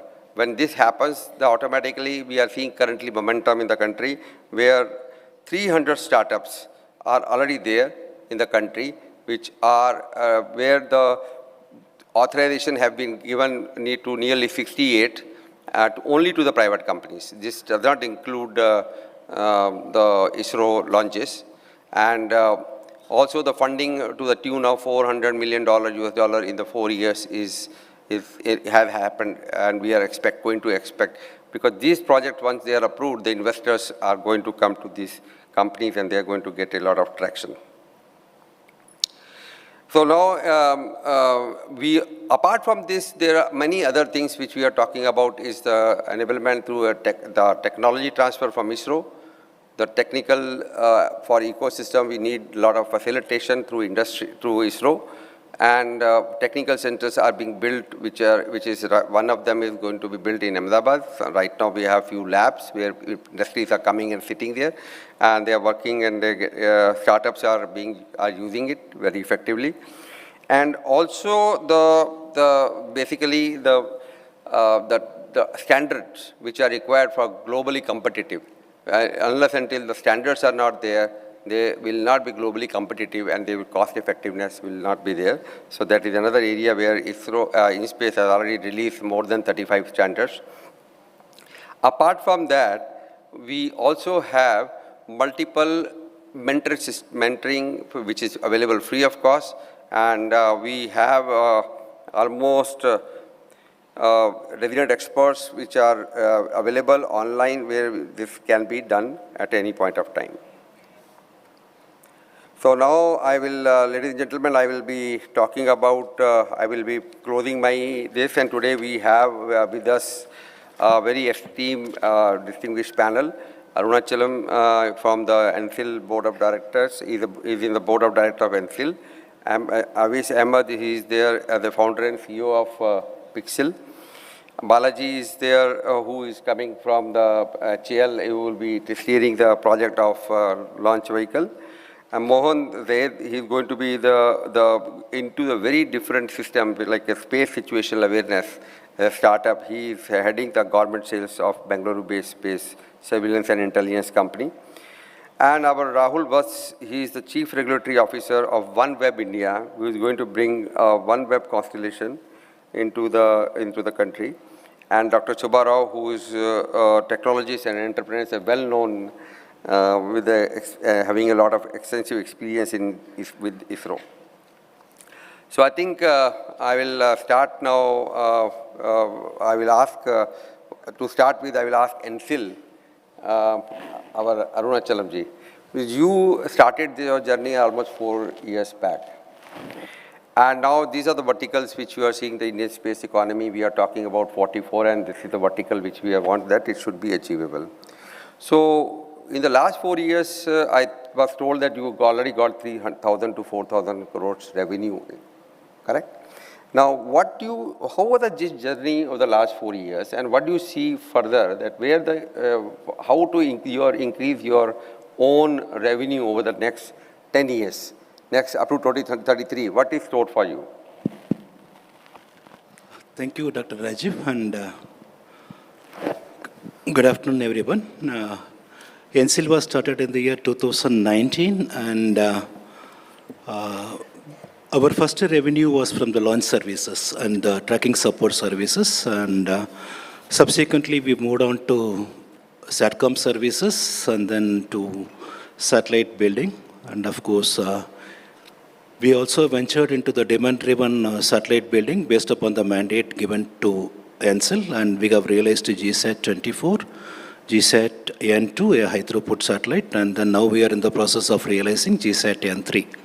And post-implementation of space policy, Indian space policy, now NSIL is also undertaking Earth observation data dissemination and as well as the UO data applications.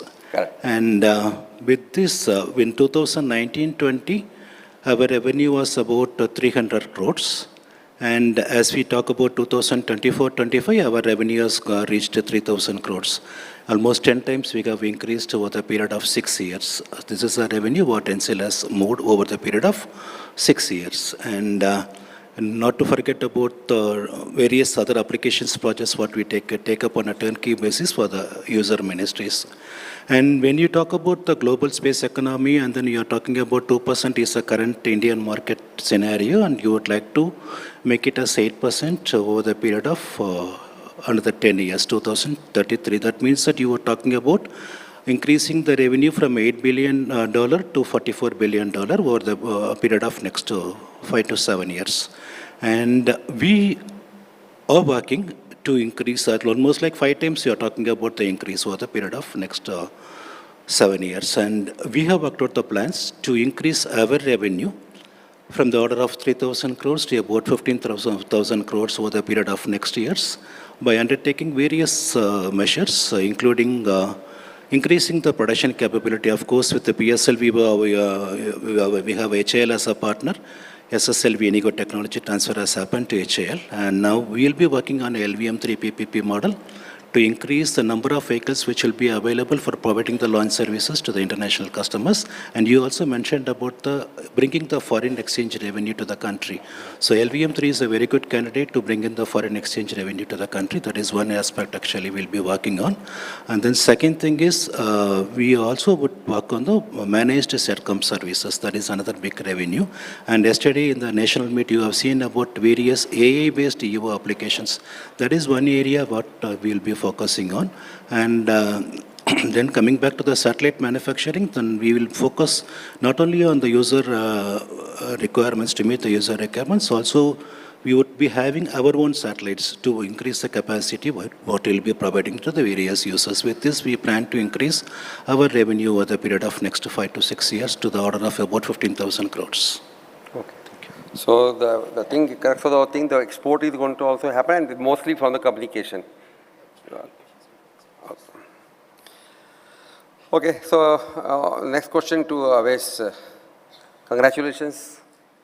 You won in fact today, even everybody was talking about in the last 2 days that your EO PPP constellation, and I was really happy to see that most of the ministry secretaries were talking about that, and it was a part of their presentation. But everybody has one question. How you have bowled everybody on the last ball? You have gone with a zero bit. And everybody is asking, this is becoming a hot topic today, how a startup having a consortium which is only existed only 3-4 years back is talking about zero bid? Yeah, I think. Yeah, no, thank you for that. It's been a good few days for the consortium as well. Very excited to sort of see how it plays out. But I think it comes down to a few things. As you yourself said, every ministry is talking about the need for the data that's there. Yeah. There has been a lot of procurement of imagery from a few ministries and departments in India that have been procured from outside. Of course, there's ISRO's data that has been sovereign for us. But beyond that, there's a lot more demand, which has generally been taken care of by buying data from foreign sources. And so when this opportunity came up first 10 years ago, that InSpace is rolling out this EOI for someone to build India's sovereign national constellation for Earth observation, we thought, yeah, this is the opportunity for startups like ours, because this is the industry that we live and breathe on a daily basis. Our entire business model from day one is build and launch and operate satellites, sell that data, sell the insights that come out from there. And when the opportunity was around 4 different kinds of satellite data, multispectral, very high resolution, radar, and wide swath, multispectral, hyperspectral, it's a very tight-knit ecosystem. We all know each other, and I was like, we know people and startups that are doing this. We worked with PeerSight for the SAR prospect. We worked with SatSure for the multispectral one, Dhruva Space for the ground stations. We are providing the hyperspectral and very high resolution. These were things that, as startups, we were doing independently anyway, but the zero bid was basically, in a sense, a vote of confidence in our own market that it is somewhere today and there is a demand and it will absolutely grow over the next 10 years. It was also, in a sense, a little bit of a vote of confidence on our own abilities. I mean, if we as startups don't believe in our own abilities, then who will? But I think the calculus for the zero bid came down to a very simple calculation. It's a 1,200 to 1,500 crore project. Correct. And that has to be invested predominantly by the startups. So a request of 0 crores or 100 crores or 200 for such an important national project didn't really, in the end, make a lot of difference. And since it was clarified that, legally a zero bid was allowed, we are like, we don't want to be outbid for this by anyone. We think that we have the technology, we have the confidence, so let's make sure that there is no situation where we don't lose. So that's why the zero bid. Okay, thank you. So now, a second question to you, Avis, and that question to you. Now, you already have now constellation of 12 satellites, but the hunger is more. So is it that will be a 10 years period you have, and what is the next step? Of course, this itself is a big leapfrog for you, but do you have any vision to what is future for this your EO data? Yeah, absolutely. I think it was a 4-year establishment phase where we have to launch at least 12 satellites. So the number 12 is the lower number. There are two ways of augmentation that we plan. One is increasing the number of satellites themselves so that the revisit is higher, the coverage is higher. But apart from that, also adding other modalities of data. There's also thermal imagery that we can look at. There's also a combination of medium wave infrared detectors, LiDAR at some point. So absolutely, I think we'll plan on increasing the satellites, but in the first 3 years, let's start with 12, but between 3 to 10 years, many more. Okay, good luck, Avis. So moving on to Balaji. So you are moving from the vendor to owning a business now. Earlier you were part of the consortium, your L&T and for building your through contract for NSIL for only PSLV. Now you have to have a technology absorption of 2. This very business we're going to give you. But how are you going to take this as a challenge for creating a business also? And also getting money. Money, of course, will not be issue. Investment will not be issue for HL. But how will you moving up this chain? Yes, true. We have, as you are aware, couple of years back, we backed the PSLV order on consortium, and we have learnt a lot through this journey, and a lot of things which were, not known as we do ISRO's projects. It is already almost always on build to print, and we do what ISRO says, and ISRO has a very robust, what you call, design and manufacturing technology, which I think industry has imbibed very nicely. And even for PSLV, we are taking the help of all the industry partners, supply chains, and we are going to realize our first launch vehicle very soon, and it will fly also. And SSLV, as you said, is a very prestigious project, and here actually we will be starting from scratch. We will get an opportunity to learn how to build the rocket. Not that why it has to be built. Any material we are taking, why this material has to be taken. And so finer design aspects and all we will be learning, and definitely it is one of the most critical product portfolio in Hindustan Aeronautics Limited's what you call journey. And with our experience in ISRO for last 5 decades, definitely we are waiting for this transfer of technology. And one thing I can tell you is already there is a supply chain available, and I'm sure we have already I'm sure we'll get support from the industry.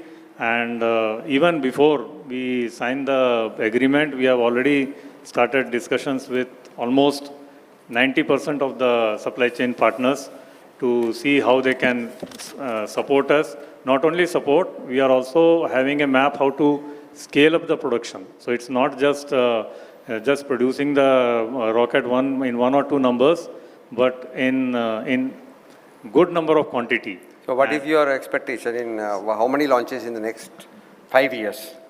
See, what I can tell you is maybe if the development phase happens very smoothly. Of course it will happen. And at least 1 launch per month should be possible. 12 launches per year. It should be possible. It should not be a problem at all. Yeah. And I am sure there is a lot of So then you are proving our statement that we told that 18 launches per year. Yes, because in there are other 2 launch providers are also there. Yeah. We are with our Honorable Prime Minister's speech today that launches have to happen. Like right now we see we are not having much launches, and we have capability, we have the capacity to launch, and until unless we launch, we will not learn. So, Balaji, until unless we will not learn, we will not improve. Correct. But then there is I have a question as a devil advocate. See, you are, on one side we have Agnicool and Skyroot, who was very nimble and very agile, small startups. And on the other side we have a very high inertia HAL. And now you have to not only deliver it, do the whole thing in time, and also you talk about the cost effectiveness, which will also be, because you can lower down the cost of the launch vehicle, then definitely this India can be one of the small satellite launch vehicle hub for whole globe. Yes. So right now, I don't think any continent has any 3 launch service provider. Yes. If after 2 years we get, what is your response on that? See, full marks to Agnicool and Skyroot, who have developed a product, and we are not afraid of competition. No, I'm not talking about competition. What I mean to say is, let Agnicool and what you call Skyroot have their own product. We will also come up with our product, and I am very confident that there will be demand. And there will be what you call market for all the parties. Okay. It's only that who comes up with a competitive model, as you said, and who captures the market. And as far as I am concerned, all 3 will be players who will perform well. Yeah, good. That's a good idea. But I'm very sure that all my panelists will agree that if 12 launches from a HAL going to happen, and with a 500 kg, and also that the other 2 are also there, definitely there's a lot of work for satellite and also for generating applications. Yeah. Satellite manufacturing has to be. Yeah. And definitely we are actually coming up from a already a established platform. We are going to take off. Sure. So I have moving on to the communication side. Both Subbarao and Rahul Vas, you are both on the communication side. I'll ask first Subbarao. See, you have taken congratulations, you have been the first company who is going to build a satellite communication satellite, high throughput satellite, which needs a lot of hand-holding in terms of the 3 things. One is the demand. As I said in my note, that demand is there. Demand is not an issue. But the only question is your supply chain management, the technology, and your manpower, which is going to create that. Because earlier only ISRO used to build. With all these 3 things, I have a lot of experience in hand. So how you are going to take this as a challenge for developing next 2.5 years? Because your slot is going to be available. You have to fill the slot in 2.5 years or 3 years. Okay, please. Yeah, thank you, Dr. Raju. See, my plan to go for the communication satellite is very simple. Demand part of it already known to everybody through InSpace. InSpace worked out the huge demand in the country, and whatever that we are now trying to build today, high throughput satellite is going to carry something like 100 Gbps, which means this is very, very small fraction on the total demand which has been projected by InSpace in that. In fact, if you add the IoT also to that, that's going to be much more than that. So that way, demand part is very clear on that. On the technology and the satellite-related activity, in fact, I constituted 3 different groups in my company. One group deals with the mission completely, and already we have put the specifications and everything also. Part of that satellite, we want to make it in India. And part of the, perhaps, some subsystems maybe we have to import from outside, but we want to do the entire AIT here. AIT of the launch satellite, that the assembly integration testing part, we want to do it here itself in India. For this, already we created the facilities in Bangalore, and our facility can take care of the entire AIT activity. And the third part is to launch the satellite. In fact, we want the satellite to be less than 4,000 kgs so that it is amenable to our GSLV. The whole objective is here to bring in the satellite as an Indian constituent, as a major part of from India, and launch from India, usage from India, for India. So that's how entire thing we are now planning to create the ecosystem. And thanks to InSpace for giving us the opportunity to work in this area on this. Thank you. Okay. So, in a nutshell, you are saying that it's feasible in 2.5 years. You have to put in satellite in orbit in 3 years or 2.5 years? I didn't. For February 2028, we have to bring the satellite. So, in any case, we want to bring in a BAU also before that, so that will be a backup for us. Okay. In case of any delay from our side, at least that BAU will be through in that. Okay. Okay. Thank you. Rahul, what's a question to you? See, you are going to have Airtel OneWeb constellation here in the country, correct? Which will be a global endeavor. So, first question is when it is getting ready. Where it is stuck? Is it? Can you throw some light on that? Yeah. I know you will talk about.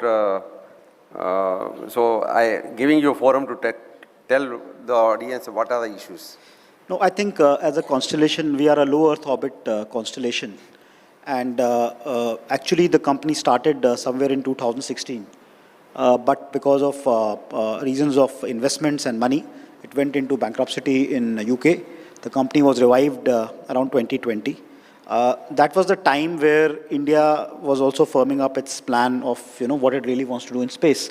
And your slides in the beginning really captured the amount of work which has happened, setting up the InSpace, coming up with the Spacecom policy. So a lot of work has happened in India. In parallel, the company also completed its, putting all the satellites in constellation, around 642 satellites. And thank you, ISRO and InSpace and NSIL for helping us do that, because some of our satellites got stuck in Ukraine and Russia war.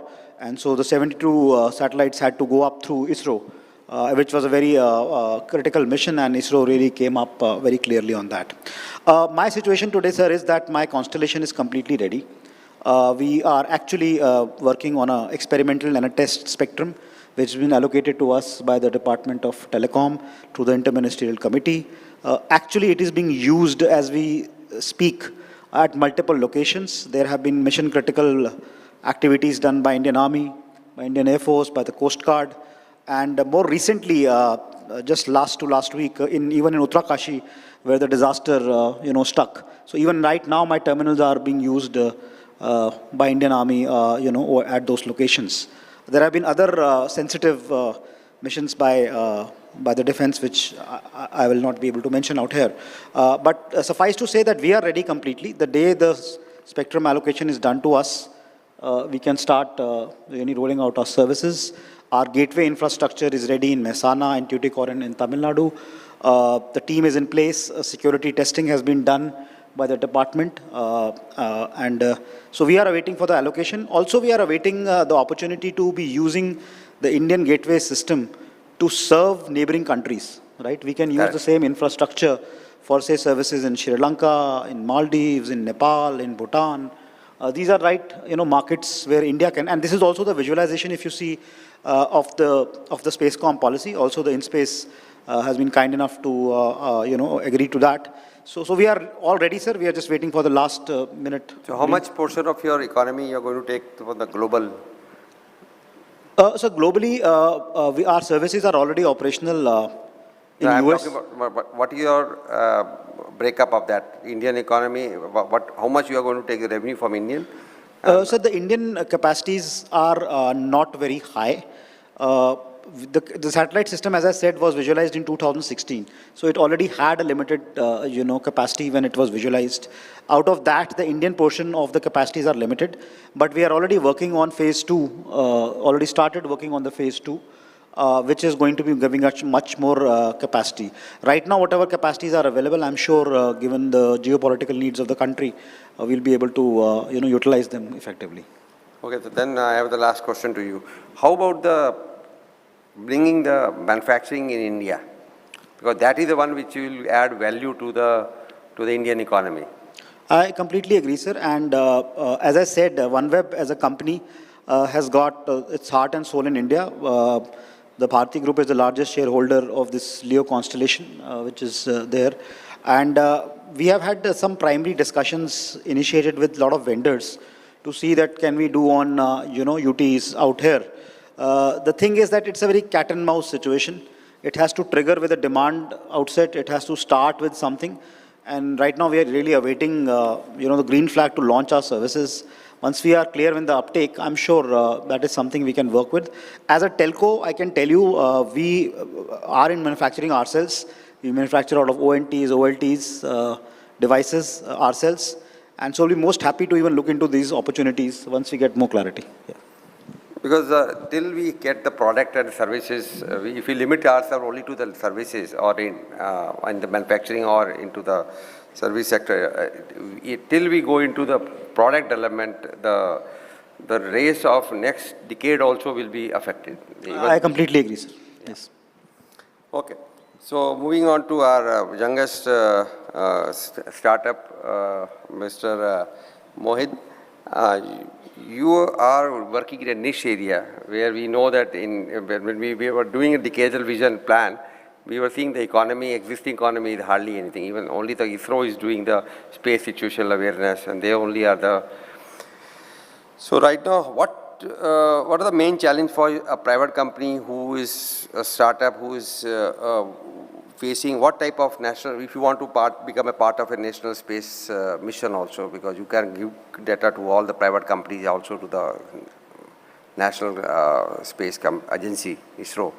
So what are the major challenges can you elaborate on that? So Digantara is a space surveillance and intelligence company. It was started in 2018 by 3 founders. And we've moved on from 2018 to now with a lot of constant evolution that's been happening.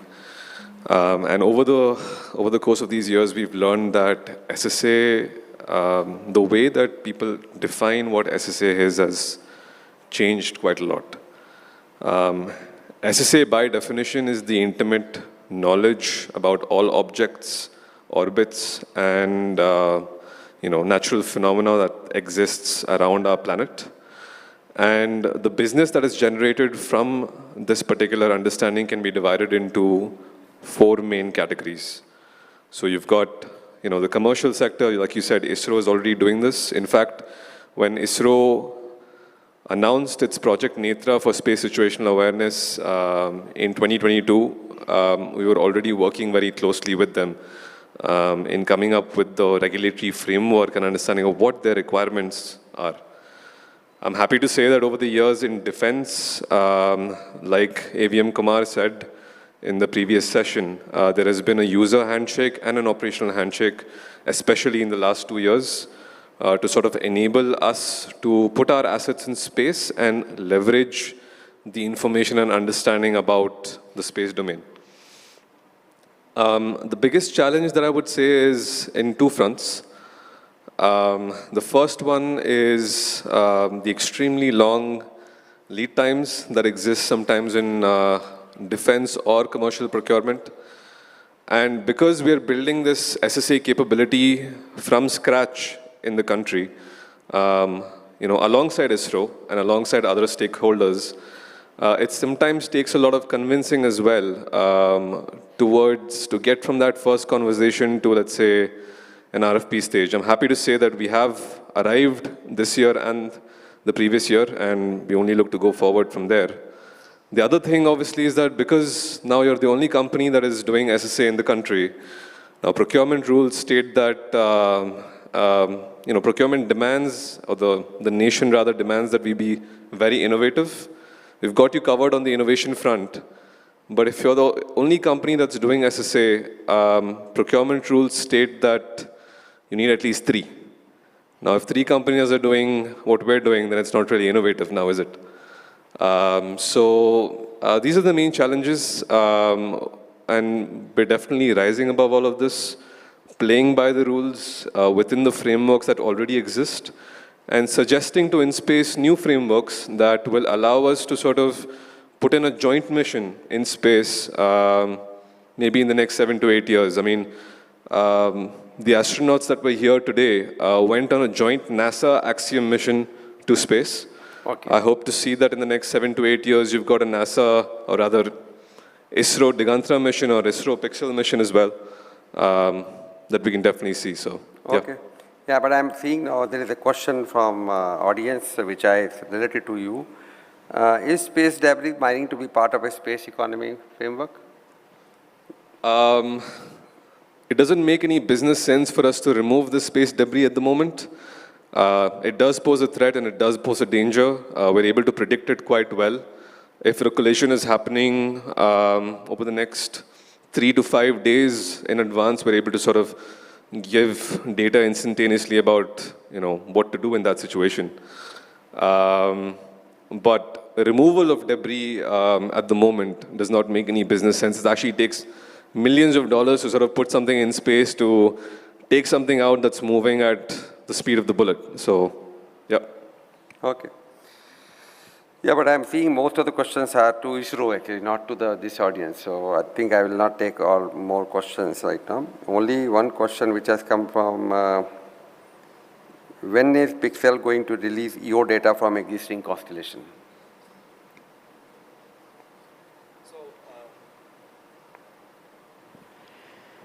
So we launched our first demo mission in 2021. We followed up with 2 more satellites. So that data has been going out to some of our customers, including a lot of the ministries here in India. And we launched 3 Firefly satellites earlier in January. In fact, 3 more Fireflies will go up sometime in the next few days as well. We are right now envisioning an open data program at Pixel, which should be live by around October. So anyone can come in, explore, and download free data and start analyzing it and exploring it to see what they can do with that. So for our hyperspectral data, I can say that by the 1st of October, people should have access to some open data program. Obviously, from the PPP constellation, that will take about 3 years since the first data will sort of start coming out. Yeah, definitely the way the ISRO is calibrating the data and bringing the data to the users, there is a trust that ISRO data means is going to be well calibrated and available. So I think that is a lot of work has to be done by each of the private company who is coming and competing with the existing companies who are already into the business. So by when the LVM-3 PPP is expected to be completed? Arunachal. We are working out the model. Actually, we have floated the expression of interest and we are studying it. And probably in another 6 months, we will come out with the solutions for that. Okay. So I think I want to take the last question on policy. Anybody has any want to say about Rahul? You want to say anything on the policy? And then maybe from Anant, Yeah, I think a lot of work has happened over the last few years. The only larger point I want to make is that, private sector works on investments. And investments require a clarity on the horizon for the return for the investment. Typically, the satellites have got a shelf life. And if we are not able to monetize those investments in that period, it really puts a pressure on the entire investment cycle. So typically, when you are looking for approvals, when you're looking for spectrum, when you're looking for things to get okay, you require a definite time frame so that you are able to have predictability, of how your investments are going to pan out. So I think a lot of work has happened, and I think it's time we can also fast track whatever is remaining. Otherwise, we get in policy quagmire and really leads us nowhere. Okay. And Subbarao? Because the business between the private to private and onto the government to private company, any on the policy front, anything? You have been doing a lot of work for ISRO. Points on the policy side, but I don't know if the time may not permit us. But briefly, I'll tell you a few things on that. Number one is the space law is not in place so far. So that's very, very essential in order for all of us to perform, number one. Number two is related to Make in India. In fact, in the defense and other areas, we were insisting upon the Make in India here and the part of it. But I find, in fact, I should not be a conflict with my friend Rahul here, who is sitting next to me. And your question also very relevant. You already asked that question also to that part. And here I have a question to InSpace itself on that, on the policy side. Now, there are two types of companies in the country. One is working for India and working, Make in India, everything here in that. Another one is coming from outside to India. And InSpace also permitting them to work in India. So, which means there is a conflict of interest between the two. So, this issue needs to be resolved by InSpace very soon. And in fact, there is also clarity in the defense side and also in the automobile side that India cannot be used as a market alone. It has to be Make in India, must be made for India, to India, only that type of language that is being used in other policies on that, Niti Ayog. So that's one. And the other one is, I request you to study the United Nations Economic Forum. They're given some 17 sustainable indices in that. Yeah. In each indices, in the sustainability, the satellite data becomes very important. Space has an important role to play in each one of those. Whether the policy with reference to that is suffice or they're in deficit, if that is to be brought out into that. If you allow me one more minute. What ISRO did earlier was a 1.0. That was, ISRO was doing everything within ISRO itself on that. That was the time when SLV3, IRS, all those being developed onto the part. I mean, establishment of facilities and design aspect was going on that part. In the 2.0 policy, when numbers have become more, then started taking the support from the industries to work for ISRO. In 3.0, the space reforms have come up and that have been liberalized completely on that. In fact, I request you to look at the sustainable indices of United Nations with reference to 4.0 policy and bring in a new policy. Yeah, I think we will discuss that. Good. That I think let us give a big applause to all the panelists. And I think I can make a statement to conclude that if the company is big or small, has to take a bold decision, has to go for a quality product, has to go for the zero defect, and also ensure that the product is made in India, then definitely ISRO, InSpace, Government of India, all can make sure that the dream of making India as a self-reliance, as Atmanirbhar, can be met with collective efforts. Thank you all. Thank you. Thank you very much. Thank you very much to our moderator and our eminent panelists. And I request you to please stay with us on stage as I invite Shri Nilesh Desai, Distinguished Scientist and Director, Space Applications Center, ISRO, to please help us felicitate our moderator first and then our panelists, sir. So we can go from left to right. Let us get our hands together, ladies and gentlemen, for Dr. Rajiv Jyoti, Director, TD, InSpace. Let's have a huge round of applause, please.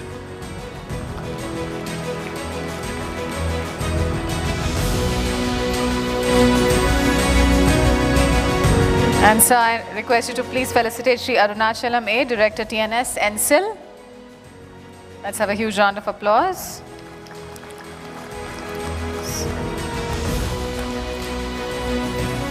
And now Shri Awais Ahmed, Founder, Pixel Space India Private Limited.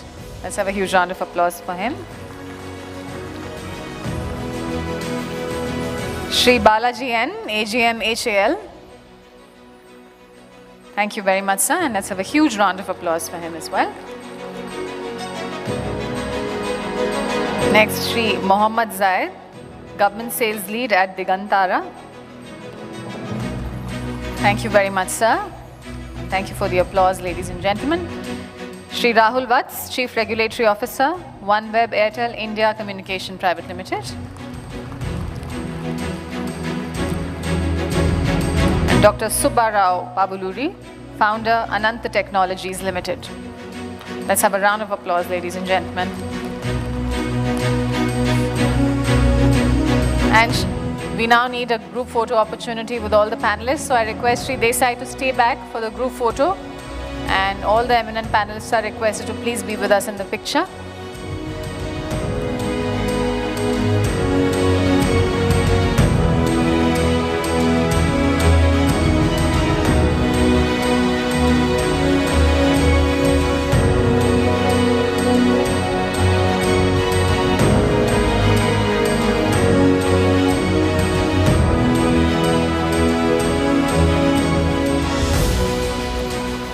So, ladies and gentlemen, we will very quickly reset the days. We will take under 2 minutes, and we promise you, so don't go away anywhere. And the next panel is a very powerful one, ladies and gentlemen, because the panel is She in Space, Women in India's Space Journey. And our next panel shines a spotlight on the extraordinary role of women in India's space journey. So from mission design to satellite development, from operations to applications, women have been integral to some of our proudest achievements, including Chandrayaan, Mangalyaan, and beyond. Let's give the ladies a big round of applause, ladies and gentlemen. Thank you. So this discussion that we are going to witness next will not only celebrate those contributions, but also examine how we can further enhance participation. The panel will deliberate on the importance of STEM outreach, scholarships, mentorship networks, and early exposure for girl students, ensuring that the next generation of women in science and engineering are inspired, supported, and more importantly, empowered. So ladies and gentlemen, essentially, and in a sense, this session is about expanding opportunity, recognizing contribution, and reinforcing the fact that the future of space is truly inclusive. So this is a very interesting session, ladies and gentlemen, and I will take the opportunity to invite our moderator and our panelists in just a couple of seconds. We are ready? All right then, ladies and gentlemen, so let me just say that this panel on She in Space highlights the invaluable contributions of women to India's space program and explores how STEM outreach, mentorship, and opportunity can further strengthen their role in shaping our space future. And no story of India's space journey is complete without celebrating the women who power it. This is the spirit of She in Space. I'd like to take the privilege of inviting our moderator to this day's first. Dr. Rashmi Sharma is Deputy Director of Earth and Planetary Sciences and Applications Area at Space Applications Center, ISRO, Ahmedabad. Let us welcome her onto the dais with a big round of applause. Welcome, ma'am.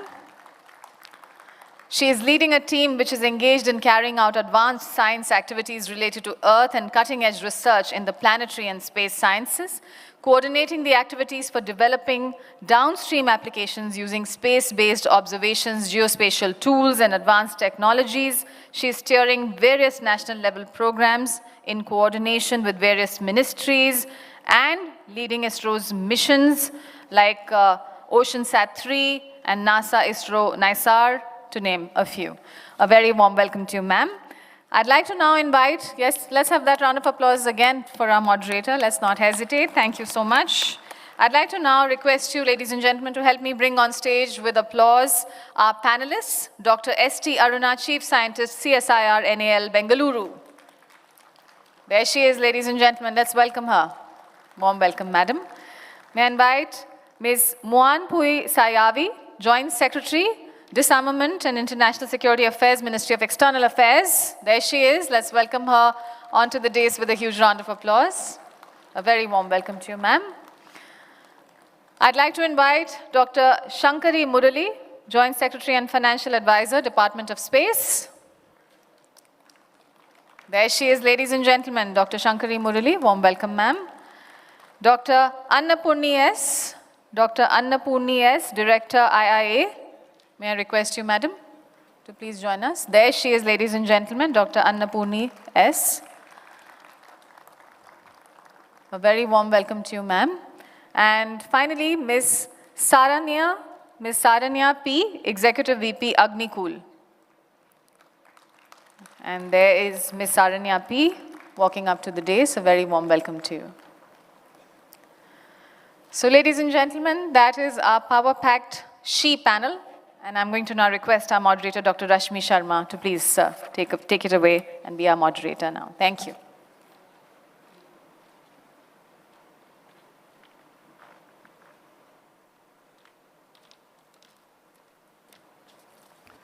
Thank you so much. Very good afternoon. Very warm greetings to all of you as we celebrate this second National Space Day here. And for that, actually, it is my absolute pleasure to welcome you all all the panelists, everyone in the audience, for this very special session, which is on She in Space, Role of Women in India's Space Journey. It's very close to my heart, actually, this particular topic. And we are going to have a very, very exciting next 40 minutes or so.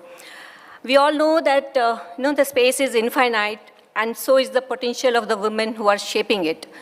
So we heard just now that how women, scientists, engineers, policymakers, and administrators, they are all shaping India's space ecosystem.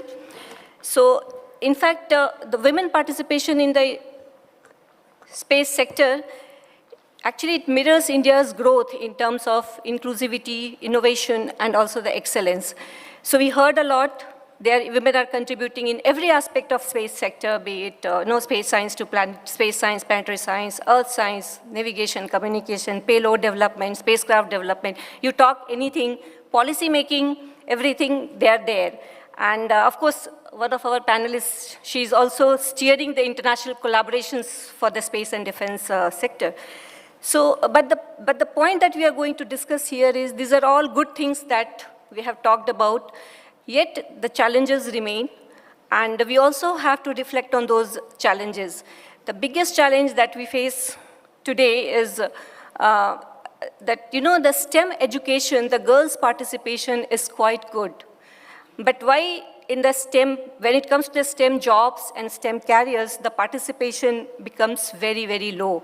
So this is one aspect, and also in the leadership roles. So these are the couple of things which we need to ponder upon, we need to reflect, and I'm sure our esteemed panelists today, they are going to talk a bit about that.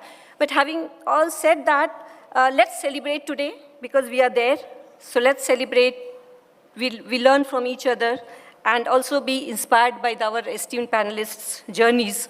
So without much ado, let's welcome our esteemed and remarkable, incredible women panelists here, sitting here. They have not just broken the barriers, actually they have become the role models, not just nationally, but also internationally.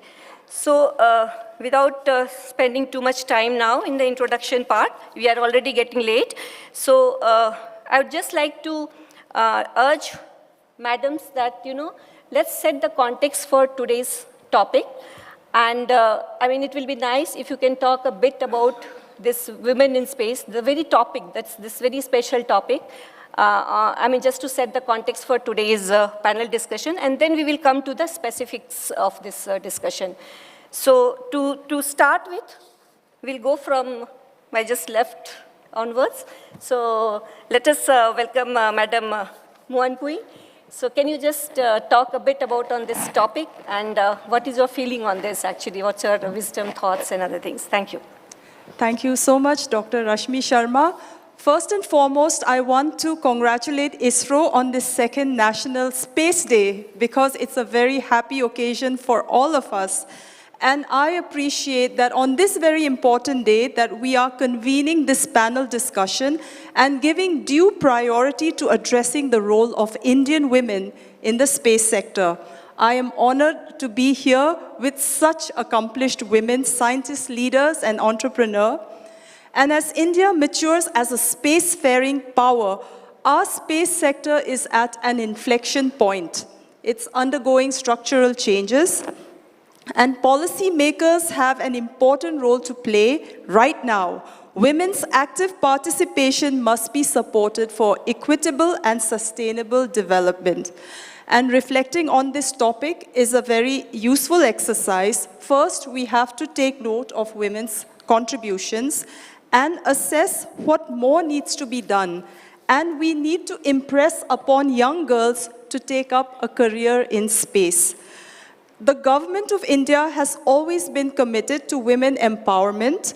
Our labor laws include a number of protective provisions, such as paid maternity leave of 26 weeks, which I have availed of very satisfactorily, mandatory creche facilities and social security, and 43% of STEM graduates in India are women. This is one of the best records in the world. And I understand that women form about 20% of ISRO's workforce. And later on, we will hear more from our panelists. and how the women have played a big role in Chandrayaan-3, Mangalyaan, and Aditya L1. Their courage and persistence against all odds paved the way for the next generation of women achievers. Just like Dr. Rashmi, our moderator, they are our role models. And while women's participation in the workforce is a good indicator of inclusive policies, we also need to look at career progression and whether they are well represented in decision-making positions at higher levels. I understand here, this is where we have work to do. The gender gap in space diplomacy mirrors the gender gap as well as in the space science. So now I am coming from the perspective of the Ministry of External Affairs. I'm a lady diplomat working in the field of disarmament and arms control, including in outer space. So let me share with you my broader perspective. And I'm aware of the challenges of representation in negotiations on technical matters considered to be hard security, involving high stakes compared to soft issues such as, again, gender or maybe human rights. Work demands long hours. It requires global mobility. And when we look around in the room, women are still in the minority. However, India has always fielded very strong women in disarmament negotiations. My organizations, the MEA, has entrusted me with the responsibility to lead a very, let's say, so it's called Disarmament and International Security Affairs. So it deals with very tough matters. And I have women officers working under me. I have Seema Pujani here who works on space matters. And we've had women ambassadors in the Conference on Disarmament in Geneva at the helm, as well as women officers at the working level. So the glass ceiling is certainly broken. You may have heard of Ambassador Arundhati Ghosh in 1996, and we were under considerable international pressure when we had to sign the CTBT. But she closed India's statement in Geneva with the now famous words, "Mr. President, I would like to declare on the floor of this august assembly that India will never sign this unequal treaty, not now, not later." The intake of women into the Indian Foreign Service through the civil services examination has been steadily going up. So if we look back, I joined 20 years ago. So we were 7 out of 20. Before that, there were 2 out of 20. But now there's almost parity. I mean, now it's about 50-50 boys and girls.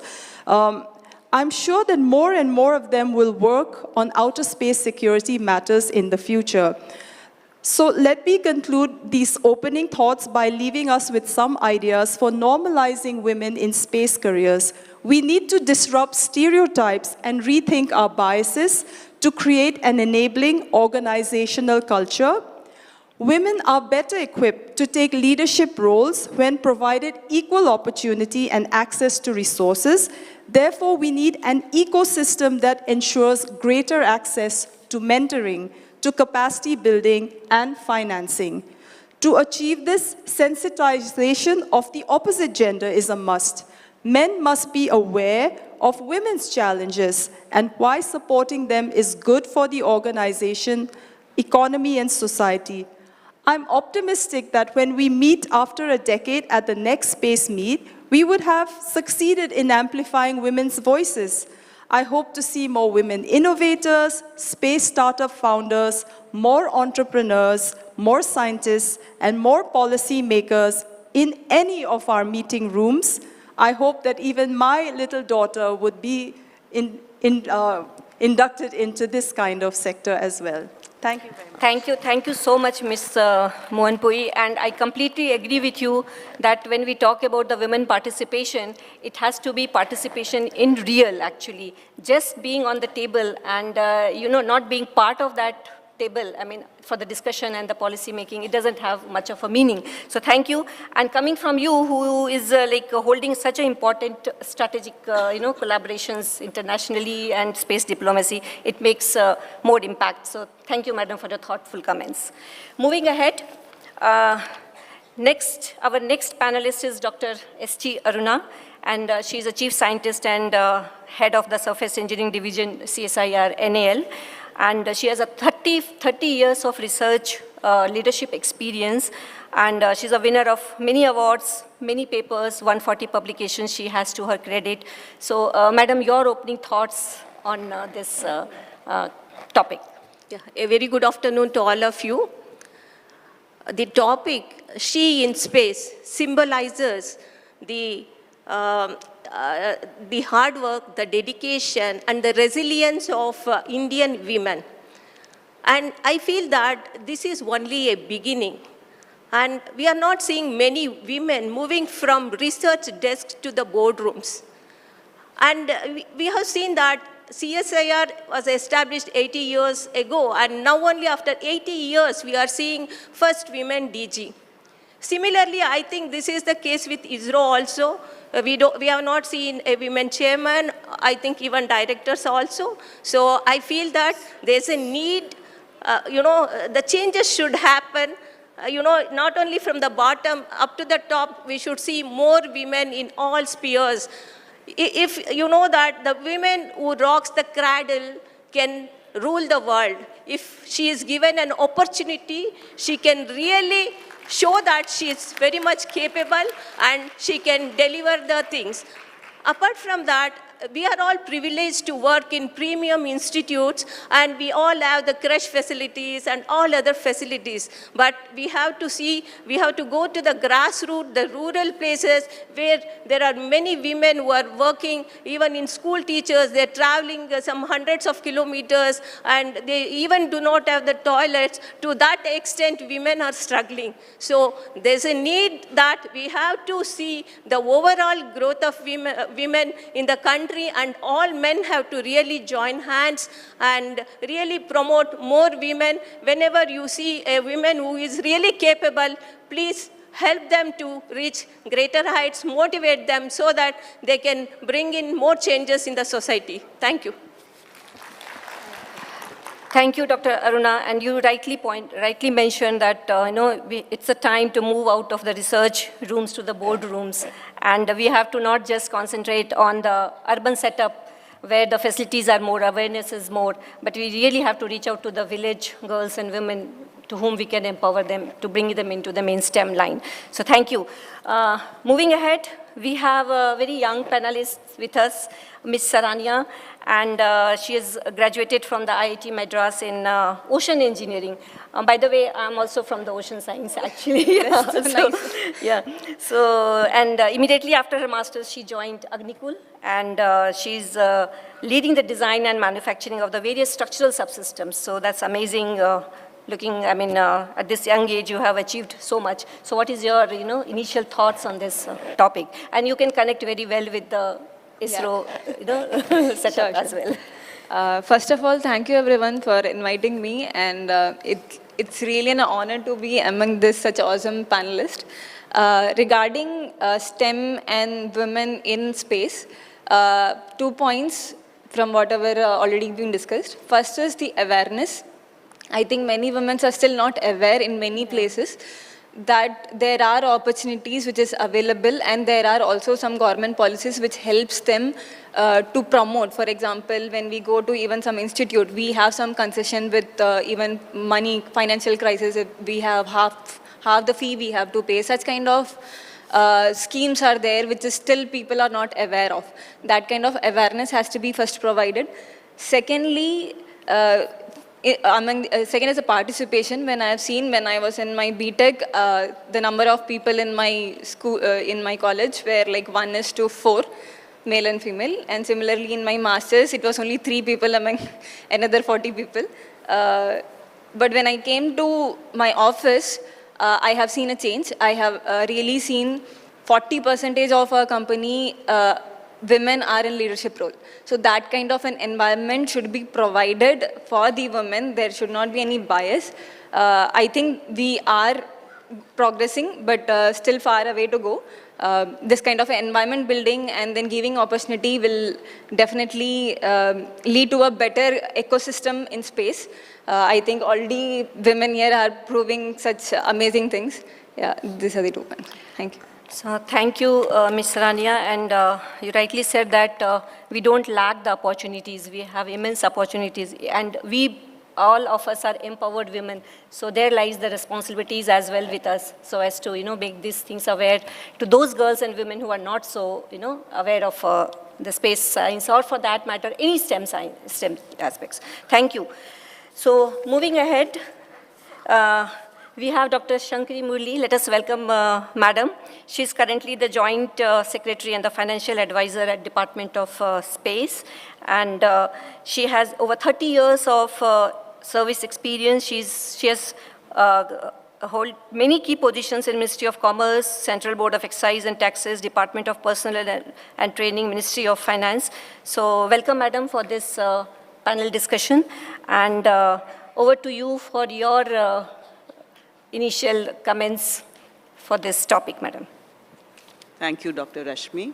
And, so first of all, felicitations to all from this panel of She in Space. When I originally heard about this topic, this theme for a panel discussion, I was a bit bewildered. I said, what is this? Is it tokenism? What is it? What are we supposed to be talking about? So I did, have to do a little bit of homework before, coming here. And what I realized is, when we are talking about India in the context of the global space economy, when we are talking of India taking its rightful place in the world, going from 8 billion to 44 billion, we can't be talking merely about public and private. We need to talk about men and women. So this is a missing thing that we need to talk about. One of the panelists also mentioned that ISRO has a very good, not a very good perhaps, but a rather good percentage of representation of women, about nearly 20%. But there again, if we see, it is not uniform across all sectors. It is the satellite and the space application centers which have a preponderance of lady scientists, and especially in the launch vehicle centers, there is a woeful dearth of lady scientists. So I just tried to look a bit beyond ISRO, and I said, let us look at the larger scientific community within the country. So talking about, of course, CSIR, Madam's Institute, and DRDO, and I found that the situation is more or less similar across the board. Then I thought, okay, let me enlarge my scope a little bit and see how it is in the rest of the world. Believe it or not, we have the same kind of situation in NASA. The Russians, of course, don't share all the data, but NASA, which has sent lady astronauts into space, which has got quite a large legacy of space travel and so on, there, in fact, the role of women is something which is very, very shabbily treated. As late as in 2016, there was a book and a film made based on that book called Hidden Figures, which is talking about the women who are not being seen, not being celebrated, not allowed to perhaps speak, and who are definitely not being heard, even in the NASA. So when we are talking about she in space, I think we need to look at the larger perspective, not just that of one organization or one center. We have to see why we need that. Because, going back to Mao Zedong and 1968, when he said, women hold up half the sky. So now we are not even looking at the sky, we are looking beyond the sky. And we definitely need the women to, if not hold up half of it, but at least a fair representational share of their, and not only to be seen doing the work, but also to be heard and listened to. So that was my initial. Thank you. So thank you, madam. And actually, most of the panelists, you rightly mentioned that at this moment we stand at nearly 20% in ISRO, scientists, engineers, and in the administration. But internationally also the situation is not that encouraging. I mean, when it comes to the STEM jobs and careers. So we really need to reflect upon this. And while we look into the space, we also have to look into this aspect, that how to, scale up this number upside. So thank you for that. And now coming to Dr. Annapurni Subramaniam, madam. And she's actually a very accomplished scientist. She's presently the director of the Indian Institute of Astrophysics, Bangalore. And she has more than 3 decades of research experiences in stars, galaxies, and UV astronomy, and many more advanced space research activities. She has more than 200 publications, very good citations. Many PhD scholars are there to her credit. And very importantly, she got apart from many other awards, she got the NDTV Science Icon of the Year award, and she's recognized among India's most prominent women scientists. So, madam, you yourself being such a esteemed scientist, what is your thought on this topic, the she in space? Yeah, so good afternoon, and thank you for inviting me on to this panel. It's a very close to my heart topic as well, and happy to be here along with the other panelists. So I am a woman astronomer, and I contribute and I help and encourage women to be over here. But to bring the point to this context and this particular event as such, why do we want to have this event, why this panel? Because we did not have enough women in the other panels, is that right? If that had been there, then I don't think you need to have a special panel here. So point number 1. Second, why is that? Why do you need? Can you actually go ahead with the current status? No, because the point is we are aiming for greater growth and Vikasit Bharat. And if that is to happen, then you cannot forget 50% of the population. And that 50% has to contribute. And I also should congratulate ISRO, because if women in India are looking up to any organization which has achieved with women power, that is ISRO. Now, having said that, you already have reached a height. Now you have to perform better. So you have to look for greater heights. You have to perform better and bigger. And the roadmap is pretty steep than what you went through. So in order to climb a steeper roadmap and larger growth, faster growth, it has to be more inclusive, more proactive, and make sure that women represent in all levels.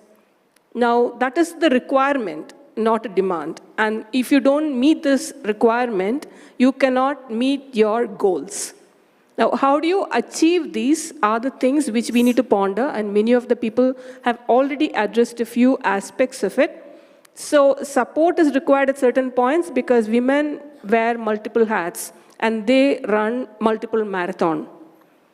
And if you have to do it, you need support, without which it cannot be happening.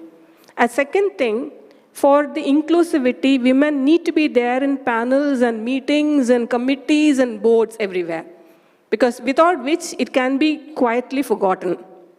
So that 50% cannot be forgotten, and it is important for everybody present, men, women, everybody, to keep this in mind and make sure that you have enough resources, and the resources are there.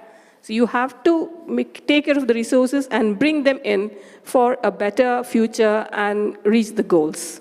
Thank you. Thank you so much, madam. And the key point from your initial comments, like 50% should not be forgotten, is the key message from your opening statement. And yes, it is required for the inclusivity, and also because in a working system, at the workplace, the women bring in different perspectives in a policy making and also, in doing the science and tech activities. So thank you for that. So we are done with the initial round of initial comments. Now let's move on to the specific question round. And for this initial round of comments, can't thank you enough because they were so inspiring and they have really set the tone for this panel discussion. Although we are running short of time, but quickly we'll take some specific questions. So this one we will start from Ms. Sarania, from you. So you are representing the emerging, space startup systems, and also you are representing the next gen.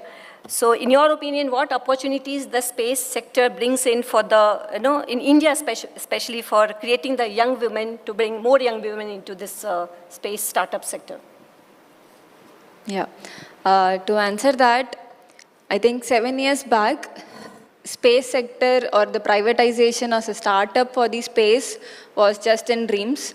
It was not in reality. I think after 2020, when government took an initiative and created InSpace, that is when the privatization and private sector in space came into existence. The path for how the private industry can do stuffs in space got established. From that time, as Rajiv Jyoti sir was also telling, it's already 69 authorized companies and more than 300 plus startups which have already been coming only in the space industry.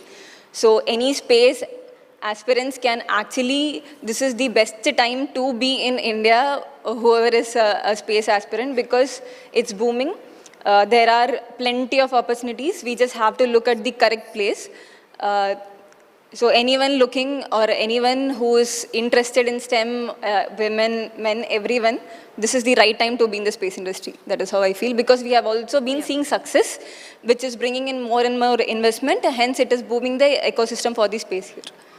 Okay, thank you for that. And you rightly mentioned, because in space vision of $44 billion space economy, there is a lot of opportunity for the women to come in this space startup sector. Thank you for that.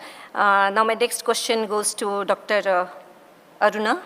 So in your opening statement also you talked about this professional and personal, something you touched upon that. So for you yourself, balancing the personal and the professional life, how challenging it has been for you in specific, and women in general, how it becomes a challenging thing, and how did you navigate to the work-life balance? Is there any standard template for that, or you have made your own template for that? So thank you, madam. Very challenging question also. Actually, as a child, as I had to really fight with my father to go for higher studies. He wanted me to join a post office after my 10th standard. So I had to really fight from that instant to go for that. Even after doing a master's, I was pursuing my PhD at IISc.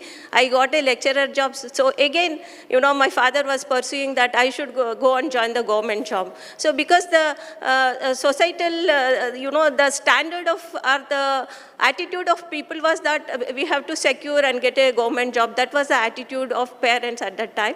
I do not blame them, but then I have to really thank my husband. We were not married, but he told my father that, convinced that my father that she can get better opportunities. That's how I could complete my PhD. And later, he also allowed me to go and do a postdoc. So I feel that really there is a man behind my success. This is one example so that many men can really encourage their daughters or wives to really do well in their careers. And after that, after taking up a research job and having family, children, it's really a tough job. But the first thing is that we have to stay energetic the whole day. So my first mantra is I start with exercise, yoga for half an hour, and then I do my routine thing. Even before that, the night before I go to sleep, I have my tasks I send a mail to what are the tasks I have to do and prioritize. I prioritize my work. The family priorities, if I can do it over the weekend, I shift them there. And the other things, I will do it as per the, sometimes we have to have some meetings, then you have to really juggle and do that. And I can say that God has given women the multitasking capability. I think with that, I am able to manage.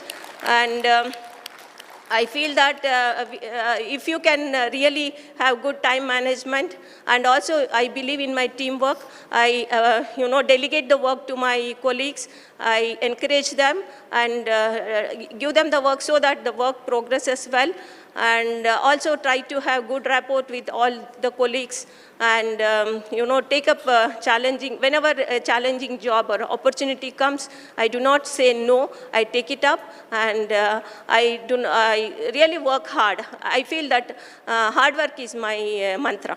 Thank you. Yes, Dr. Aruna, actually we all will agree that the challenges that women face are very different, are very unique actually to the women actually.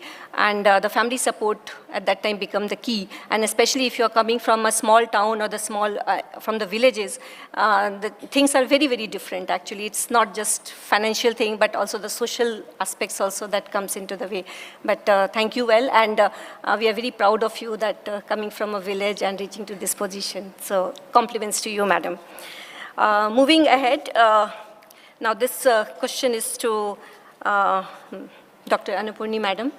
And you are actually, madam, you are leading an institute which has also contributed in India's space program through AstroSat. And going forward, ISRO has a well-led program for the planetary and the space science that also includes space weather. So, so from your organizations or your center's perspective, how much role of a women you see in space science, planetary science, and the space weather science and all those aspects? Yeah, so I had an organization called the Indian Institute of Astrophysics, and I actually am heading it for the second time because I did it for the first time and then I'm reappointed as the director, so I'm doing it for the second time. The organization has contributed significantly to the astronomy and astrophysics area, and in the last 2 decades we have been part of AstroSat and Aditya L1 as well. And we have a space sciences lab, and so we've been working very closely with ISRO for various projects. And coming to the topic of the institute has a large women, 20-25%, sometimes 30%. A lot of students are also there, women students. So when I joined in 1990, women were already there, and I took up nighttime astronomy. So I used to have to go to observatory and spend time there, night there. But I didn't find it different because there were already women there. But the thing is, climbing up to the higher level was not there. Up to the dean level, but not beyond was there. So now, having come to the directorship, now what I have to make sure is that, can the institution have more women directors? Yes. It shouldn't be ending with me, right? So what can I do to make sure that the percentage increases and the atmosphere is conducive, inclusive, and also more women can climb up and move forward, and also do cutting-edge research. Yes. So it is important for me to look back and see how the institute has performed and how the landscape has changed, how I can bring in more people, and how it can, the route can be channeled so that more people can go upstream. Yes. So apart from that, also make sure that, the changing landscape of how science is done, how funding comes through, because you have to collaborate and talk to various agencies to do it and navigate the entire scenario. But it is possible to do, and you can easily collaborate with people because your idea is to reach the focus and not to have that, that is the whole motivation here. So that is my focus with respect to this thing, and obviously with respect to the organization, we have large plans with respect to larger telescopes, and the next largest solar telescope coming up in the bank of the Pangong Slough, the larger optical telescope on the ground, as well as capability to go with larger missions, space missions as well. Thank you. Thank you, madam. And it's very heartening to know that more than 25% of the women workforce is there in your institute. It's fluctuating. It's fluctuating exactly. because people Yes, superannuate, and it's a challenge to onboard more people. Yeah. But we are extremely happy for that, and also because very important point that you have touched, that you have a let down plans for the leadership roles for women. I mean, well-laid roadmap for that. That's another very, very positive thing which you have brought out. Yeah, so right now we have a director woman and a dean also woman, so it's very, nice. Yeah, very encouraging point actually. And clearly because ISRO has a very, has a roadmap for cutting-edge, technologies for the space science and the astronomical science. So we look forward very closely to working with you, madam, and with your team. So thank you for that. Now, moving ahead, and this one is for you, madam, and Madam Mohanpui. So actually for us, you are the single point interface at MEA for strategic sectors, and also you are looking after the atomic energy and the defense sector as well. And I mean, for the last 2 days, we have been also hearing that space diplomacy is, one big thing which you are pioneer of doing that. So from your perspective, how challenging it is for a woman to actually handle the strategic fields like space? Thank you very much. In fact, I had a very nice participation in one of the sessions yesterday, and many people came forth because they did not realize how much MEA and ISRO is working together towards space diplomacy. Now, in the field of arms control and disarmament, which includes space, which includes outer space, it has traditionally been internationally very, very male-dominated. You have male experts, you have male diplomats. However, even in the United Nations, there's clear cognizance that women should be participating. So sometimes we attend a United Nations meeting, and then towards the end, somebody says, do you know that there was 40% of those who spoke were women? So they are very cognizant. They want women to participate, and even in some of the UN resolutions, they put in things about gender equality and all that. So globally also things are moving forward, and the challenging part has nothing to do with intellect or ability or women not knowing science or stuff like that. That is not the issue at all. The challenging more would be about perhaps very long hours and having to travel and things like that. So we have to manage them. So we have heard a lot of our panelists talk about those various things. And of course, not just the arms control part, but just that space is just growing so much. We are at this inflection point. And for India, it is such an important time. It's such an exciting time for space. So it's very important. So MEA and ISRO, we are constantly talking to each other. We are always vetting like MOUs, agreements, and then sometimes our missions abroad, they will see opportunities for cooperation, collaboration. So we are constantly back and forth with ISRO. So I would say that it's a lot of work. It is extremely, we put in hours to do this cooperation, but that has nothing to do with gender.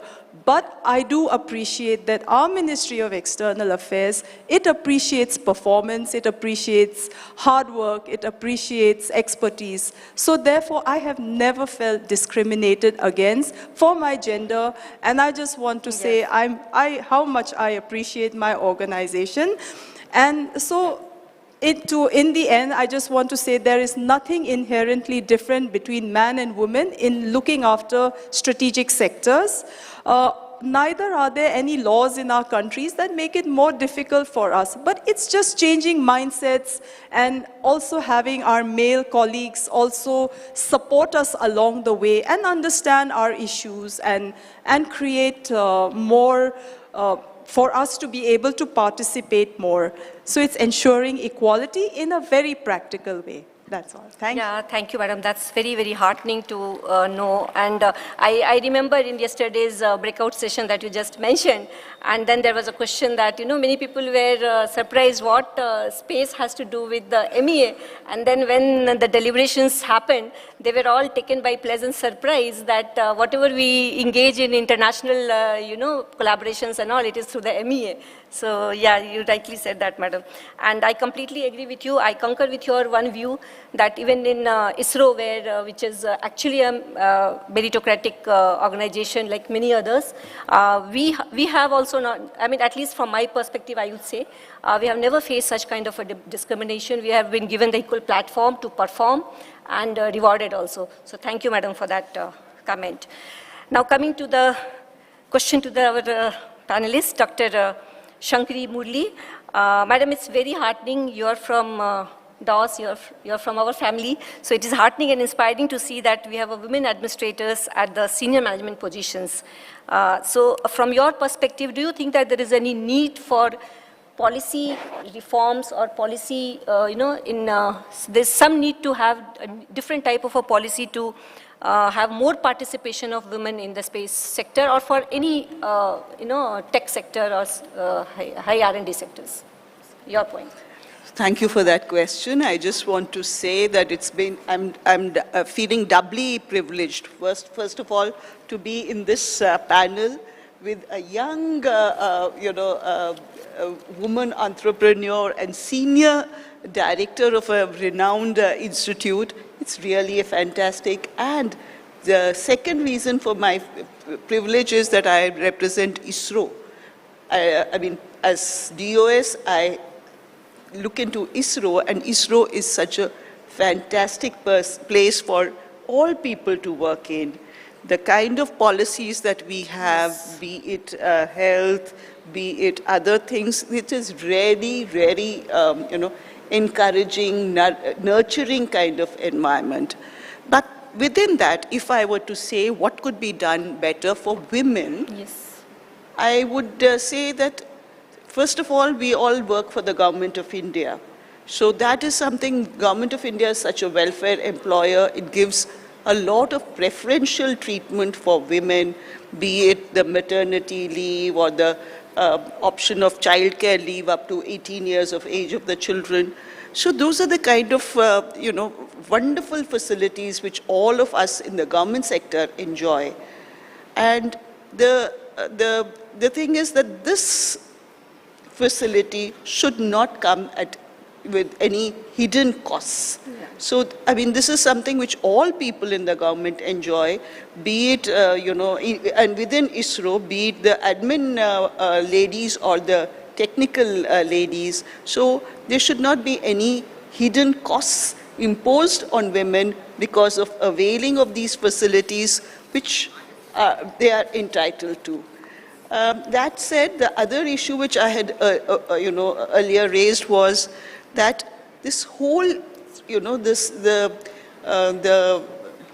pool of scientific ladies that ISRO gets is from the larger pool of the STEM in the country. So we need a very, very broad-based STEM education for girl children, for them to come and get attracted into the ISRO pool. Having come into the ISRO, employment, there should be a proper, equitable pyramid. So when we look at the ISRO centers and the pyramid of the women in ISRO, we see that at the top, it is very, very less represented. You are one of the few people, not that there have not been any wonderful lady scientists in the ISRO centers. There are so many of them that if I were to start naming them, that itself would go on for a long time. But then there are literally people whom you can count on the fingers of two hands, if not one hand. Yeah? So we need to have more of these. The other thing is, we see that there is a bunching of the ladies in the middle management. What is very, very frightening for us is that there are not enough women joining ISRO It is only at level 3 to level 3 to 10, if one were to look at it, the numbers are very, very sparse. So I hope perhaps that the girls are going into the private sector, and the burgeoning private sector in India is actually mopping up the people who would have otherwise had no option but to join the government sector in places like ISRO.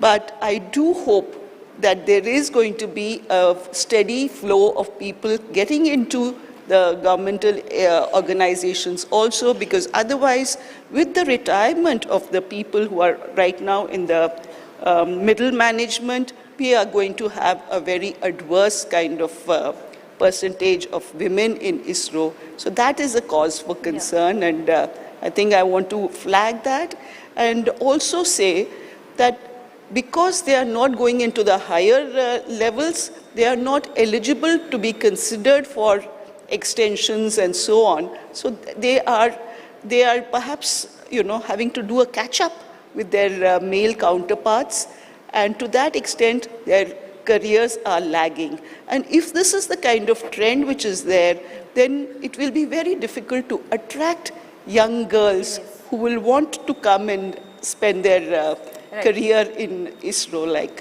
organizations. Thank you, madam. And so what essentially it means is we need to do a bit more. So with that, all of you, ladies and gentlemen, you will agree that this was a very, very inspiring session, and let us give them a very, very big thanks to them. And the stories that you have heard from them, they are just not the stories. Actually, these are the women who are painting the India's future. So thank you, madam. And before I end, I would just like to thank Mr. Sajid from ISRO headquarters, who helped me in planning this session so well. So thank you, Sajid. Thank you. Thank you very much, ladies. Thank you. More power to you. And may I now request our Secretary, Department of Space, Chairman, Space Commission, and Chairman, ISRO, to kindly join us on stage and felicitate our SHE panel, our eminent panelists, ladies and gentlemen. And sir, starting with our moderator, Dr. Rashmi Sharma, Deputy Director, SAC ISRO. Let's have a huge round of applause, ladies and gentlemen. Thank you very much, madam, for steering it wonderfully.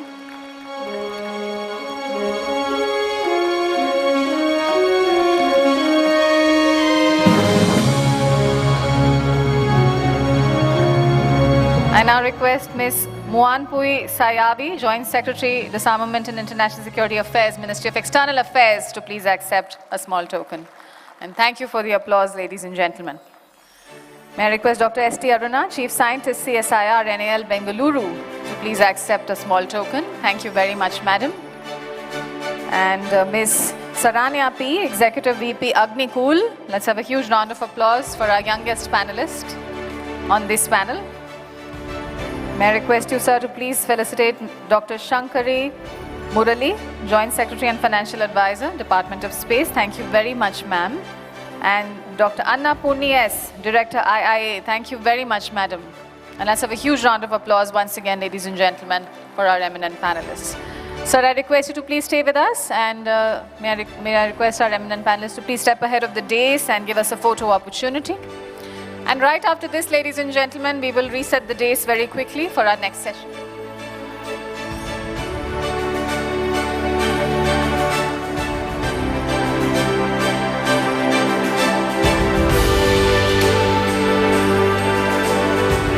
Thank you very much. Ladies and gentlemen, just to energize this room, can we have a huge round of applause for the ladies, please? Thank you. All right then. So, our next panel brings us face to face with the most human dimension of space exploration, the astronauts themselves.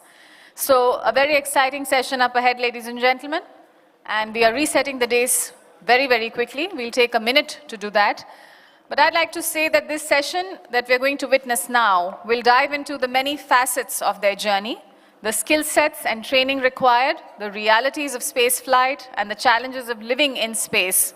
From daily routines to team synergies and the psychological resilience demanded, these experiences embody a great deal of courage and discipline at their highest. So, ladies and gentlemen, in this next session, The discussion will also explore what India needs to build a steady stream of astronauts for the decades ahead, ensuring that Space Vision 2047 translates into a sustained Indian presence in space. And above all, it will highlight how the stories of astronauts can ignite the imagination of young Indians and inspire the next generation to follow them into the stars. So, ladies and gentlemen, may I say nothing captures the imagination more than those who dare to leave Earth behind, our astronauts down to Earth, yet destined for space. Let me now take the privilege of inviting on stage our moderator first. And we have with us Shri D.K. Singh, Director, Human Space Flight Center, ISRO. May I request you, sir, to kindly grace the dais first. Let's welcome him with a round of applause, ladies and gentlemen. He comes down with over 36 years of association with ISRO, and he has made some key contributions to ISRO's communication and navigation satellites. The Axiom 4 mission was executed under his guidance. A very warm welcome to you, sir, once again. And I'd like to invite, ladies and gentlemen, our astronauts to this astronauts panel, Down to Earth, Up in Space. Let me begin by calling on Group Captain, Mr. Prashant Balakrishnan Nair. Let's welcome him with a huge round of applause, please. Welcome, sir. May I now invite Group Captain Ajit Krishnan. Let's hear it for him, please. Welcome, sir. May I now invite Group Captain Mr. Angad Pratap. And there he is. Thank you very much, sir. Warm welcome. And may I invite Group Captain Mr. Shubhanshu Shukla. And let's have a huge round of applause, ladies and gentlemen, for all our panelists. And with that, I will now hand over the reins of this session to our moderator, Shri D.K. Singh. Sir. Good evening, everyone. Are you sleeping or awake? Okay. So, today at this National Space Day, we are holding this very exciting discussion. All these 4 astronauts. And I don't think that there would have been any better timing than this when we just had the Axiom 4 mission and whole nation is very, very excited about human space flight and our Gaganyaan project. Today's theme, I think it is displayed, Down to Earth, Up in Space. Now, this very well resonates with just concluded National Space Meet, where we are trying to discuss what space can do for Earth, what we can do for ground. This also very well resonates with the fact that these astronauts, when they are on mission, they fly in space, but their roots are on ground. They are firmly connected to ground. These are 4 gentlemen out of 6 astronauts India could ever produce out of 1.4 billion. And they are so humble, so polite. That talks a lot about our value system and our culture. So, let us not waste time and start this discussion. As such, I am the only one who needs introduction on this stage. These 4 are superstars. But as a moderator, it is my duty to introduce them. I tried to create one-liner for each of them. So let me start with Shuks. इन्होंने अभी-अभी धरती की परिक्रमा करी है. और हर नागरिक के लिए 100 metre, 100 metre per Indian, that adds to 1.4 crore kilometers. So, Mother Earth की इन्होंने प्रदक्षिणा करी है, उसका लाभ हमको मिलेगा. We will get some benefit in our Gaganyaan mission. That's the message. Now coming to Angad Pratap. His nickname is Max, and that doesn't connect with your first name. I'm surprised. He's a fitness freak. We'll discuss a little bit about his capabilities. Now, Krish, Group Captain Ajit Krishnan. Now, he has a very, very, rare shock, जिसको बोलते हैं. He loves to scare passenger jets. So be careful when you are flying over West Bengal, Kharagpur especially. He can come and just scare you. Now last, Prashant Balakrishnan Nair, Group Captain, and he's also called Papa Nair. Now I identify him like we are trying to design a spacesuit, but I think we don't helmet for him. I don't need. So the spacesuit design can be simplified. So he already is having a natural helmet. All right, so with this small introduction, let me begin this. So the way we are going to do this, in the round robin mode, I will ask one question to each. The first person can respond and then others can add in that. So we will start with our theme. So our theme is down to earth, up in space. So we can start from Shuks. What comes in your mind when you read this 4 words? Check. First of all, a very good evening to all the courageous people who are daring to sit even at this time. I see most of the seats are empty, people wanting to go back home. Thank you for staying back. Down to earth, up in space, to me, I will share a story or what happened when I was flying for this mission to the ISS. You get connected to someone when you spend time. You know, when you meet someone for the first time, you are not really yourself. You are, pretending to be someone. Then you meet second time, third time, and probably after a few meetings, if you like the person, you really open up and you become your true self. So I think getting to know someone is very important.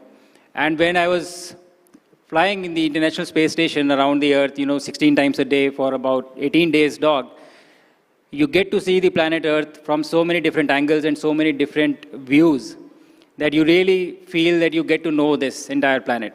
So I think this is very apt, the description that Sir has given, down to Earth, up in space. I got to know this planet much better by going and traveling to space, by seeing it from the outside in. When we live here, we are in this room, we see a limited view of this thing. But when you see the Earth as a whole, that's a very different perspective. So I think the farther you go, the perspective you get is how valuable this planet is for us. And it's a very strong feeling, you cannot really miss it. And I think that was the biggest takeaway for me. So this tagline for space is, I think, very apt, down to earth, up in space. And I think space really has this transformational capability of transcending the borders and, unifying nature. And I'm very fortunate to have experienced it. So I think you've very wisely come up with this term, down to earth, up in space. That's my view for it. Thank you. Thank you, Shuks. So let us hear Max. So thank you for asking this question. I think Shuks has already given the perspective from space. I would try and give a terrestrial perspective like anyone else, but I would like to say that down to earth and up in space for any one of us who's here on planet Earth and in the working in the realm of aerospace sciences is most of the times you'll find people like astronauts, scientists, medical professionals, or any of the people who are working and thinking about space all the time. In a way, space, other planetary bodies, okay, in our case, mostly it's Mars and the lunar surface or moon itself. These become our workspaces or our offices.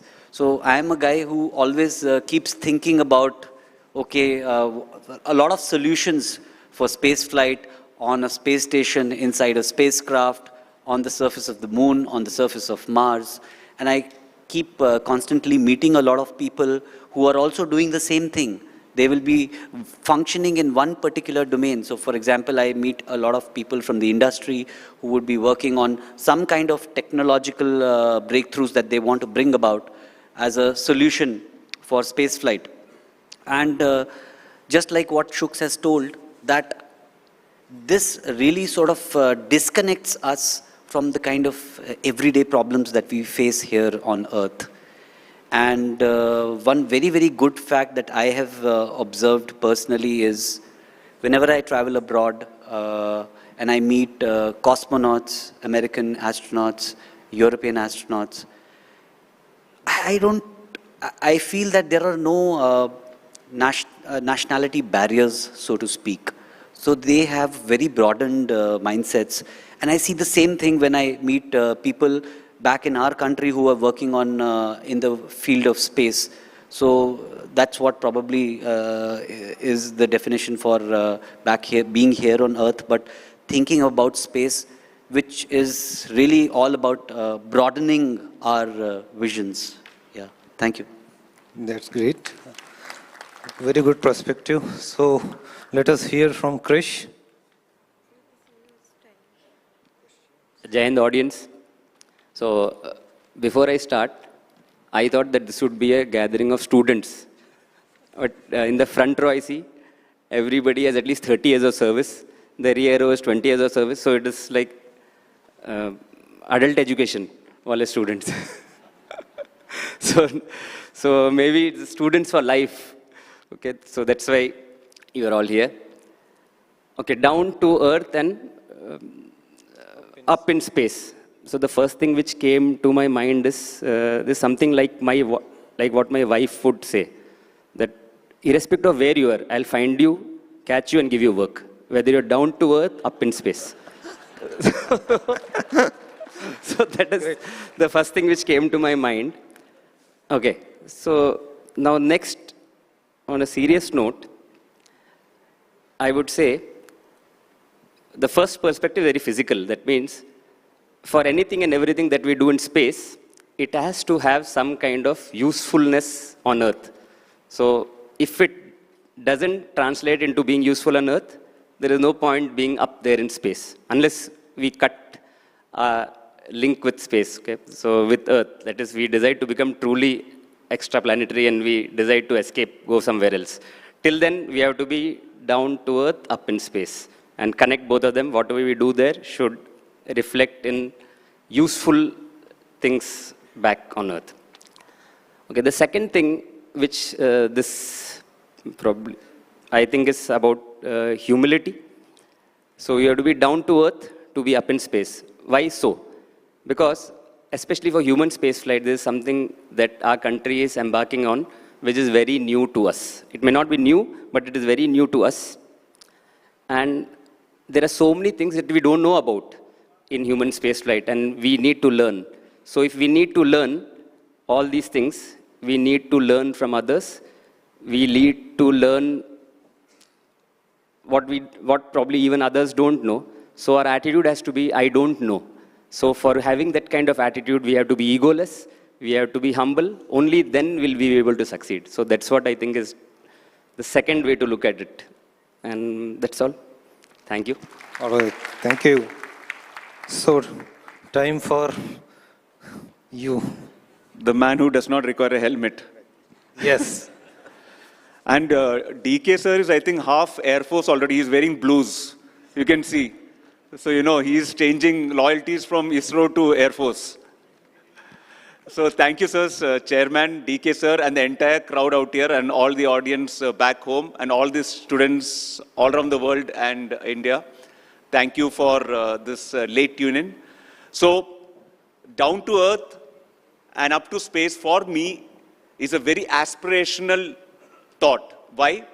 Because again, microcosm and macrocosm, our human body is a representative, yata pinde tata brahmand. The chakras, as you go from down to up, the Mooladhara, Swadhisthana, Manipura, Anahata, Vishuddhi, and Sahasrara. I already have it out here. So it's aspirational that they say in human birth and evolution human, you're supposed to go from the chakras and then, you know, liberation. So what an aspirational thought that is what the universe represents. From down to earth, right up and go up to space. Secondly, the roots are what grounds you. If you see, it's a downward triangle as marked as it's symbolic. And space is the upward triangle. And these two are the primordial archetypes, man and woman. And it links to what we all want out here. And in the previous panel, who was here? The women, she panel, They aspire not only to be rooted, but to take ISRO and the entire scientific community up to space. And that is what I feel it symbolizes. Because if you combine the downward Earth to the upward triangle of space, what do you get? A star. And that's what we are here for. Space, National Space Day. Thank you. Great. Papa, you inspired me to ask first question to you. Okay. So, the India has been the land of ancient wisdom, right? Since ages. Now, how do you relate this to the modern idea of science, especially human spaceflight? Can you relate our old ancient wisdom with what we are doing today, what humans are doing today? Thank you, sir, for that question. So like I said many times before also, we are an ancient civilization. And I always feel that, we were so far ahead that we got bored that nobody else is catching up. So we said, let's take a break, let the rest of the world catch up. And once they reach there, they say, okay, now let's come back again so that there is some competition. So that's how ancient we are. We have got a lot of scriptures, and the Indian knowledge system, which is being revived now, place a lot of emphasis on the position of stars and its influence. Like I said, our human body and outside, it is one. It cannot be different. The Western sciences have got astrology and astronomy, but we have Jyotish Shastra. It's just one. Because the star position, its influence on you, its predictions for whatever can happen, all this were ingrained into our system. It is there, whether it was in the Western also, they lost it. In the Greek civilization and all, you need to plot the stars. And we were much, much ahead. If you see the theme for the National Space Day, Aryabhatta, he actually is credited for almost all the things that is later credited to the Western society because it went from here to there. So that is the kind of influence we have had, whether the different kind of yantras to see. Always remember in our civilization, anything which was exterior, materialistic, had to have something to do with the human being because it is intrinsically connected. Because we knew from then, quantum physics, that is, particle and wave are interconnected. So unless it can be of use to human being, the external studies of no use. And we did all those kinds of studies, whether it is the Vedic rituals or anything else, it was precisely done as per the position of stars because it has to have an importance for you. And that's why whether it's the Surya Siddhanta, whether it is the precision of Earth over 26,500 years, all this were beautifully calculated, but done so as the human race can progress spiritually. So that is what we must understand from why ancient wisdom was very important for us. But it's not just flight. You must also understand that in the Ramayana, it is the entire mission control also. So when Sri Rama was faced with this seemingly impossible situation of the ocean crossing, symbolic of going to space, and then they thought how to do it. Hanumanji decided to take the one big leap of faith like an astronaut and go the other side as a Gagan Yatri. We had the mission control and everybody helping him to make sure that that courage was done. He goes there, everyone supported so that he goes there and comes back with Ma Sita. The first space mission was totally successful, and we shall make sure that in our successful. Thank you. So, let us take it forward with Krish. Krish, you love to travel in space. Oh, let us say, I ask you to prepare a bucket list of space travel. What are the most exciting destinations you would love to visit? Don't limit yourself with the current technologies. Okay, sir, thank you for this question. So, if I were able to go anywhere, so where would I want to go? And go in space. So, first of all, I would like to, like what Shuks did, go all over, go all around, in all kinds of inclinations, not just the same inclination, so that I would be able to see the entire Earth from all perspectives. Okay, this is how it looks like. Having seen that very quickly, then I would probably decide, okay, maybe let's go to the moon next, see whether there is one small step for man and giant leap for mankind, try to leap there. sense 1/6 of gravity, see, break all high jump, long jump records, send them here to the Olympics, see whether I get a medal. The next step is maybe visit all the planets in sequence. Mercury, to see how warm it is. Venus, yeah, it's rotating ulta. So see when the sun rises in the west, sets in the east, kaisa lagta hai? Mars, yes, Mars, red, how red it is. Then, or which one else? Would you like to dive in Jupiter? Jupiter, the red volcano. So I would like to dive into the red volcano and see. Swim there in the volcano. Okay. Uranus, let's see कि वो टेढ़ा क्यों घूम रहा है. Maybe set it right if I could. सीधा घुमाओ उसको. मतलब military mind ना, कुछ भी टेढ़ा है उसको सीधा कर दो. तो उसको सबको सीधा कर दूंगा मैं. पहले Venus को सीधा, Uranus को सीधा, and हो गया तो ठीक है. नहीं तो you'll have to bear with it. And then Pluto को I'll try to squeeze it and वो ball shaped, और वो जो छोटे छोटे उसके साथ और घूम रहे हैं ऑर्बिट में, सबको एक साथ करके make him a planet again, give him the dignity. Having done that, go outside the solar system. जा सकते हैं ना सर? कि बस solar system है. 10 seconds. You have 10 seconds to travel. तो चेक करूंगा मैं कि दूर दूर जाकर ना कि सोलर सिस्टम, और उसके बाद वो अपना मिल्की वे, उसके बाहर वो लानिया किया, ग्राइंडर, बीच में क्या है, सब कहाँ घूम रहा है, क्यों घूम रहा है, तो ये सब पता करके वापस आ जाऊंगा सर. Thank you. वापस तो आना पड़ेगा sir. That is not guaranteed. All right, we move to Max. Sangat, human space flight is not everyday affair. It is never for even foreign countries. It will never be for us.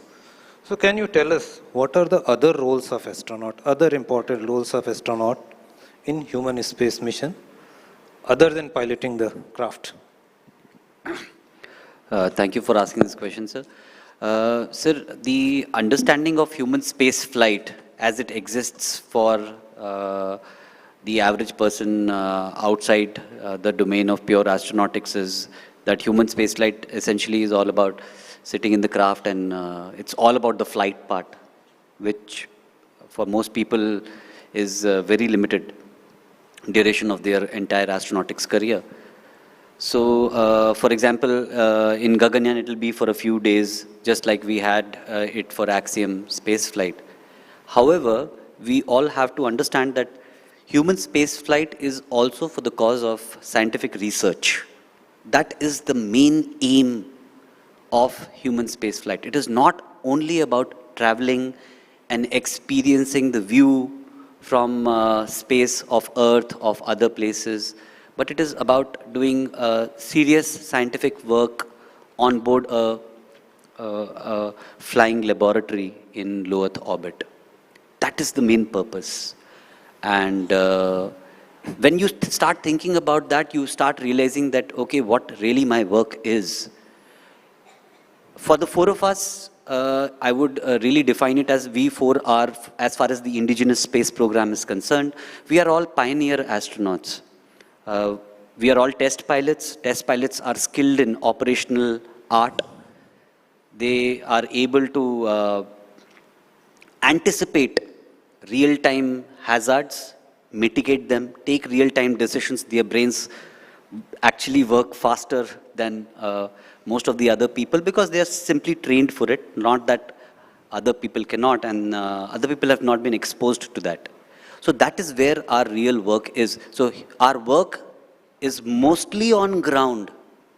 The space flight itself is just a prized thing which comes across later.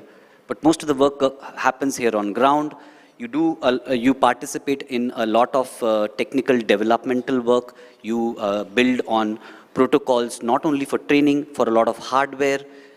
You, as a pioneer astronaut, first thing that you should understand is that you're literally offering your own body for experimental research.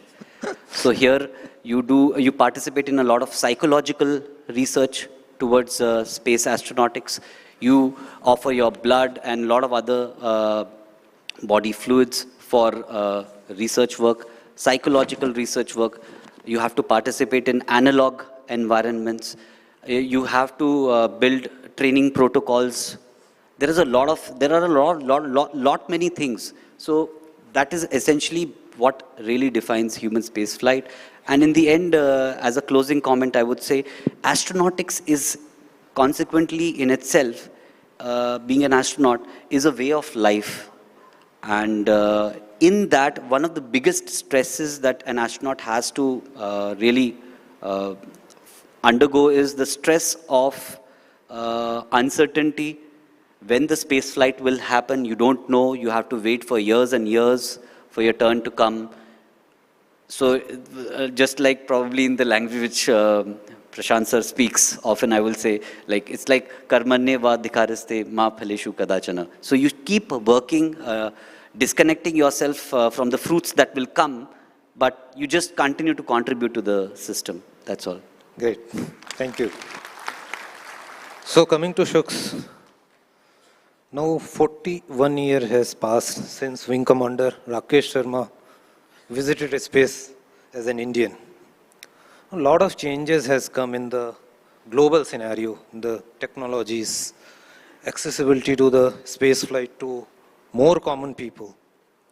So what is your message to the dreamers and explorers sitting in this hall? What is there in the future?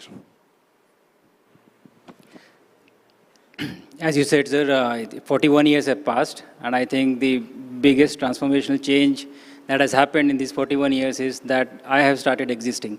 I was not there when Rakesh Sharma went to space. And I was born a year later in 1985, so I'm very happy to be here and be a part of this new transformational change that is happening now. A lot has changed. I have said this before, that the first time when Ricky sir had gone to space, it was a kind of one-off event, and all the kids, everybody was inspired. For 4 decades, we have been listening to his stories, reading about him in books, and being inspired. But the thought of pursuing this career as an astronaut, it wasn't a possibility. I never thought that I would become one. But today, where we sit and what we are talking, the theme of this conference is Aryabhatta to Gaganyaan. Gaganyaan is a human space mission, taking 1 Indian to space or 2 Indians to space. So I think that this is the biggest indication of how far we have come from where we were. This time, my mission that has happened, Axiom 4 mission, and I see kids being excited and inspired by that mission. Even on orbit, there were kids who asked me, how do we become an astronaut? And this is a serious question. It is not that they don't have a possibility now. They have a possibility. They can be. So I think that is a huge jump from where we were to where we are today. And as Honorable Prime Minister was also mentioning today, that the dream is to keep doing this mission over and over again, have our own space station, and then eventually land on moon, for which we will need more and more explorers. And not just explorers to enable this. It is the explorers, the engineers, the scientists, the technicians, everybody. It takes an army to do this. So I think that we really are in the golden age for space exploration right now. The technology-wise, the ambition-wise, capability-wise, and this is for us to milk as much as we can.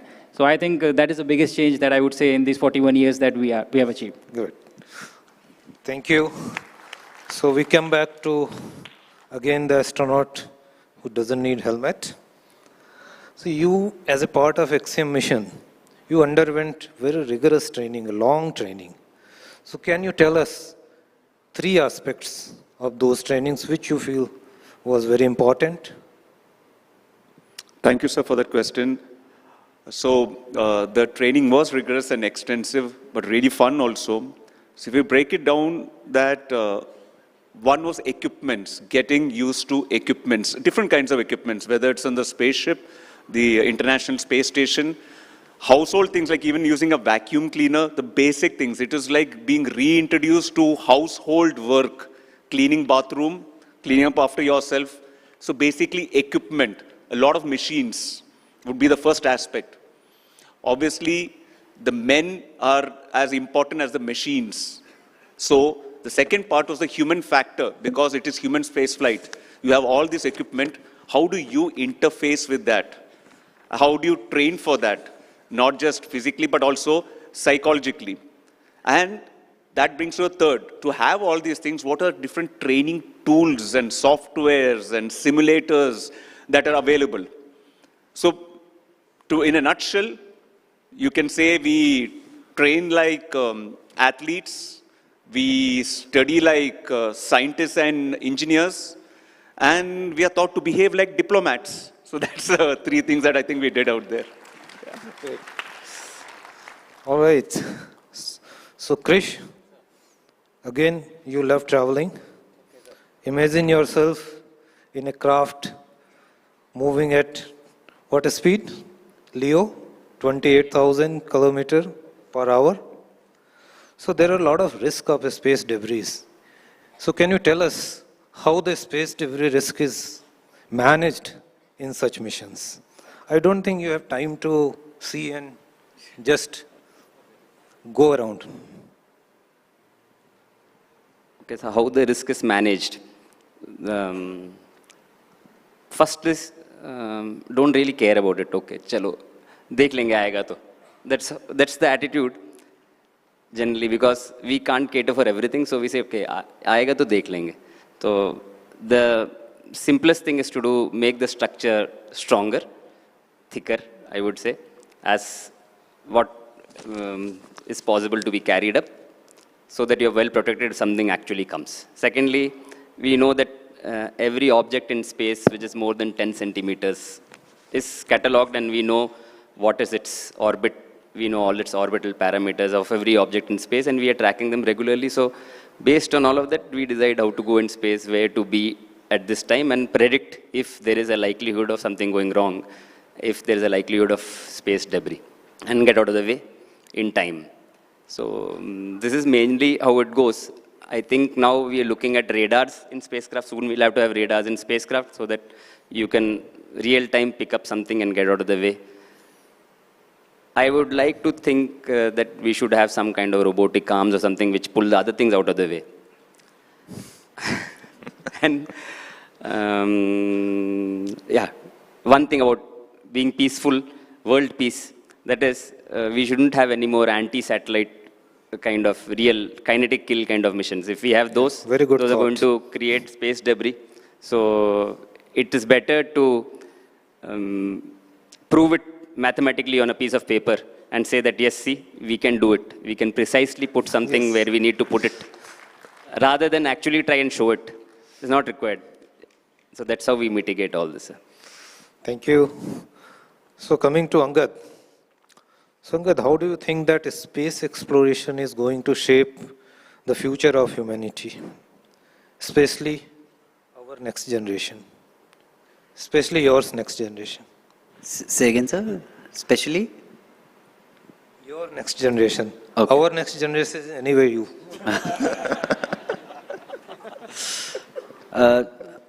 Okay. Shaping the future of humanity utilizing space flight. Essentially, sir, what I see again, space flight is a research domain. It is something which provides unique technical challenges.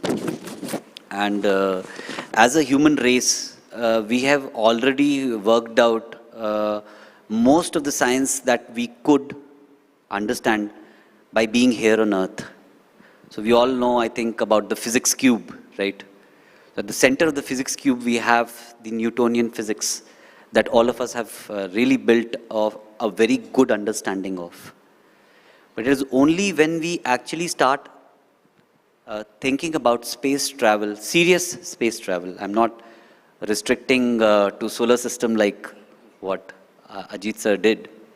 So if I really think about space travel, in which I talk about near light speed travel and things like that, I start thinking about hypergravity environments, or even if I was to talk about quantum scale. These are the things which really provide us with some serious challenges and demand technological breakthroughs. One of the things probably which I hope most of the people sitting here have realized, that with the rocket as a propulsion device or propulsion technology, we can only visit a few planets slightly bigger in size than us. If the gravity of a particular planet is too much, with our rocket technology, we cannot visit those worlds because we can reach there, but probably we cannot come back. So these are the kind of path-breaking technological challenges that are presented by space to us. So the first thing at the center of it all is, of course, technological innovations, which will be there. Secondly, on a larger perspective, on a longer time frame, we talk about space security.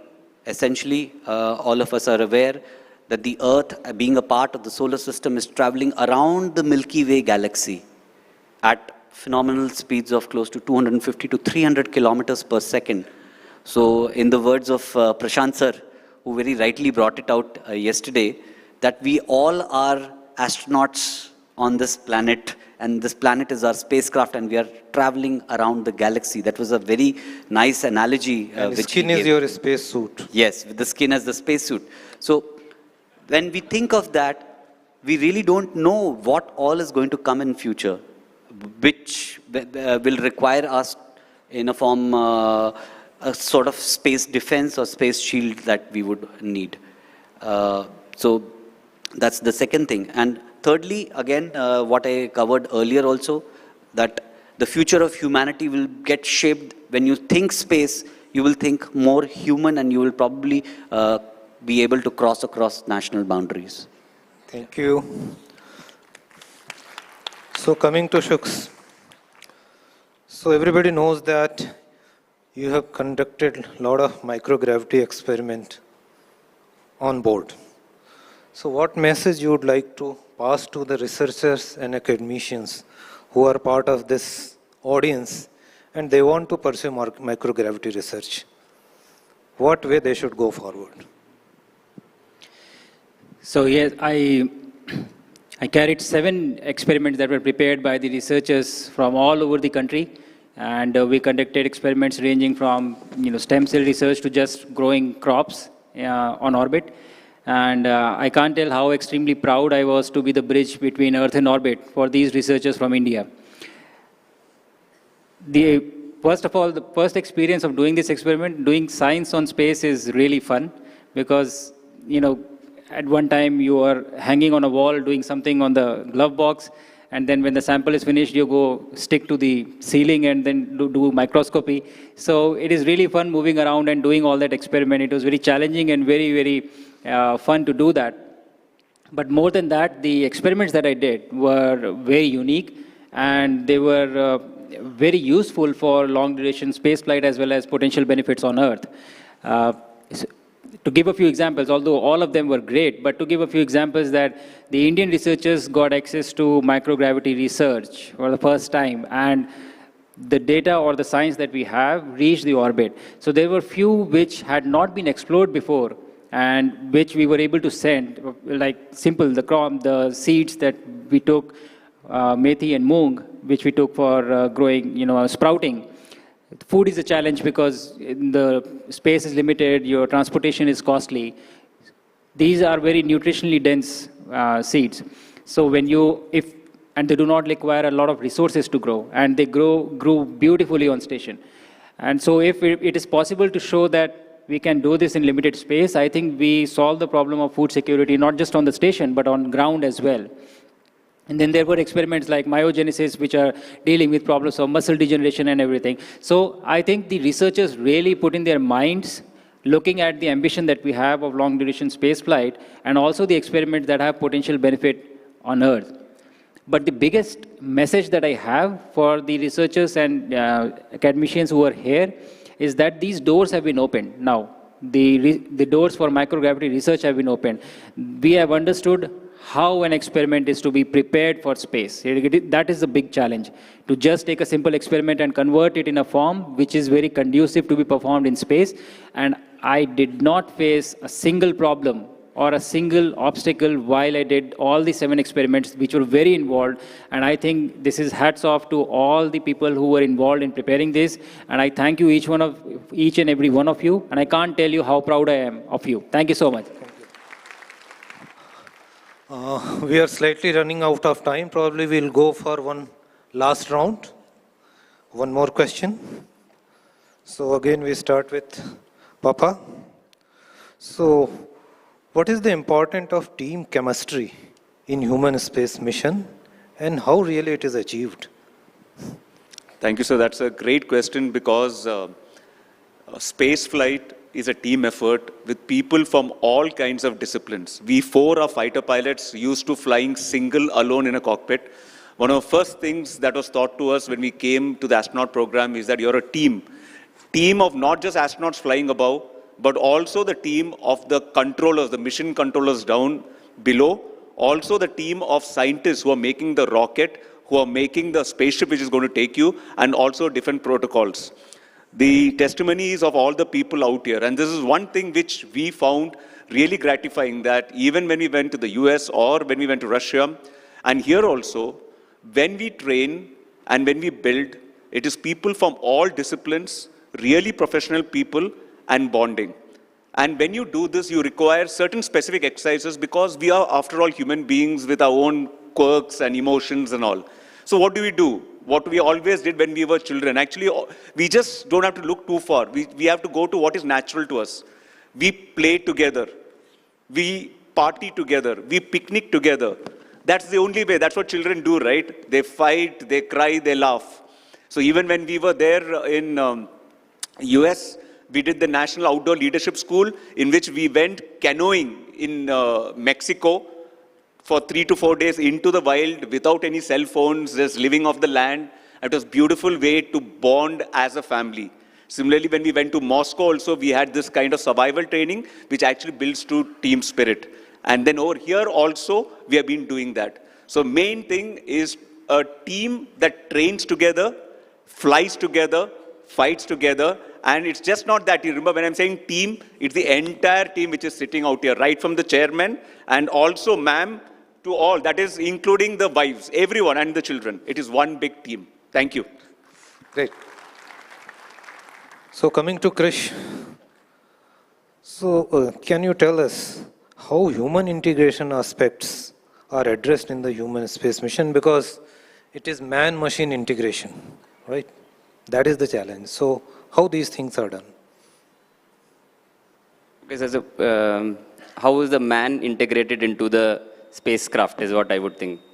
So very simple. Till now ISRO was making satellites which are skeletons. और skeleton के ऊपर या तो camera लगा या transponder लगा है. So payload बाहर है. So now integration means make a spacecraft in which payload is inside. That is the human being is inside. So that is the first step of integration. डब्बा बनाना है जिसके अंदर आदमी डालना है. Instead of making a skeleton. Second, उसको सांस लेने के लिए ऑक्सीजन चाहिए, उसको कार्बन डाइऑक्साइड बाहर निकलना है, ह्यूमिडिटी चाहिए वहाँ पे कंट्रोल ताकि पसीना आए तो बाहर निकलते रहे. थोड़ा सा टेलीविजन टाइप होना चाहिए एक ताकि पता चले कहाँ पर जा रहा है. जनरली नीचे सबको पता है, उसको भी पता रहे कहाँ जाना है. थोड़ा बहुत कंट्रोल मिल जाए तो अच्छा है, घुमा पाएगा जहाज को. नेक्स्ट रॉकेट जो है, rocket should be safe. So that means chances of it exploding kaboom should be reduced as far as possible. So ज़्यादा safety होनी चाहिए rocket में. उसके अलावा rocket should not cross the human limit body capability when it goes to space. That means 14 से 15 G maximum होता है front to back. तो वो 4-5 पे रहना चाहिए ताकि हमें super human नहीं चाहिए. Average बंदा भी चला जाए.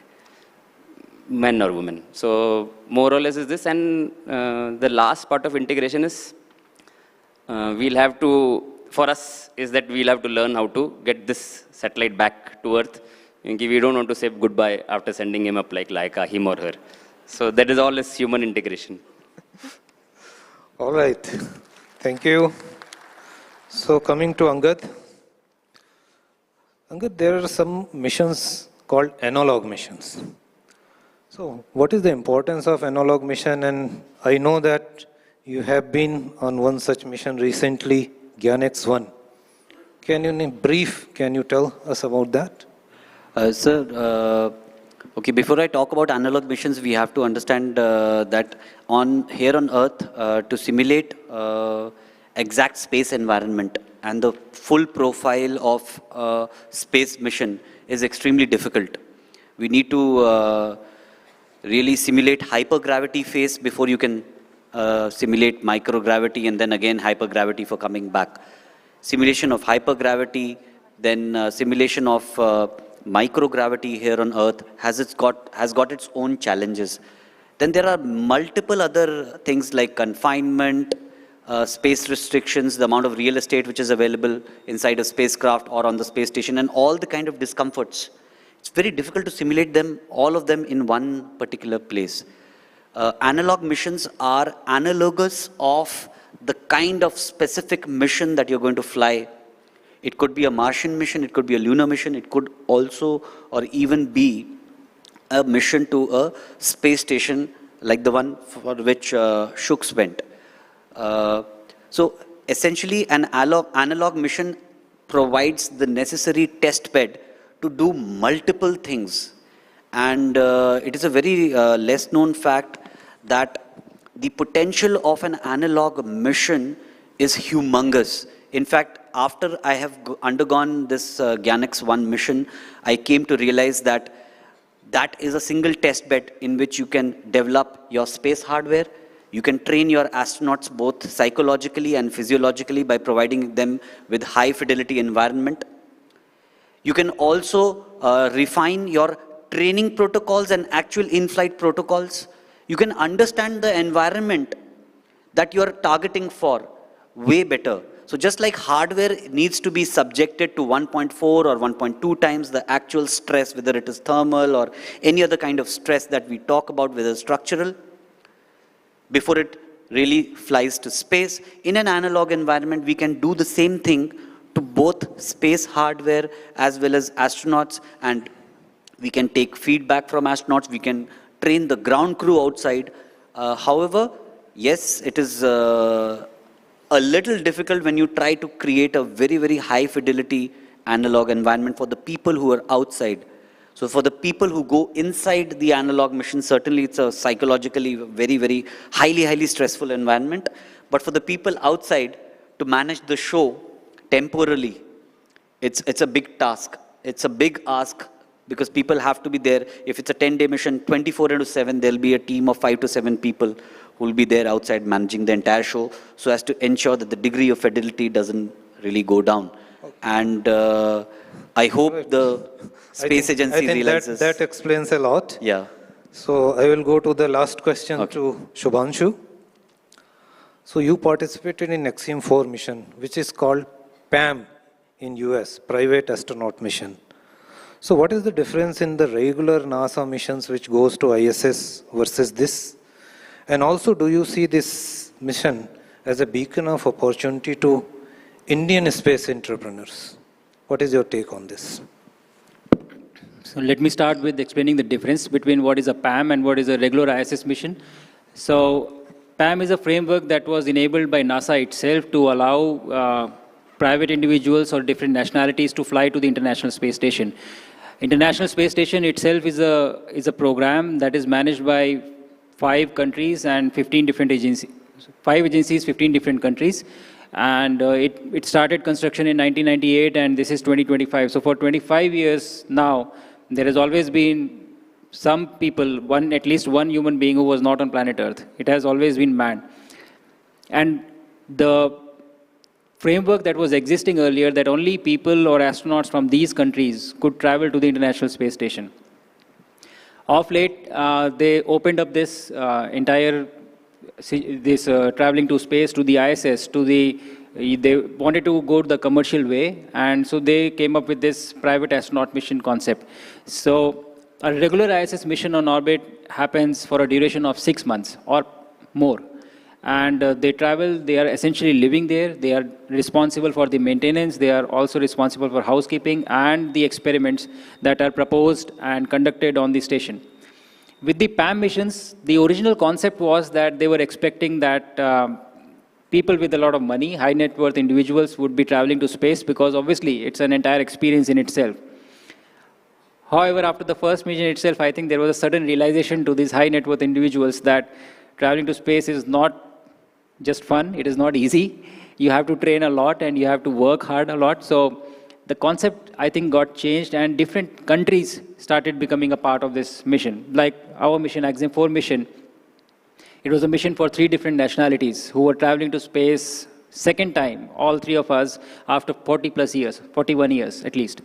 So these are short duration missions wherein your objectives are clearly defined, what the country wants out of this mission, and this is used as a tool to just reignite the entire curiosity or imagination of an entire nation by executing these missions, which has been seen in countries like Saudi Arabia. UAE also participated, though in a slightly different way, then Hungary, Poland, India. So I think this has been a very strong tool to do this, to achieve this.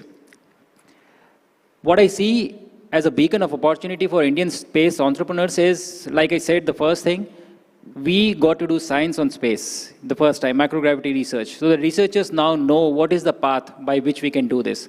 And so that has opened up. The model that we have currently to the ISS is a model that can be looked at in future for our space entrepreneurs in the future. We are going to have a space station, the Bharatiya Antariksh Station, which is being built. So I think all this is essentially, in a way, democratizing space, providing access to everyone who is keen, who has resources, who wants to go to space. And I think this is the way with which we can enable. I think our space entrepreneurs are also going to very soon, open up this access of space to a lot of different nationalities, and people from other countries would be able to come to us and fly from here. So I think that is the way which I look at it. Thank you. Great. Thank you very much.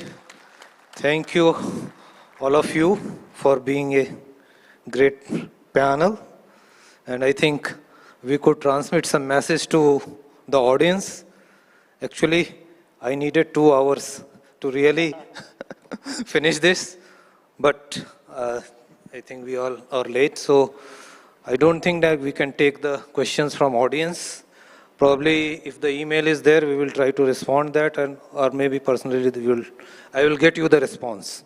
So I just want to conclude thanking the organizers to come up with such a wonderful idea of having this panel discussion with astronauts, and so kind to allow me to moderate this. Thank you very much.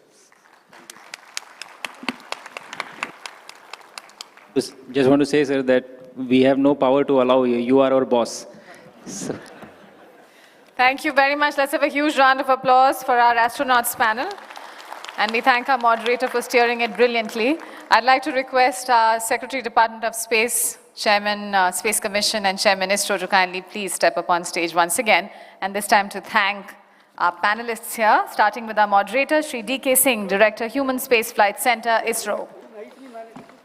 Let's have a huge round of applause, ladies and gentlemen, and let's keep the energy high. Thank you very much.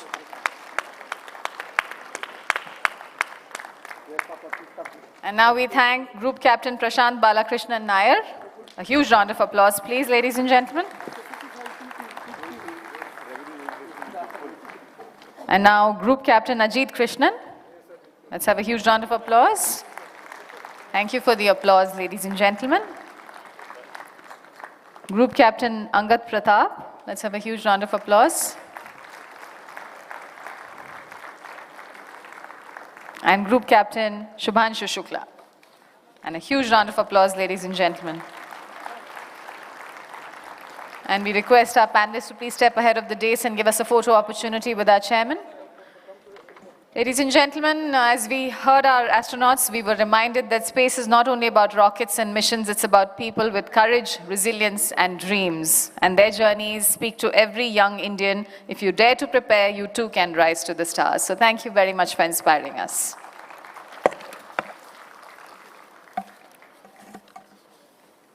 Thank you. Thank you very much. And ladies and gentlemen, please don't go away anywhere. We have a very important item, the final item on the agenda. So please remain seated. I request our panelists to also please take seats with the audience for the final segment of this second National Space Day celebrations. Thank you very much once again. So it is now my privilege, ladies and gentlemen, to invite on stage and welcome him once again, Scientific Secretary, ISRO, Mr. Ganesh Pillai. Let's welcome him on stage with a huge round of applause as I request him for the concluding remarks for this second National Space Day. Ladies and gentlemen, can we hear it for him, please? Let's have a huge round of applause for Mr. Ganesh Pillai.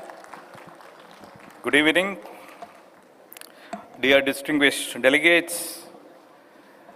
We had a very enriching and wonderful celebration today. Enthralling inaugural session with message from Honorable Prime Minister, inaugural address by Minister of State for Space, enriching exhibition, and inspiring keynote address by Principal Scientific Advisor to Government of India, 4 prolific panel discussions, and also students' interaction. This year's celebration of National Space Day was preceded by the National Meet 2.0 with fitting theme of leveraging space technology and application for Viksit Bharat 2047. In hindsight, this decision to hold National Meet along with National Space Day proved distinctly fruitful because it led to the convergence of all stakeholders in the space ecosystem. Ministries, departments, state governments, industries, startups to the Bharat Mandapam and further enrich the occasion. Truly, we have the whole of a nation representation on this Space Day. Yesterday's National Space Meet saw 10 engaging houseful breakout sessions focusing on agriculture and water, forest, environment, energy and policy, infrastructure development and geo-governance, health, education and social welfare, communication, navigation and technology diffusion, disaster risk reduction, ocean, weather and earth resources, northeastern region, hilly states, coastal states, and inland states. Impressive industry sessions, comprehensive concluding session, and a colorful cultural program. Today is the culmination of month-long celebration of second National Space Day, with the various zonal events along with nationwide robotic challenge and hackathon competition. ISRO centers and units across the country were given the responsibility to organize a plethora of events in the different zones. These programs were aimed at improving the public perception of space activities and also arose interest in STEM, especially in the space activities among young generation. To put it in numbers, there were close to 100 events organized across 28 states and 8 union territories, covering around 150,000 schools and college students and 15,000 teachers. ISRO Robotic Challenge has witnessed an overwhelming response, beginning with 222 teams in the preliminary rounds, with 16 top teams reaching the grand finale. The winners of these competitions were deservedly honored by Minister of State during the inaugural session.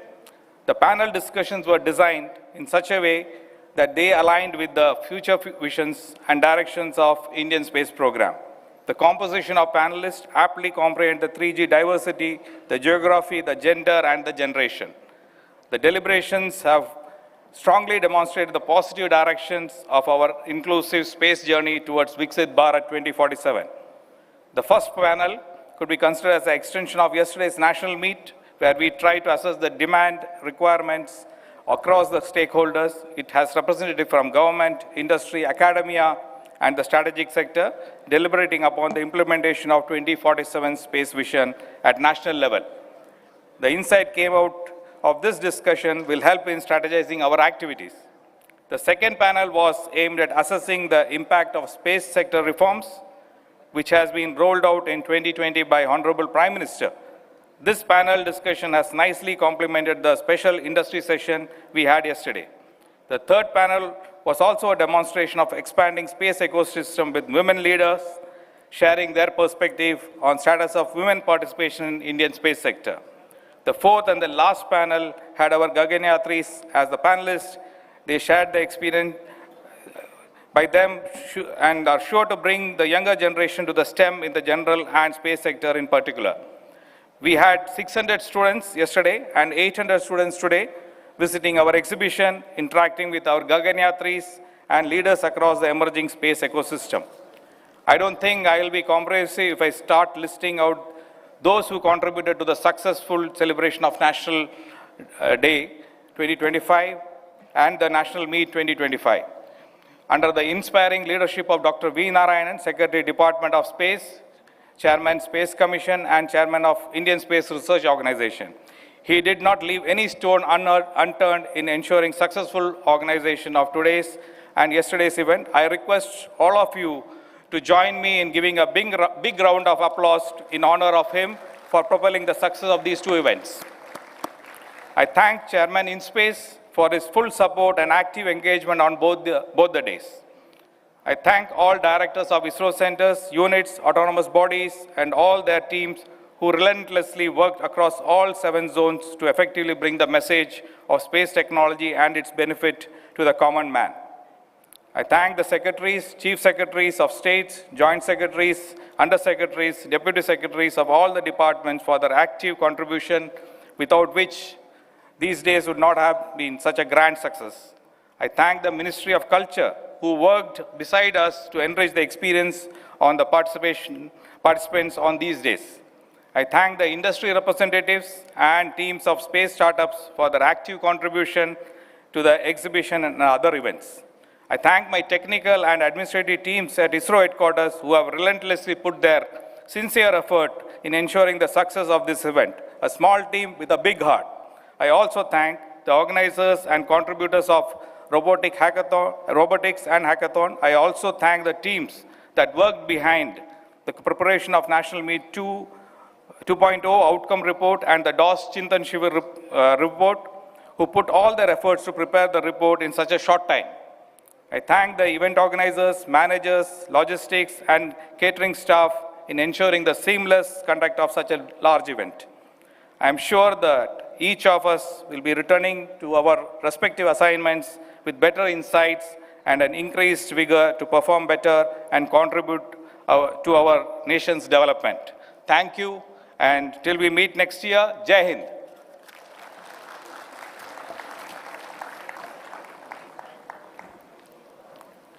I have to especially thank the MC because of a wonderful job she has done. She is able to coordinate the total activities. Thank you. Thank you very much, sir.